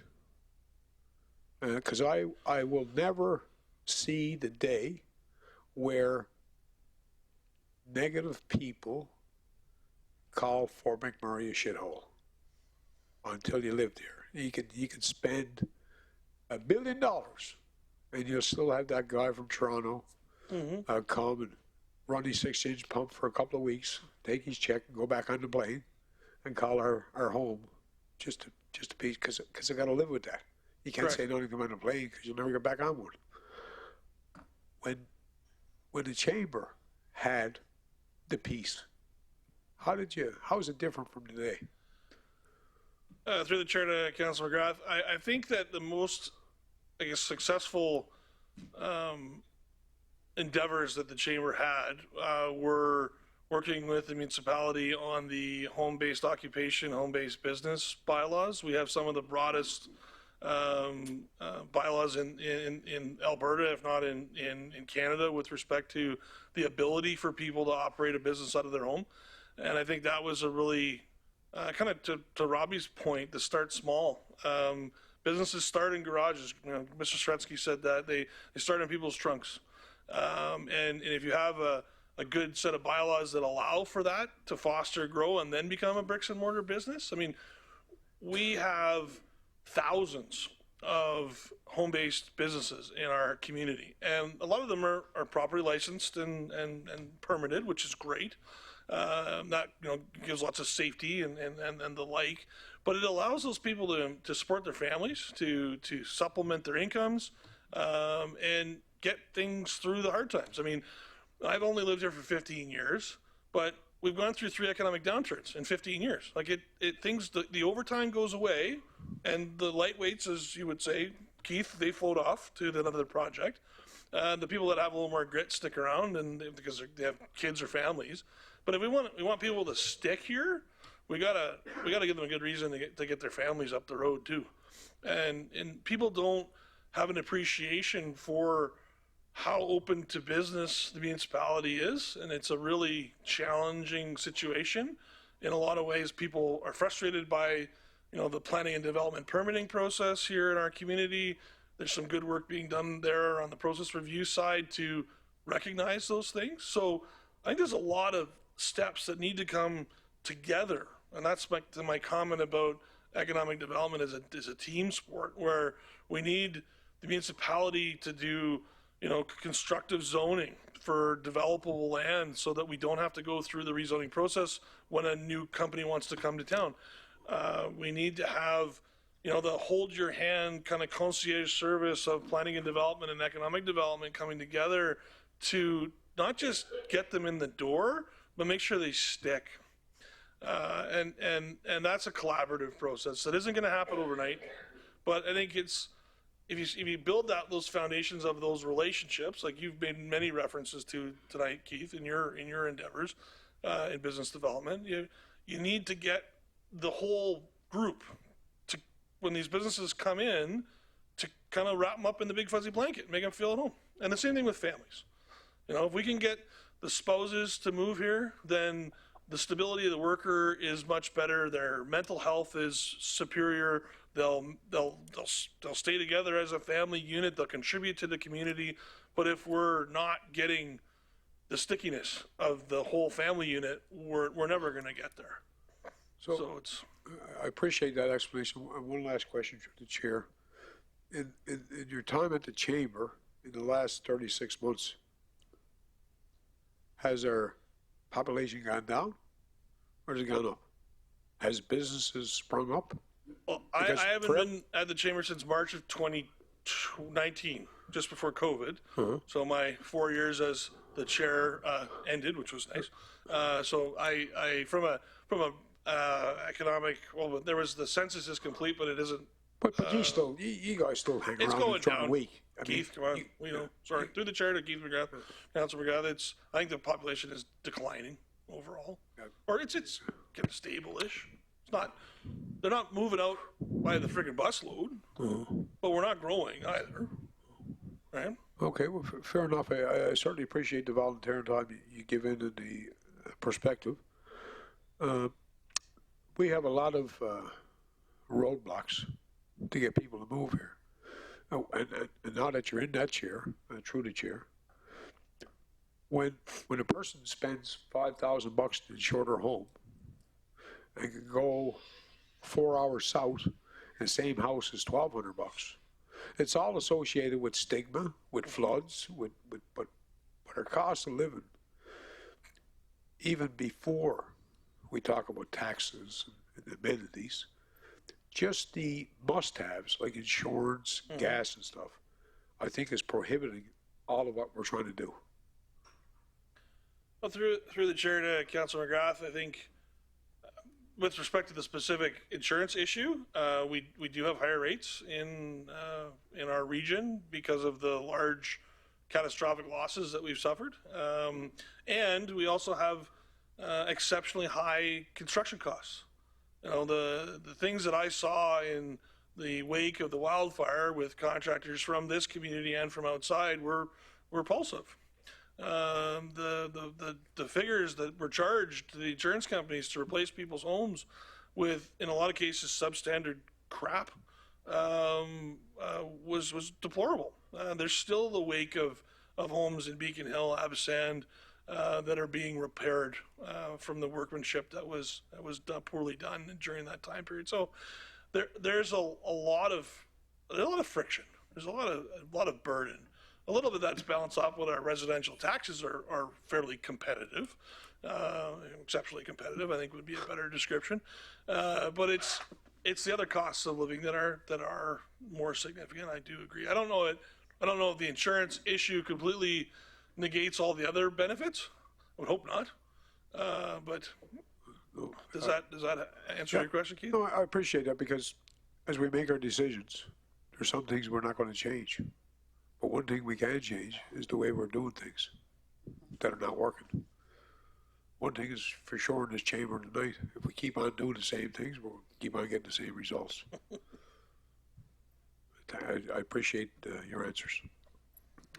Thank you, Councilor McGrath. Councilor Weigel? Thank you, Mayor, through the chair. Bryce, thank you. I appreciate your presentation and always your opinion. I guess my question for you is, what do you see the biggest downfall if we don't approve this? What is the biggest downfall we have to the city going forward? Through the chair to Councillor Weigel, a lot of effort's gone in. I think there's a lot of foundational moves that have been made that I think need to be. I mean, I will honestly say I learned more this evening about a lot of the intrinsic activities of economic development than I have in many conversations in the past or the presentations. So that helps me to have a little more of a level of comfort that there's some base work that's been done. So we would lose effectively 2.5 years or 2 years, depending on how you measure COVID effectiveness with work at home, workplaces. So you lose 2 years, and you lose credibility. So if there's folks in the hopper now, and anyone that's in sales or business development can understand that if you've got somebody on the hook and then you change it, that hook goes away. So if there's opportunities that are being fostered, relationships that are being developed, all of that kind of goes off the table. And once again, Fort McMurray gets a black eye. Oh, look, they can't even get economic development right. We're not going to go there. Let's find somewhere else to go and spend our money and invest in a community that has their act together. And that's, I think, the true. It's another slight of our reputation. If there's work that's already been done, which I believe there is, then that would be my concern. No, I agree. Thank you. Thank you, Councilor Weigel. Councilor Benjoko? Thank you, Mayor Bowman, and thank you for the presentation. My question might sound a bit odd, but I'm just going to try and ask in a polite way. From all the deliberations tonight, something needs to change for us to get a different result. I think we all agree on that point. So that got me thinking that the current economic development team, have they delivered for a similar city to Fort McMurray before? Have they delivered results with this model? If not, do we need to make some changes so that we just don't keep talking about the same thing? Because I think we all agree that there's need for some shifting of strategies at the very least. Through the chair to Councillor Mangico, I can't personally comment on that other than anecdotally. I don't know if one of the, Kevin, if you want to answer the question or respond to it. I can't, other than to speculate on your former position. I won't. I think we'll have questions again at the end after Bryce. But I personally can't comment on that. Like when the economic development organization was stood up, there was a consultant that was hired to help, get things rolling, and they did have a background in economic development intrinsically. So there was, as I think a number of people said, we're not business development, or we're not economic development specialists. Thank you so much. And that question, it doesn't need a yes or no. It might be hypothetical. It's something to think about. Fair enough. And like I said, the list is we need to change some of the things we do to get something different. Thank you. Okay. Thank you, Bryce. Thanks for the presentation. And just following that, if there's any other questions from council, followed by debate points before we go to a vote. I just have one for Kevin, if you can.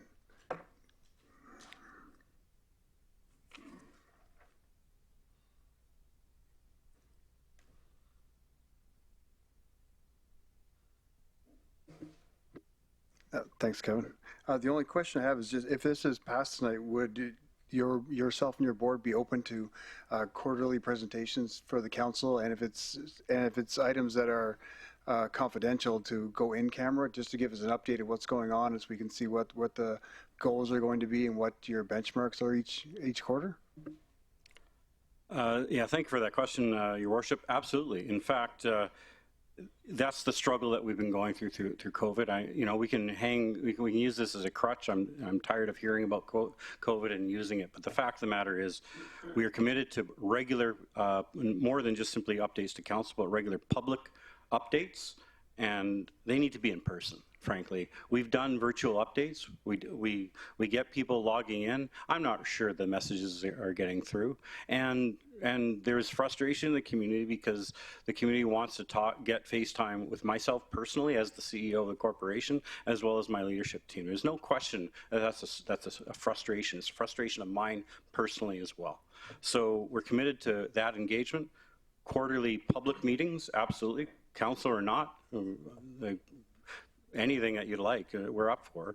And also remember, we have regular reporting mechanisms in place. We have an annual general meeting, and we do a public meeting as well. So that's two events that happen generally 6 months apart. The next one's coming up on June 8th that we will engage. And furthermore, we've referred to the 5-year economic development and tourism strategy.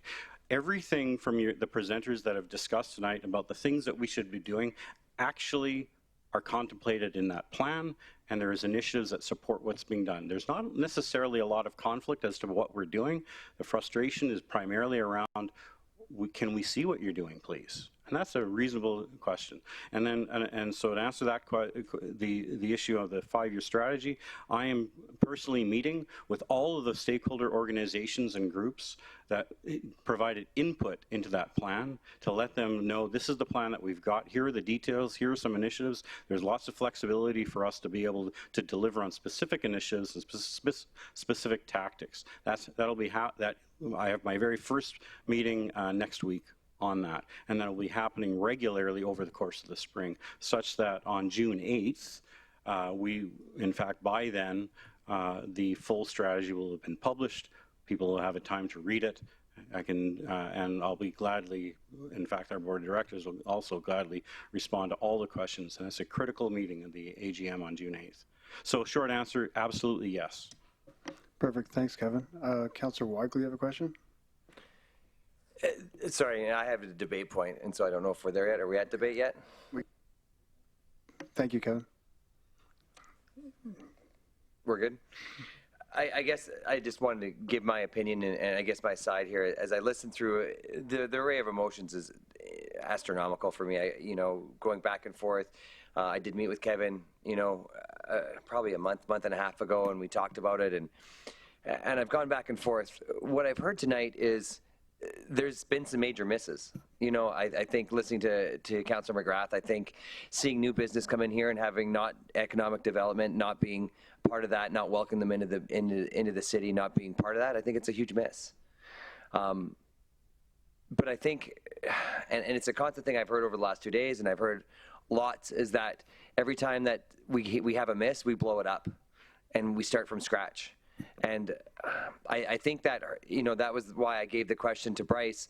Down at my business, he has the opportunity every night to tell me what I'm doing wrong, and I have the ability to change it in that heartbeat. But you appreciate that because that's the feedback you get, because you're not always going to get it right. And the idea is that it doesn't matter what department we find, what Part 9 we find, whatever it is, I think at some point we're just not going to get some things right, and we just haven't. And I think they're glaring, and I think they're big, and you know what, that might be an opportunity because we know what they are, and you can see them. I appreciated the fact, that Kevin came up and admitted, hey, that was a miss. That was a major miss, and hopefully that's not a miss that we do again. I do like the quarterly accountability that the mayor spoke about. I brought it up before. I personally have a little bit of a wayward feeling about us investing $8 million on an industry that I don't think is coming back right away. I do think I have a restaurant in the airport, so I, more than almost anybody in this room, wants it to come back faster than anybody, as I have an investment to pay off there, but it's not coming back in the next year. And so for that to be earmarked for years down the road, I have a little bit of a hard time with that. In my suggestion, I would like to go to a half pay, half ask for some of that earmark come out to kind of balance it out. But I also agree with Bryce that I think blowing up the organization right now, if any times of sales, we're going to lose years off of where we've gone. I think that we're going back to square one and asking Jamie to take on more responsibility to create a new area, and I worry about the years behind that, as a business, especially when we're talking downtown revitalization, that is a whole different story. If we've got things in the hopper and we got things on the move, what Bryce said about the black eye, I had a meeting with an investor 2 weeks ago from Calgary, and that was the one thing that they said, is that if we can't get other outside investment in here and get the people inside Fort McMurray to want to invest in here, then what are we doing? And so I think that if we've got stuff in the hopper, we've got some progress, there's stuff on the table, I think that we need to look at the accountability, maybe some pillars, see where the black eyes are and fix them. But I just think that blowing it up right now is a little too soon. I think it's a shared cost of what we have invested and what we can put it to the table. Give it a year, put some tangibles on the table, and see if they check the check marks. So that's my opinion. Thank you, Councillor Weigel. Councillor Grandison? Thank you, Mr. Mayor, through the chair. So when I got here today, I'm going to tell everybody I was a flat no. Absolutely. And I admittedly don't know what I don't know. Economic development is not my strong point. People heard what I said when you were up here, my perspective, the feedback I get from the community. I don't disagree with Councillor Weigel. I think that there's an inherent risk to blowing up and undoing and losing all the work that's already been done. I think it's still a big ask at this point in time from a perception perspective in terms of what the return on investment is, and really that's been what's been driving people to talk to me. What's the return on investment? I've got a much better picture. Thank you, all of you gentlemen, and all the people who presented. I think it gave me a much better perspective than I had before that. I also agree with Councillor Weigel's suggestion, and it certainly was what I was going to talk about, that one of the options may be drawing a couple million out of the bank and funding it at a lesser level. But I also think, and I agree with the reporting and developing a more comprehensive understanding from council's point of view. And I'm not sure, maybe the last council was less interested in knowing, but this council is more interested in knowing. And that's part of the reality of politics, is how we interact with the people who voted for us. And I think from my perspective, I need to be able to, and I agree with you, by the way, that I need to be able to go out into the community and speak positively about an organization that's part of the RMWB. It's a Part 9 corporation. We're in this together, and I need to be able to support that and speak positively of it. And in order to accomplish that, I, one, have to understand it, and two, I have to believe in it. That's the bottom line for me to actually be able to do that. I think that Robbie Bicard's statements are equally true. I think there has to be more of a focus. Anybody who knows me, and many people have said the same thing, I've been preaching, celebrating who we are for as long as I can remember. I've despised all of the consultants that were going to come in and try and change us into Vancouver or Montreal or put little coffee shops down at the Snai for a $6 cappuccino where you're getting eaten by mosquitoes and horseflies. Never made any sense to me for 4 months of the year. We need to be realistic about who we are. We're a hardy, hard-working town. We work 12 hours a day. People here work hard. They live hard, so on and so forth. That's who we are as Fort McMurray. We're certainly not what the media says we are. And I also agree with Councillor Weigel. I don't think bringing it back inside necessarily makes any sense either, because we're just trying to get an org review and we're trying to figure out what's the best way to do with what we got right now, let alone adding another piece to the equation, another piece to the puzzle, when there are some other people that are perhaps smarter. My only other question and debate point that I want to throw out there is, I really can't get a picture on size. You know, from what I read and from what I see in other communities and stuff, the size appears bigger with this organization than other economic development, taking in the fact that we have some very unique perspectives in our region. I still can't get my head around 18 people when Red Deer, for example, can do it with 6. And as Robbie said, I don't have a clear picture because maybe they have another group of 6 that deal with oil and gas or whatever. Maybe it's 12. I honestly don't know that.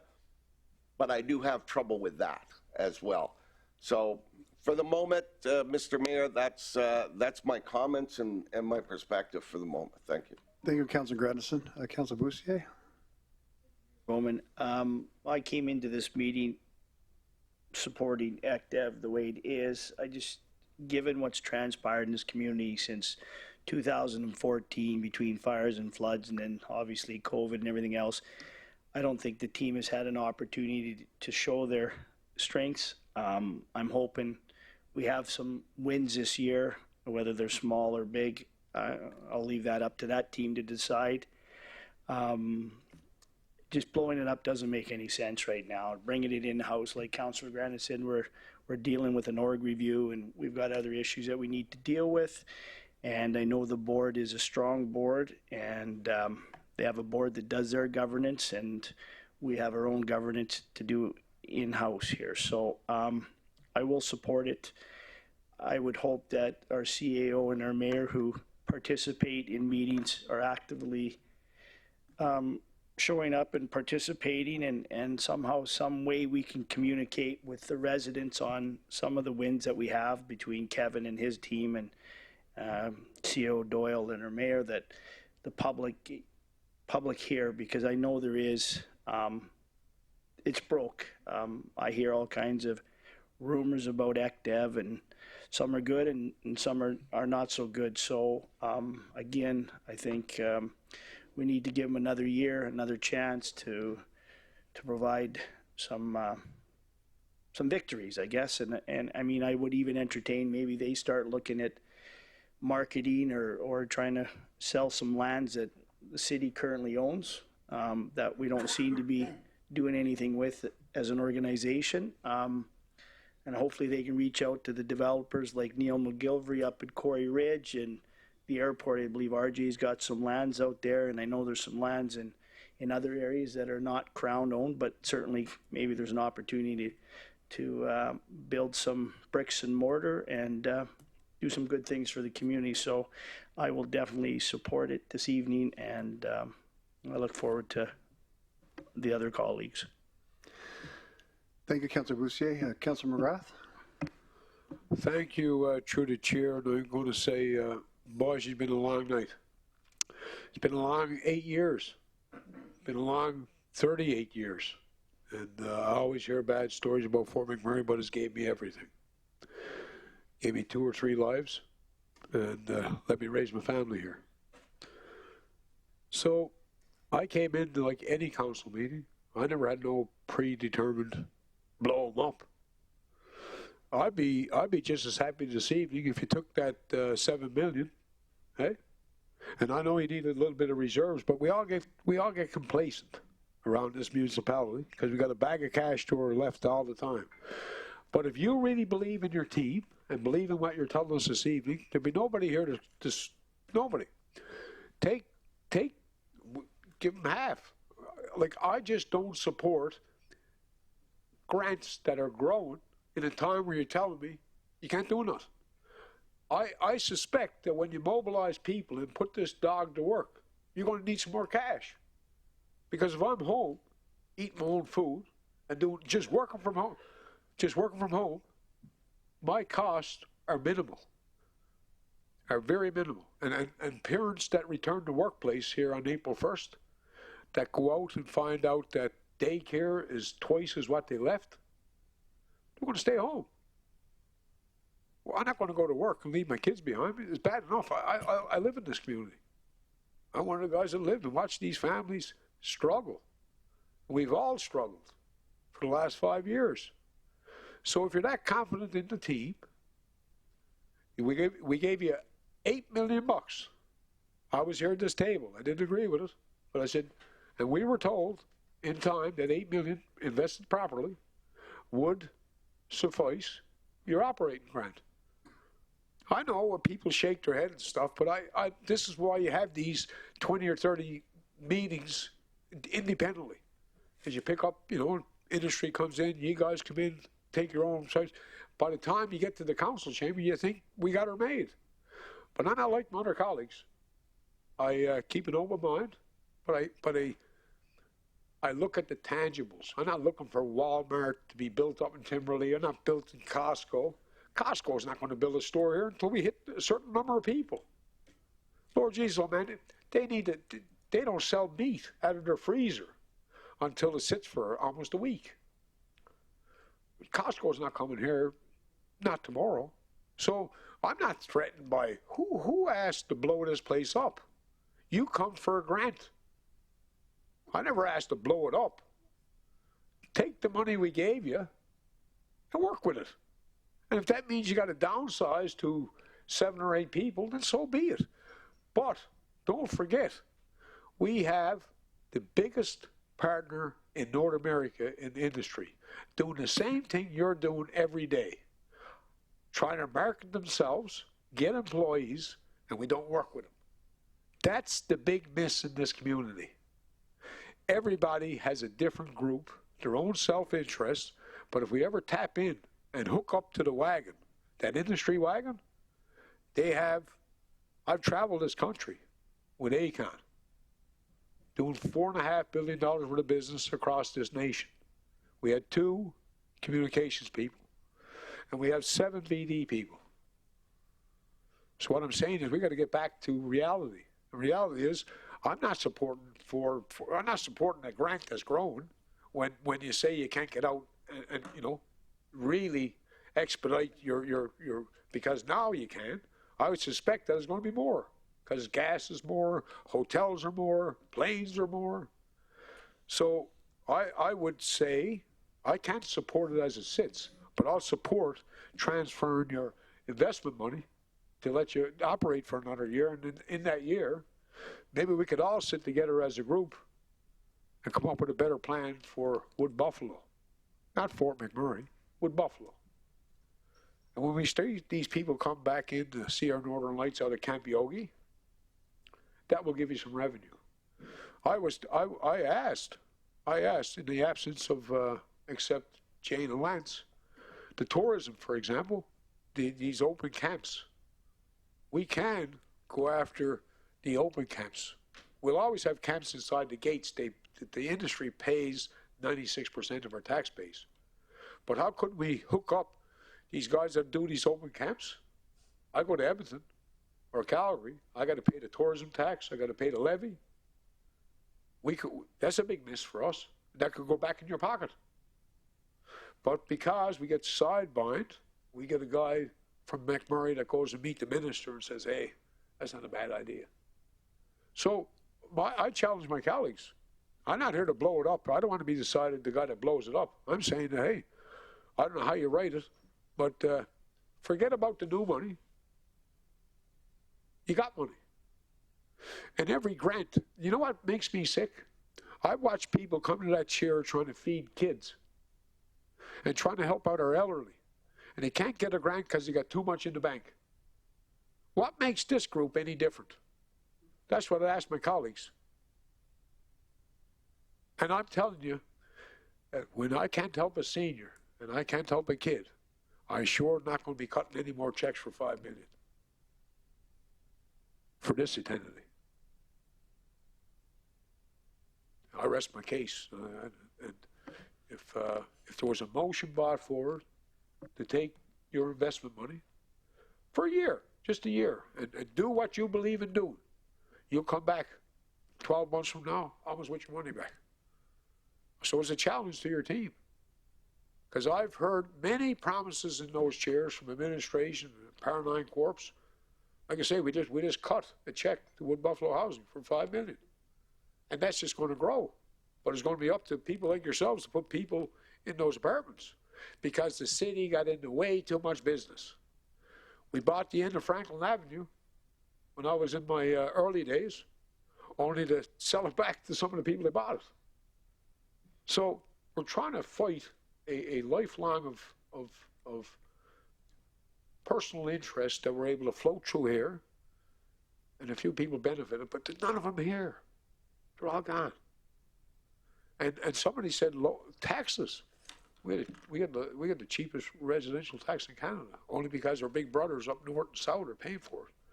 So I guess I'll close my debate points because I don't get scared. Nobody said we're going to blow you up. I'm just not supporting a growth in the grant when we were stopped for 2 years. You said it yourself. And then as far as Greg, you know what I hate? I hate to tell you this, but if somebody takes leave off of work, they take leave off work for different reasons. Mental health, big problem in our community, huge. Maternity leaves, I don't call that people that you're replacing. I just call that people that go away and come back. But anyways, I'm going to rest my case, and I'm going to tell the public why I'm not supporting this. If I can't help a senior, and if I can't help a kid because they got money in the bank, well, what makes you guys any more special? Thank you, Councilor McGrath. Councilor Cardinal?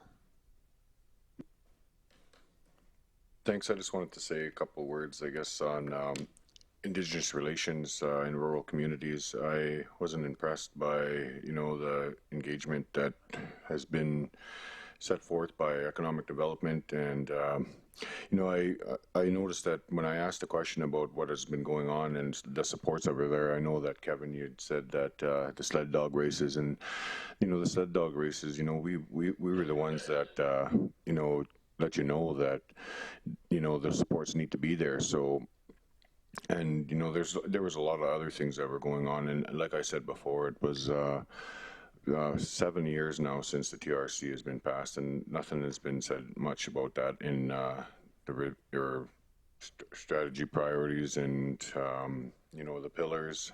So, with that being said, until a better relationship is built with the Indigenous communities and the rural communities, I am not going to support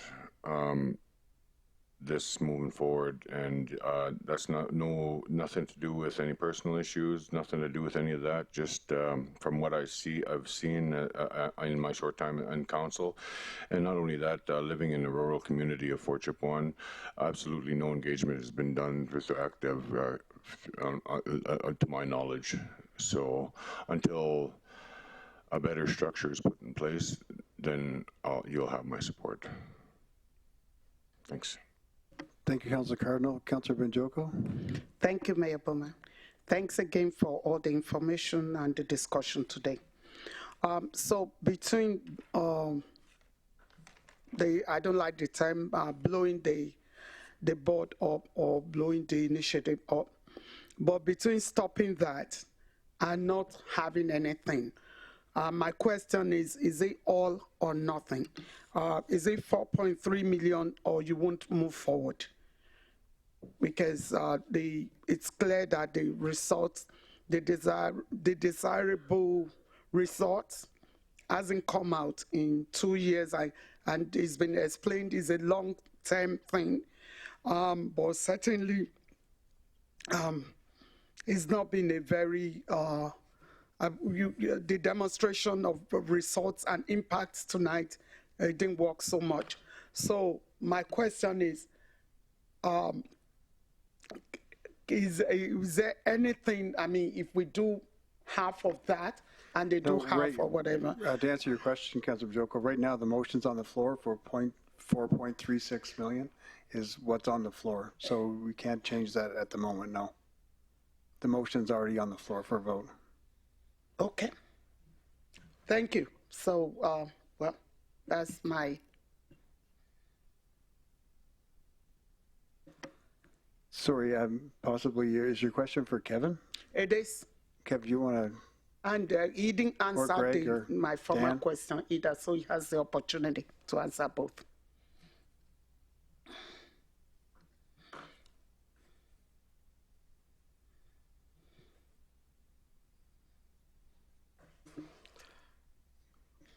So to answer the question, Your Worship, directly, Bryce Kumpka said it best. The contemplation, the table stakes has always been roughly $5 million a year. Secondly, the ask this year is not an incremental ask. It's roughly flat to last year and the year prior. So it's not an escalation of spending. Lastly, if we're not funded fully, we will have to reduce operations significantly. That's basically a setup for a fail.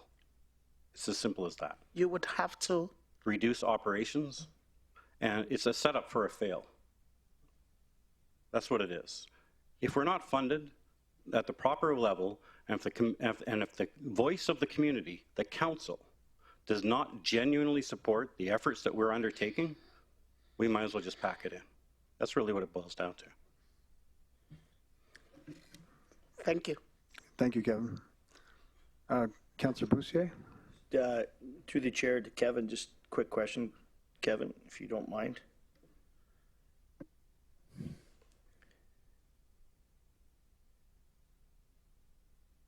Just further to your mention about if it's not fully funded, it's a setup for failure.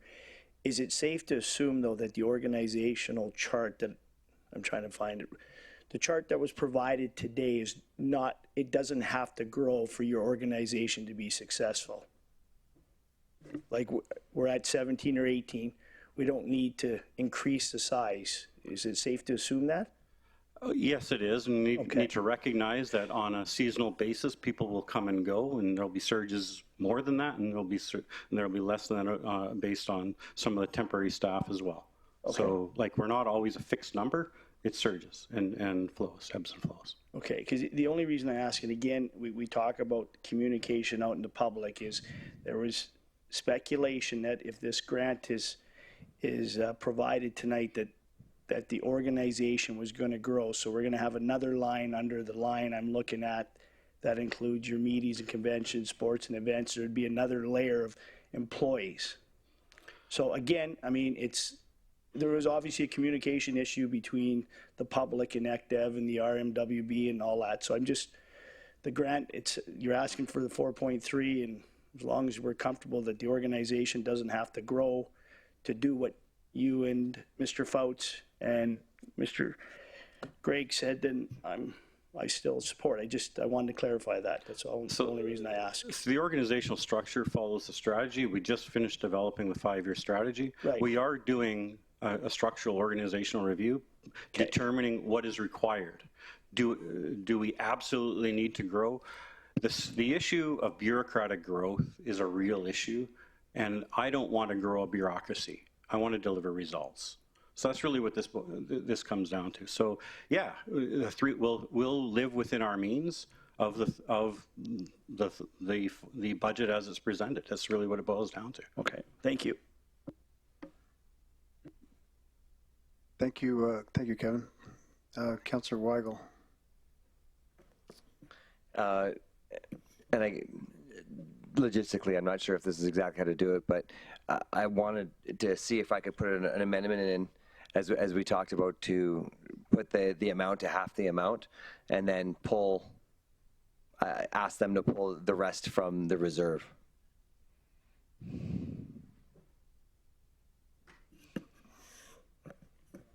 We'll put that motion on the floor. Yes, please. So can I get someone to second that motion?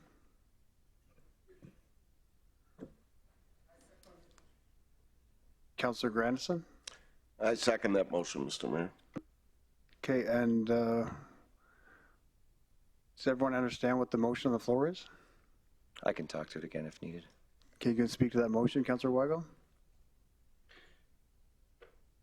So the motion would be to fund economic development of $2,180,000 for the sustaining grant from the Wood Buffalo Economic Development Corporation for 2022 to be funded through the Emerging Issues Reserve, with the idea that the other half would come from the earmarked amount coming in, understanding that their budget doesn't decrease because we give them less, that there is an earmark that I think that is available there.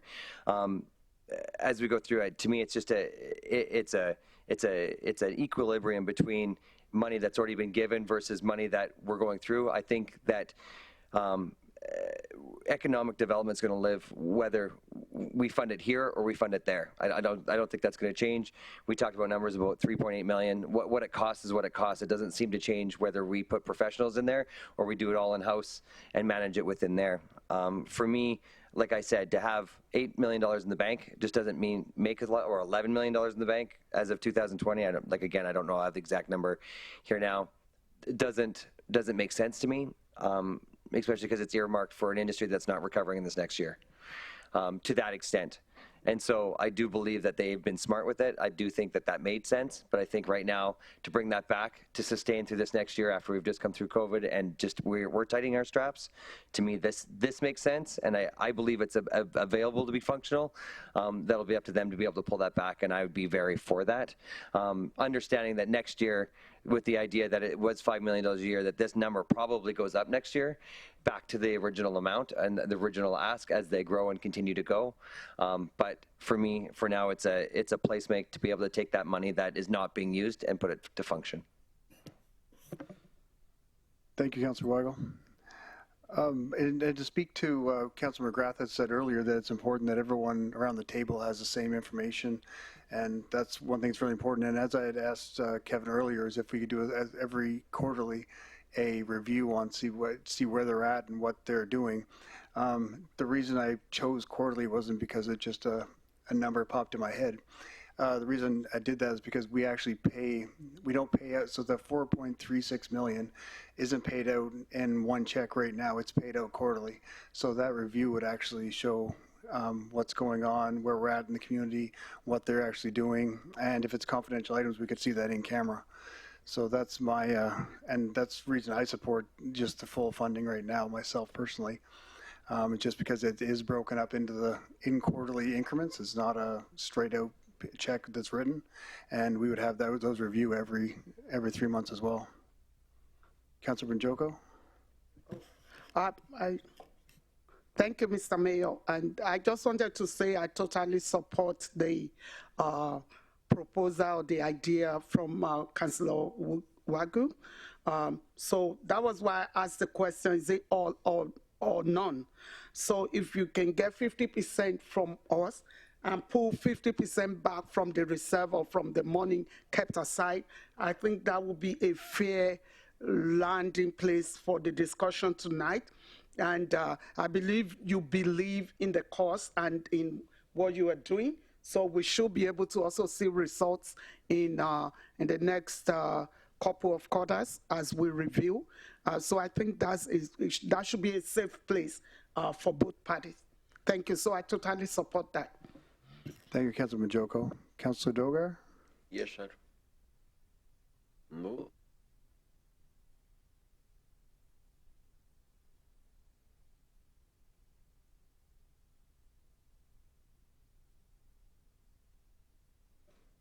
Councillor Weigel? Thank you, Mayor. I guess with that information, I guess we're creating a redundancy, whether we give them half and break it down, or if we're checking the checks and balances every quarter and making kind of decisions based on that. The idea that we give them full funding, but understand that the checks and balances are happening every quarter, it's a redundant motion. And so I will rescind my motion. Withdrawal. Thank you, Councillor Weigel.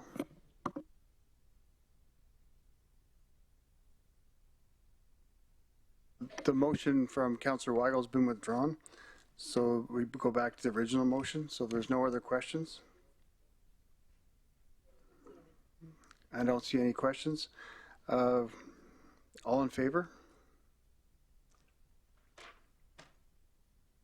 2, 3, 4, 5. And opposed? 2, 5, and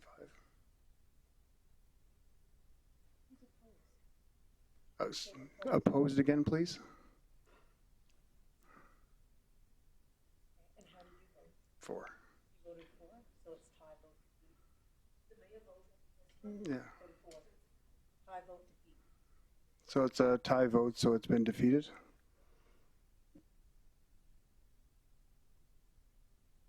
So now can we call for any other motions? Okay. Councilor Banjoko?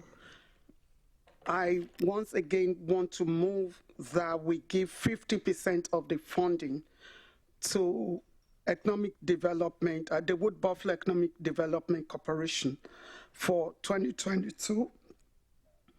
And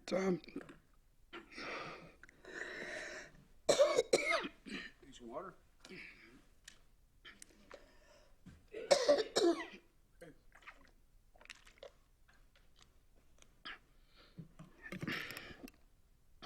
Thank you.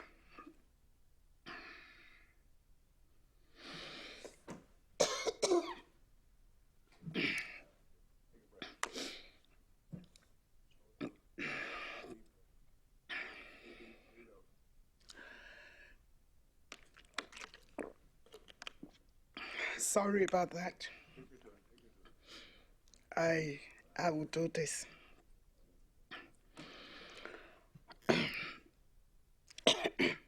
Thank you. I move that 2,180,000 sustaining grants be allocated to Wood Buffalo Economic Development Corporation for 2022 to be funded through the Margin Issue Reserve, and for Economic Development Corporation to come up with the remaining 50%, or subject to further review after 2 quarterly reports from economic development. Thank you. Can I have someone second that motion? I'll second it. Councillor Cardinal? And Councillor Banjoko, can you speak to that motion now?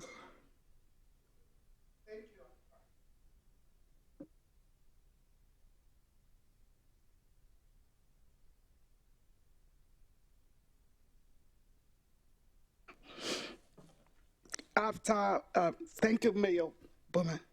After all the discussion tonight, and with the understanding that there's some money in the that are being kept aside,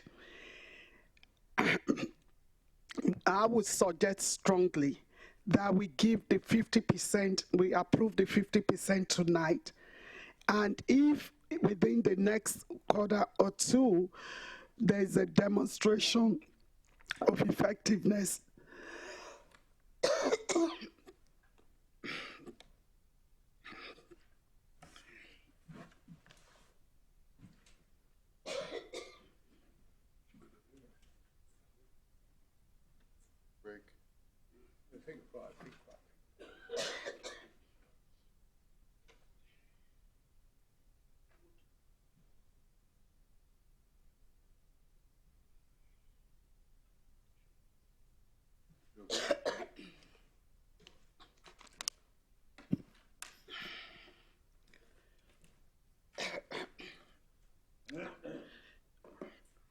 thank you, Mayor Bowman, thank you, Council, and thank you, everyone. I'm thinking that in the next couple of quarters, that's maximum 6 months, or prior to that, we would have been able to see the impact of development in in the region. And since if we are able to continue to meet quarterly, we will see the desired results or we won't. And that way both parties are putting down, are footing the cost, and I expect that they will do whatever it takes to bring some results. Thank you. Thank you, Councilor Bajoko. Does anybody have any questions? Councilor Cardinal? I don't have a question. I just have some comments, actually. Is that okay? Yeah. I just wanted to say that I hope that, more relations are built by ACTEV and the corporation with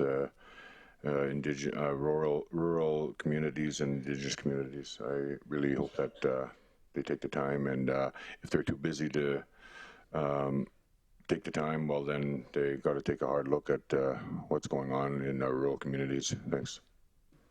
Thanks, Councilor Cardinal. But I believe also Kevin had mentioned without the funding, they won't be operating. Oh, they'll find a way.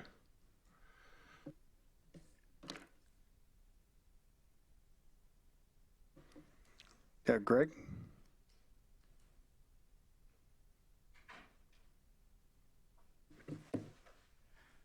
Thank you, Council, for your time tonight. Unfortunately, what's being proposed will completely hobble the organization and make it impractical to continue operations. As Bryce said, I think very eloquently at the start, we had agreement in principle to be funded for operations at $5 million a year. We've kept our budget at 4.2 for 5 years straight, not a penny increase. The money that was in the Economic Development Fund, the $8 million, has been used for specific earmarked projects which are approved by the board. The whole design of the corporation was to keep us independent of the political influence that we witnessed tonight.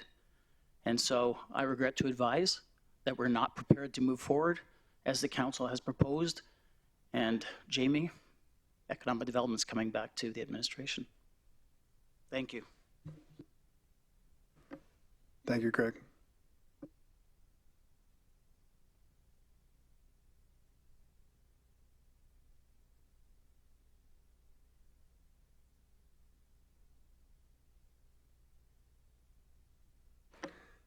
If there's no questions for Funky, can we take a all in favor?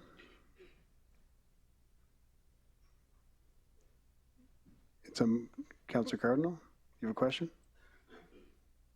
I was just going to say,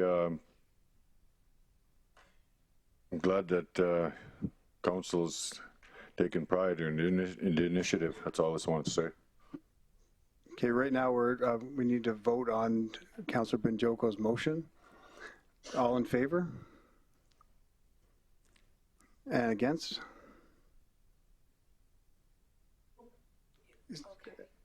Okay, we have to. Everybody has to vote. All in favor?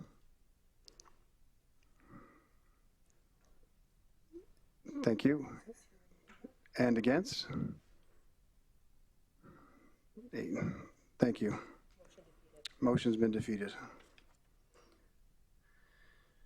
Now we're going to go to.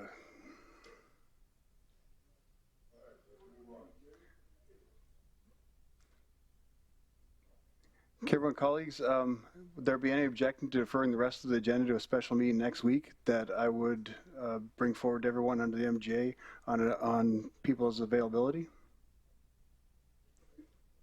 Councilor McGrath? I certainly second that. Third at 4 to 11:30 at night. A lot of emotions going on, and I'm sorry. I won't make no apologies to anybody here in this community that this is a place of political interference. And maybe you don't want to hear it, Lance, but that's when people want to walk out on us. That's what you call partnerships. When you can't feed a senior or a kid because there's money in the bank, but we can add on another 5 to somebody who got 11 million, that's when we're dealing with a system that's broken. So I commend the colleagues this evening that never bent. And this is not more work for Jamie, probably less work. You'll see what I'm talking about. Thank you. Can I have someone second that? Sorry, can I have someone second that? Councillor Weigel? I'll second that. Thank you. So the meeting's adjourned.